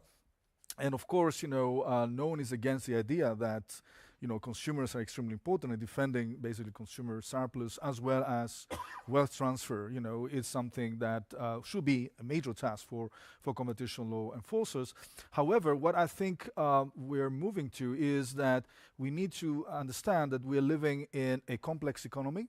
So we are actually not necessarily only focusing on price and output. As you mentioned, we have different parameters of competition. Sustainability might be a parameter of competition as well. And from that perspective, just focusing on the neoclassical price theory perspective only, I'm not saying it's not useful, but only that's probably not helpful. So therefore, we need to take a more polycentric perspective. Now, that said, I mean, all these discussion about non-economic or non-competition concerns in Europe is not new. I mean, we have been discussing about that for decades. I mean, there's a very interesting book by Orr Brook, basically doing empirical work and looking to the use of Article 101, Paragraph 3 by the different national competition authorities. And basically, she identified a number of cases, actually quite significant number of cases, where national competition authorities have been looking to these non-economic concerns. Very divergent perspectives. I mean, apparently, Hungary, France, and the Netherlands are looking a little bit to that more importantly than other jurisdictions. But to a certain extent, I think, this is not a new debate. Now, what actually I think is also important to have in mind is that sustainability is not just a shield. It can also be a sword. And I think this is what Pierre actually identified before, because the issue that you mentioned about the labels, I mean, that you have a lot of labels, one can see that also from the perspective of, confusopoly being created by all these multiplication of labels, therefore making very difficult people to choose, and therefore, leading to probably less sustainable from the perspective of sustainability solutions, but also, as a shield, let's provide the companies the ability to decide, together cooperatively the labels. So I think it's interesting to have in mind both the shield and the sword story. Now, in terms of the areas that we have been discussing about sustainability, a lot of discussion has been on agreements, on Article 101. Now, much less discussion on Article 102. I think there you might actually have some interesting perspectives in terms of sustainability as a sword, in the sense that you have an abuse of dominant position because of regulatory offense, in the sense that there is an dominant firm that to some extent violates environmental law provisions, a little bit like the Facebook case to a certain extent, and that leads to limit sustainability, or to a killer acquisition is another example, in terms of merger control. We have discussed much less about, the sustainability concerns, even as a shield in the context of merger control. And of course, we have situations where you have state measures that are mandating, cooperation. I mean, and where you could possibly have the application of Article 4, Paragraph 3 with Article 101 in this context. And possibly, the member state will have the ability to justify that under a broader sustainability type of concern or justification. Now, but of course, so the debate is much broader than what we have so far, and I think it's basically the beginning of this discussion. Now, most of the discussion has been on the issue of the consumer, basically the first share to the consumer issue. And I think that this is a legal interpretation of the consumer welfare standard. It's a legal interpretation because actually it results from a decision by the Commission in the guidelines, 101 Paragraph 3 guidelines, to interpret basically this concept as that we are obliged to look to the overall impact of restrictive conduct on all direct or indirect users of the product, and to a certain extent we need to look to the specific relevant product market, and all possible consumer harms should be fully compensated. So, and the problem we had, some of us, was about this legal interpretation of the consumer welfare standard, because it discounts future gains for consumers from the perspective of, sustainability. Now, the integration here of the sustainability goals has taken two basically forms. The first one is to allow the consideration of sustainability benefits as efficiencies. And secondly, that we should probably tackle this sustainability-based trade-off. So with regards to the first one, I think the new guidelines of the Commission, the draft guidelines, are extremely positive. They are, as Pierre very nicely mentioned before, they are not just covering individual use value benefits, but also individual non-use value benefits. I like the Chinese panda, even if I'm probably never going to meet one, but I like the fact that it exists. That's an example of the park. Or collective benefits where basically we can go even beyond the relevant market. And I think this is really an interesting area that we need to see a little bit more. And obviously, we have the Sesset case as an example of this type of collective benefits. So we have already done it in the past. That the problem is that we forgot in the 2010 guidelines, we developed a more restrictive approach than the one we had in the 2000 horizontal guidelines. And of course, you put basically emphasis on a very difficult issue, which is this idea of the fair share to consumer.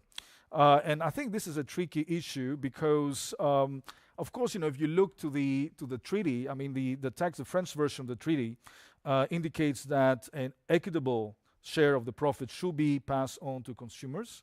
What is really equitable or fair? At least positive. Yeah, the question is, the Commission, though, interpreted that as being at least neutral from the point of view of the consumer. The question is, are we talking about a real compensation or hypothetical compensation? I would suggest it's more hypothetical. It's Gallagher-Hicks type, more hypothetical type of compensation that we're talking about. And we can actually take a much more longer term perspective, because basically when we think about consumers, it's not like Mr. A is a representative agent, basically, model of consumers. It's like a sociological category of consumers that could, be very much long term. I did not interrupt you. Unborn baby in the market, yes. Yeah, unborn baby in the market. That could be an example. And then I think what another issue about fairness is also, should we also take into account that we have the polluter pays principle? Is it fair that consumers that are consuming, without any regard to sustainability, should get, fully compensated? Is it fair from that perspective? So it's not just a numerical element. It's basically a justice, consideration that depends on the social contract that we have as a policy.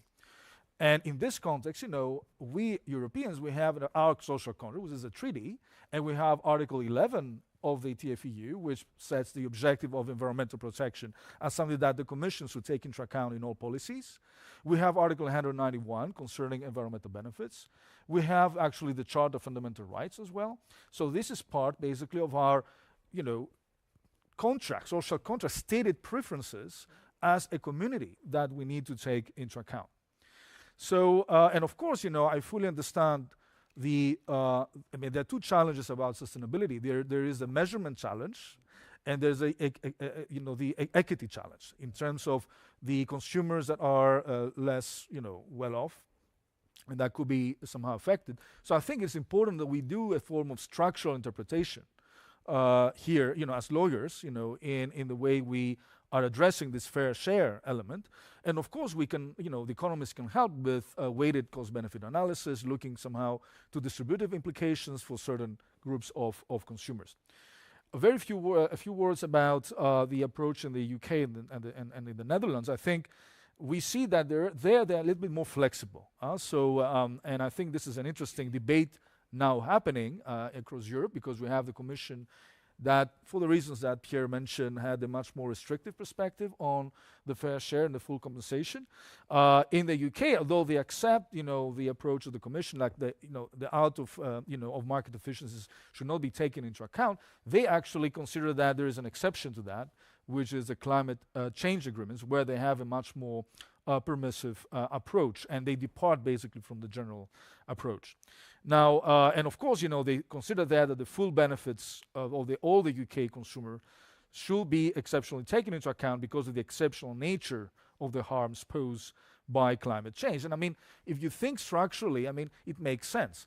You are a consumer, but at the same time, your existence and that of your kids is depending on the climate change. It's completely insane if you don't really take into account that into the analysis, in particular for systemic risks like the ones posed by climate change. So what we see there, I think, happening, and this is, I think, quite significant, and it can help us a little bit beyond this idea of sustainability, in the broader discussion about the goals of competition law.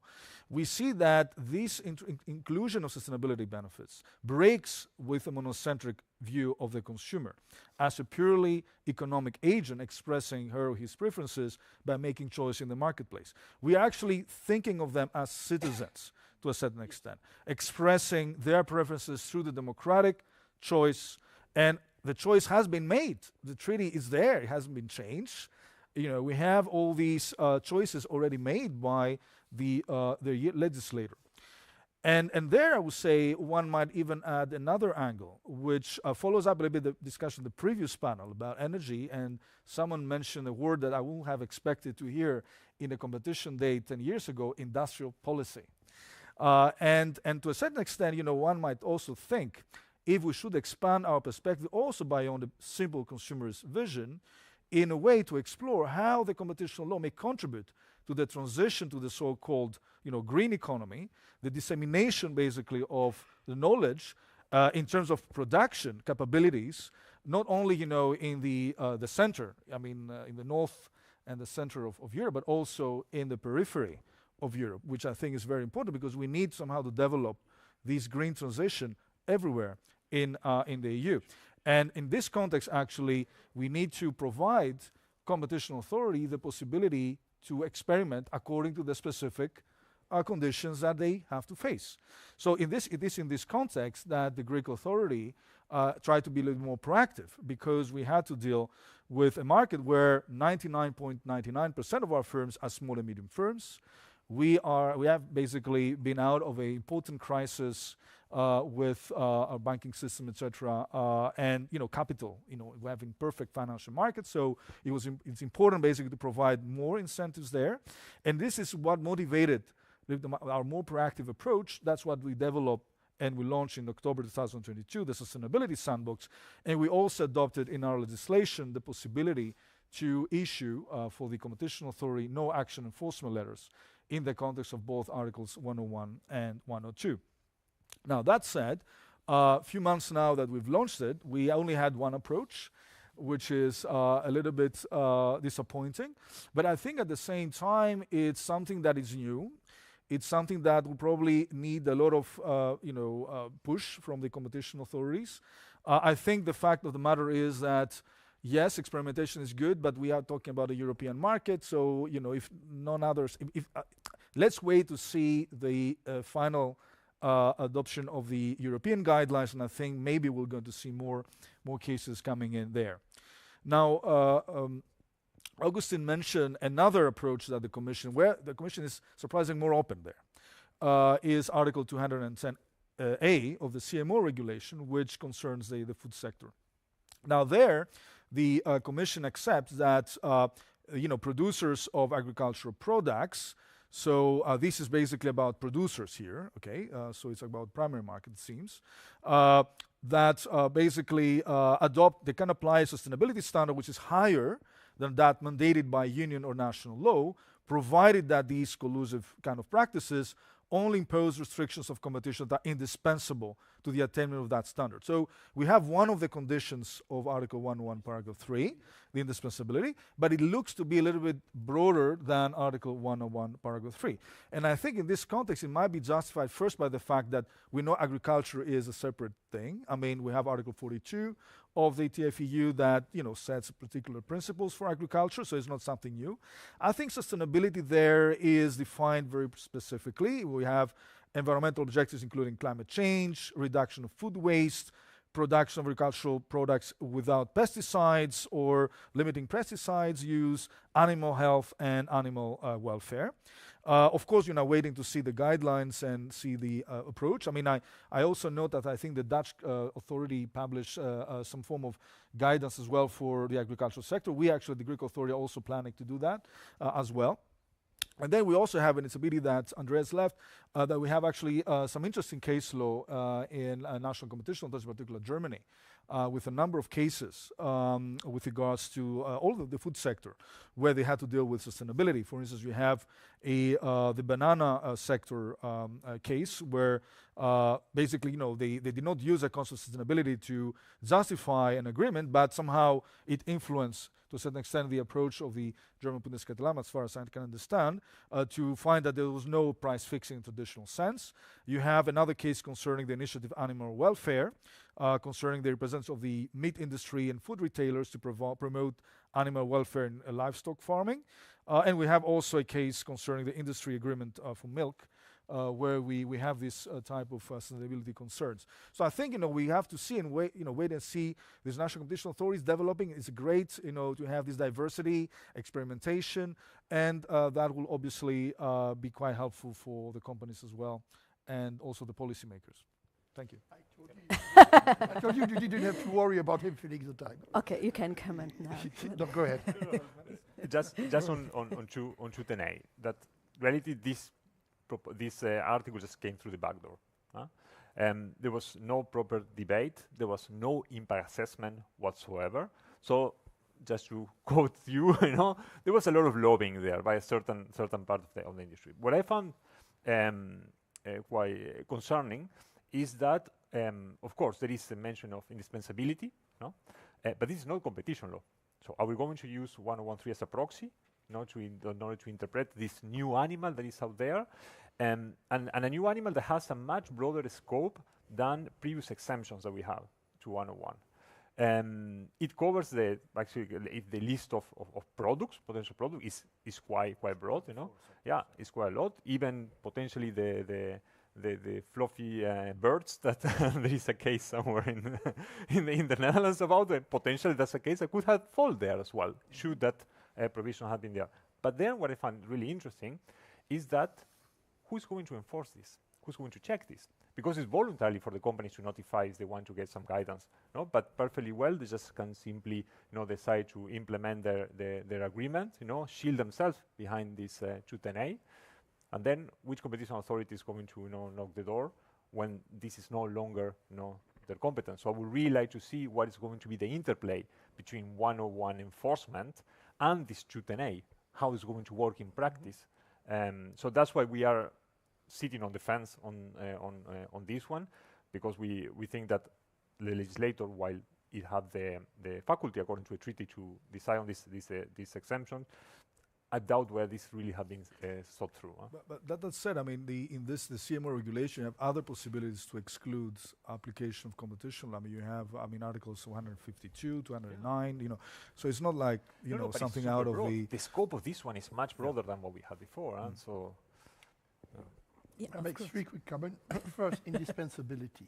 We've already, of course, seen a few agreements that come, and as I expected, in practice, that's why the importance of what we're discussing might be some exaggerated.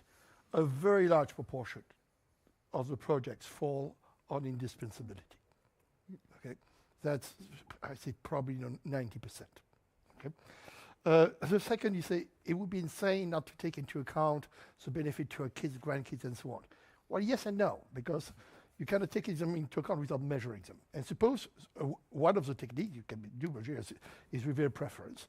And to look at this, I could look essentially at how much democratically determined policy in our political system implicitly take into account the future.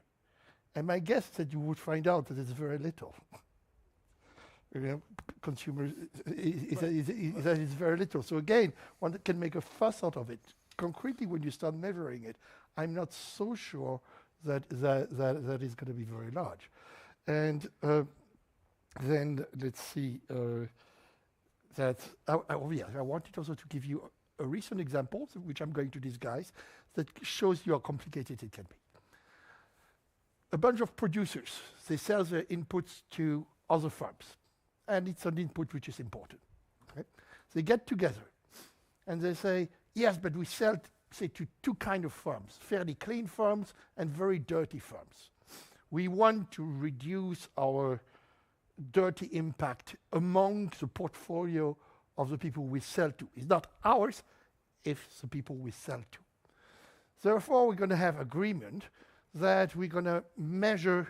The first measure is that is the total dirtiness associated with a portfolio, right? We're going to have maximum level and reduce them over time. That was one part, okay?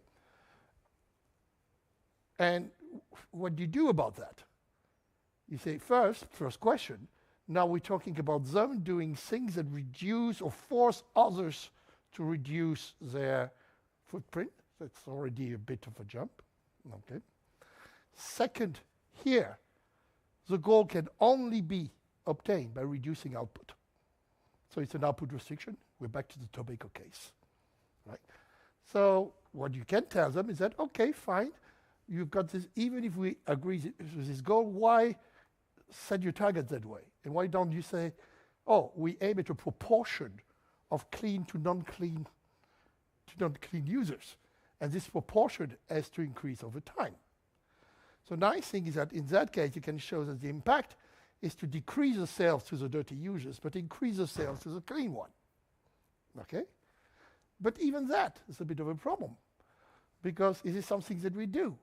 Usually we don't say, if you increase welfare in one market and decrease it in the other, it's okay. We don't say that. So are those two segments in the same market or not? But if they're not, if they are in the same market, how comes that you can price discriminate between the two?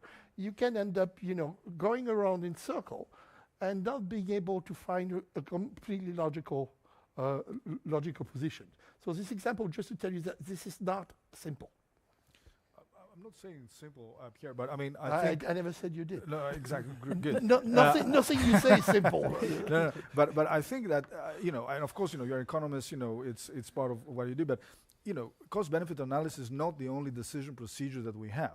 I mean, you can actually use other decision procedures. I mean, that's what I was saying. Exactly. So, so I think, from that perspective, maybe it's also like a call.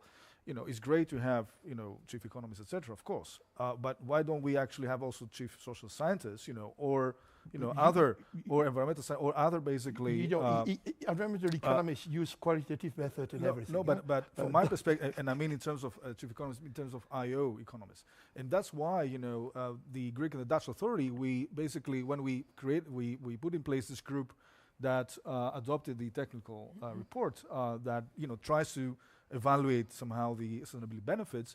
We had two environmental economists. I've never heard about competition law and policy before, and one IO economist. I can say it was very economics, by the way. No, I'm not saying about. I'm saying that fantastic. You exaggerate the distance between IO and environmental economics, I think. Okay. Yes. That's fine. Fair point. Now, the second issue I wanted to say, I mean, counterfactual is extremely important in that context, and this is a difficult thing to do. And of course, and I think this is also quite interesting to have in mind, is that we see, and in the recent draft guidance of the Commission on Market Definition, they are putting in paragraph 12 a number of parameters of competition. They add actually different parameters of competition we never heard before. So they have their durability, sustainability, availability. We have resilience, reliability of supply and transport costs. We have privacy. So I think that's an interesting program, and I will be interested to see, how you think about that in terms of the consumers as well. Should we turn? Maybe yes, we could open the floor to the audience to ask questions as well, or maybe to comment on what has just been said. Don't be shy. Or be. If you don't ask questions, we're going to we carry on. They can continue, we carry on. They can do it. I did have one question. Yeah, don't please let do you so. go home early. There's a question there. Thank you. So again, I'm Sofia Lundberg, Professor of Economics from University, and I do IO and I do environmental and resource economics, so they are perfectly fine combination. And what I do is exactly what you're talking about. If we increase, for example, the public sector purchasing organic foods, that will happen on the market for conventional goods, we'll have to look at the relative prices to understand the total effect, just as a comment.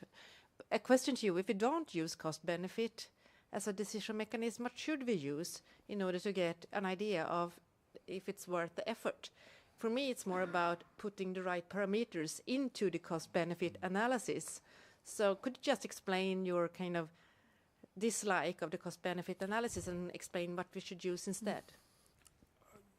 I'm not disliking the cost-benefit analysis, not at all. What I will say is not the only decision procedure that we have. So, because all this discussion has been focusing on 101 paragraph 3, where of course, you know, you have to do this cost-benefit analysis. But a lot of the issues could be resolved under Article 101 paragraph 1, where you have actually a qualitative proportionality assessment, which is done.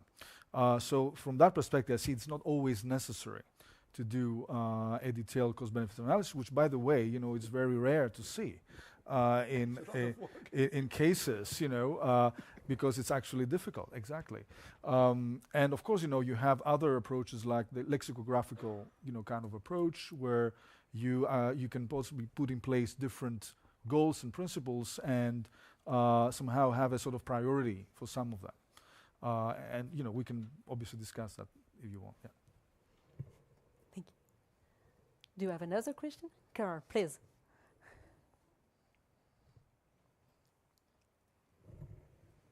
Yeah, we are waiting for new guidelines, and they are in draft format. What is the reasonable expectations of what these guidelines really will mean for businesses? And perhaps, Jonathan, you should elaborate on that one. And you can also include the British ones, perhaps, the new guidance. So I think, as I said, all of it is to be welcomed. I think, you know, panels like today, getting a steer from the enforcers gives a really clear blueprint, I think, and I'm hoping that it will be the spur for more self-assessment, more approaches to the Commission for these kind of marginal cases. So I do think that it will be, it'll create incentives for more collaboration, it'll create incentives for more interactions with the competition authorities.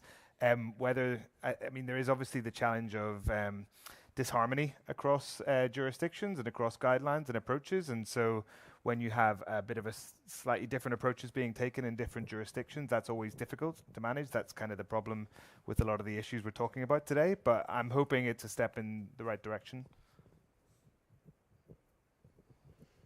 Yeah, yeah, of course. Yeah, just my add. And actually, echoing your point as well, you mentioned perimeters. Where do we set the perimeters? Which for me translates what belongs to the remit of competition authority, what belongs to the remit of the legislator at the end of the day. And one of the discussions that we are having in our office and also with our members is that, of course, consumers need to pay a true price. No? A true price actually that shows and reflects externalities. But who should define the true price? Should be the result of regulation, or shall be the result of private initiative? Bearing in mind that those participating in private initiative are profit-making entities, and they might have other priorities, I mean, but sustainability. But the problem is that the regulation isn't coming quick enough. But on that point, you know, that I heard that's true. The legislation goes too slow.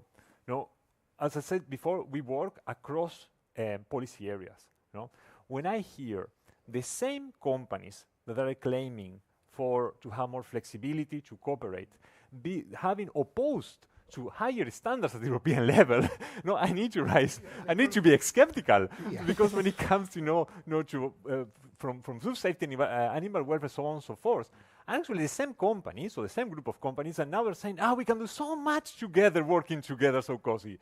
But no, to the legislator, you know, don't go so fast, because otherwise you're going to stifle innovation.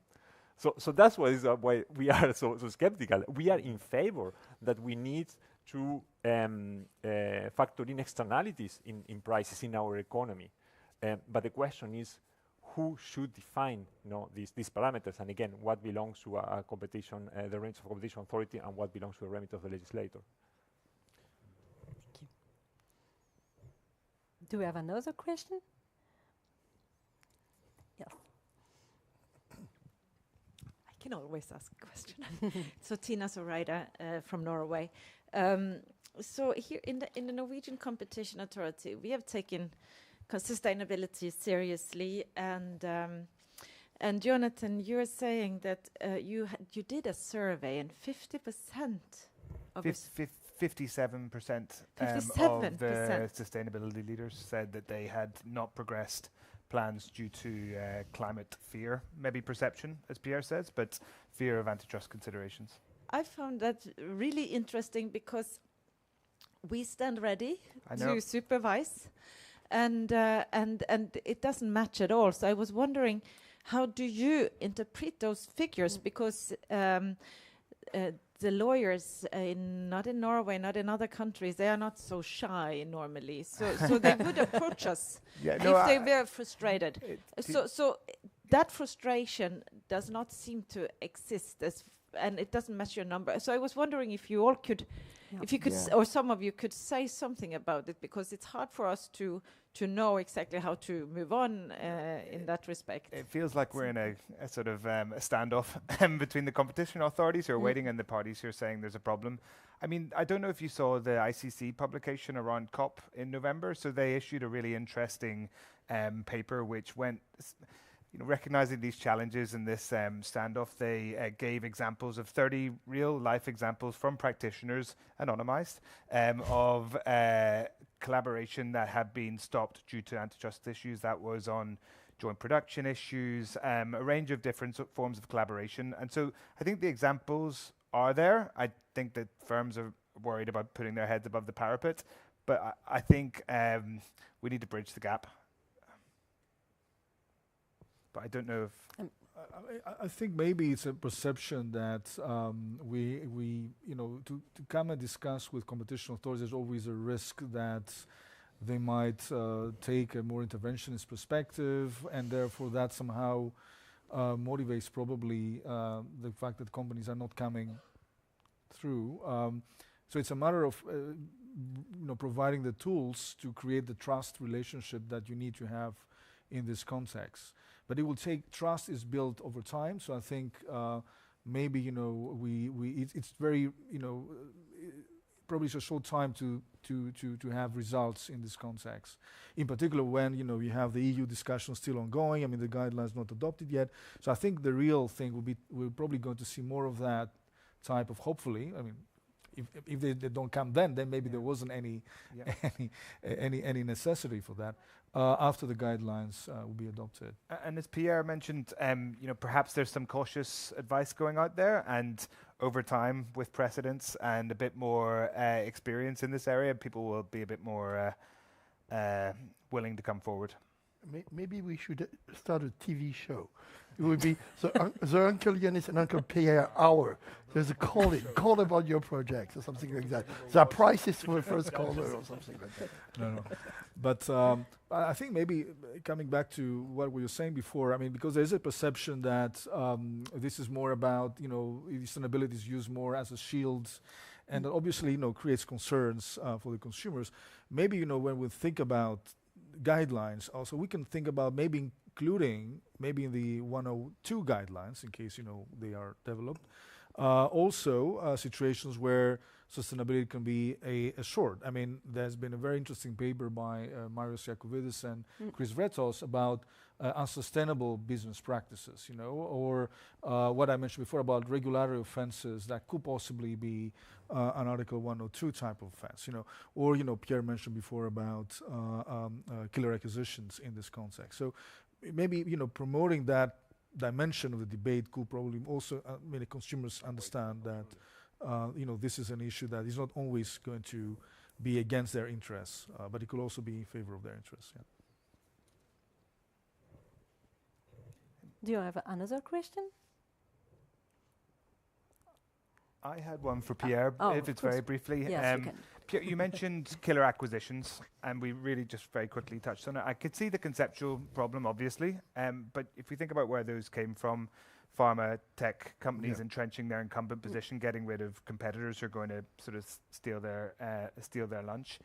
Do you not think that we need to be quite careful with that comparison, because these companies are going to have to pivot? They're not defending an incumbent position, and they need to invest into green, and the green companies need scale and efficiency. So I think do we need to have a bit of caution? Clearly, as you always have with killer acquisition argument, because it depends so much on the counterfactual. Yeah. Right. But here, from a point of view of economics, your company based on fossil fuel mostly, that eventually you're going to pivot. If you were to make the economic analysis, you would still like to pivot more slowly than is optimal from the point of view of society and competition. So we know this is an incentive to slow things down. So that's why that's why you have to be careful. The problem is, how do you do it? In Europe, it's not easy because we cannot go back and revisit. In the US, they can possibly go back and revisit, like the FTC has been trying to do. Yeah.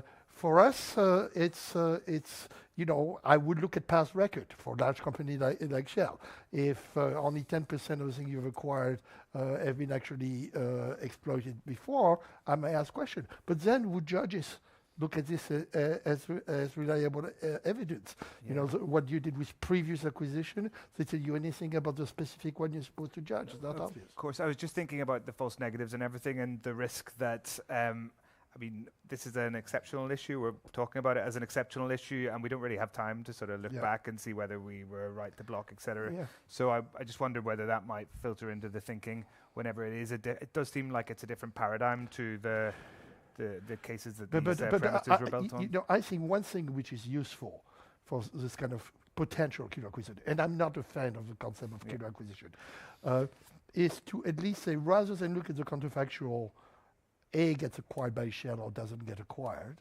is to more systematically say, would somebody else acquire or inject in A compared to Shell? Yeah. That's a bit rudimentary, but it's a good place to start. Yeah. If I may ask also Pierre a question, because I was intrigued by what you said at the beginning. You said I will focus on environmental sustainability and, you know, social sustainability concerns like, you know, child labor, for instance, or fair trade is not something that I think, you know, should be. It's not sustainability. It's a social thing which you care yeah, about. but I mean, but why not the logic of non-use value or collective benefits might not work there too? No, it transfers, but it's not sustainability. I mean, you could very well have a sustainable society and economy that exploits children, especially if it's children abroad. But I mean, when we think about sustainability, we think about the 17 objectives, and obviously, for me, I take sustainability. You take sustainability just literally in terms of like saying, is it sustainable? Yeah. But okay, but I mean, you know, if we have a global definition of sustainability, why not necessarily also take that into account? And if the approach which you can use, I guess probably the basic approach is the same. It's the same, yeah. I agree. But it will be a measurement problem there, more difficult than the one for environmental sustainability. Conceptually, they would be the same. Finding data or quasi-natural experiment to reveal the value might be harder. Or hedonic prices. No, I don't know. We have a specialist of cost-benefit analysis. Exactly. Here, the basic methodology is the same, no? Yeah, exactly. I think under 101.3, if the beneficiaries are outside the group of affected consumer, you will have to demonstrate a certain level of willingness to pay. Now, as a matter of fact, you know, we have been carrying out surveys, you know, and actually there is willingness to pay. There is de facto willingness to pay for more sustainable and broadly understood environmental and social. They don't use that. The thing is, of course, the big fear is greenwashing or ethical washing, you know, you call it, because, and you mentioned earlier, you know, proliferation of labels everywhere. But so there is a point that, you know, if we don't do something with this proliferation of misleading claims, then we're going to have is the opposite effect. Then the people willing to pay will go down. And that's what we don't want, ultimately. Exactly. What we want is that people take also responsibility. It's a bad money chases a good money. Exactly. Yeah. Do you have a last question, maybe? Okay, so if we don't, I think we've reached the end of this panel. Thank you very much. Thank you to the audience for your attention, and thank you, Carl, and the Swedish Competition Authority. Thank you.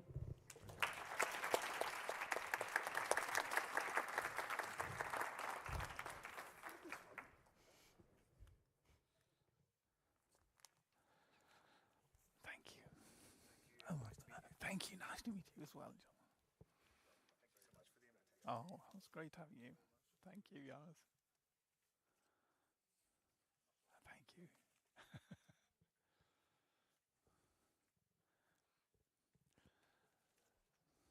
Well, it is nice to know that the discussions will go on and continue. because seeing and hearing all these perspectives on difficult questions and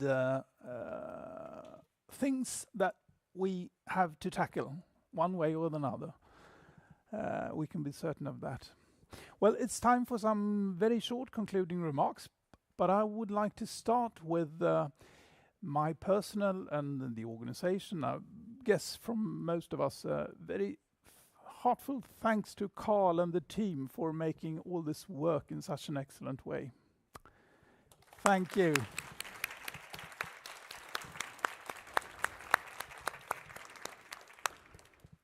Well, as I said, it's been very, very interesting discussion. It's been a long day. We've long and exciting, I should say. Interesting discussions, and for most of us, I would say new perspectives. And that sums it up and wraps it up very good. We have good topics, and we have good panels with persons who can help us see these questions in new ways. So it's time for all of us to wrap all this up and think about this wisdom, this new learnings, what we have learned today about competition policy in times of crisis. And I am certain that we can handle all these questions, both the short-term and the long-term ones, if we do continue to work together and meet and discuss and learn from each other. We must continue to exchange ideas and try our own ones against others. That's progress.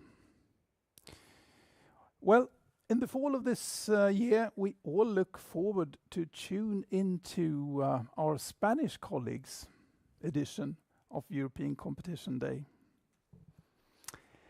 And with these words, dear colleagues, we close the 47th edition of the European Competition Day and wait for the 48th one to be held in Spain in October. So I hope to see you all there, and I wish thee farewell and safe journeys home. And thank you a lot for coming today.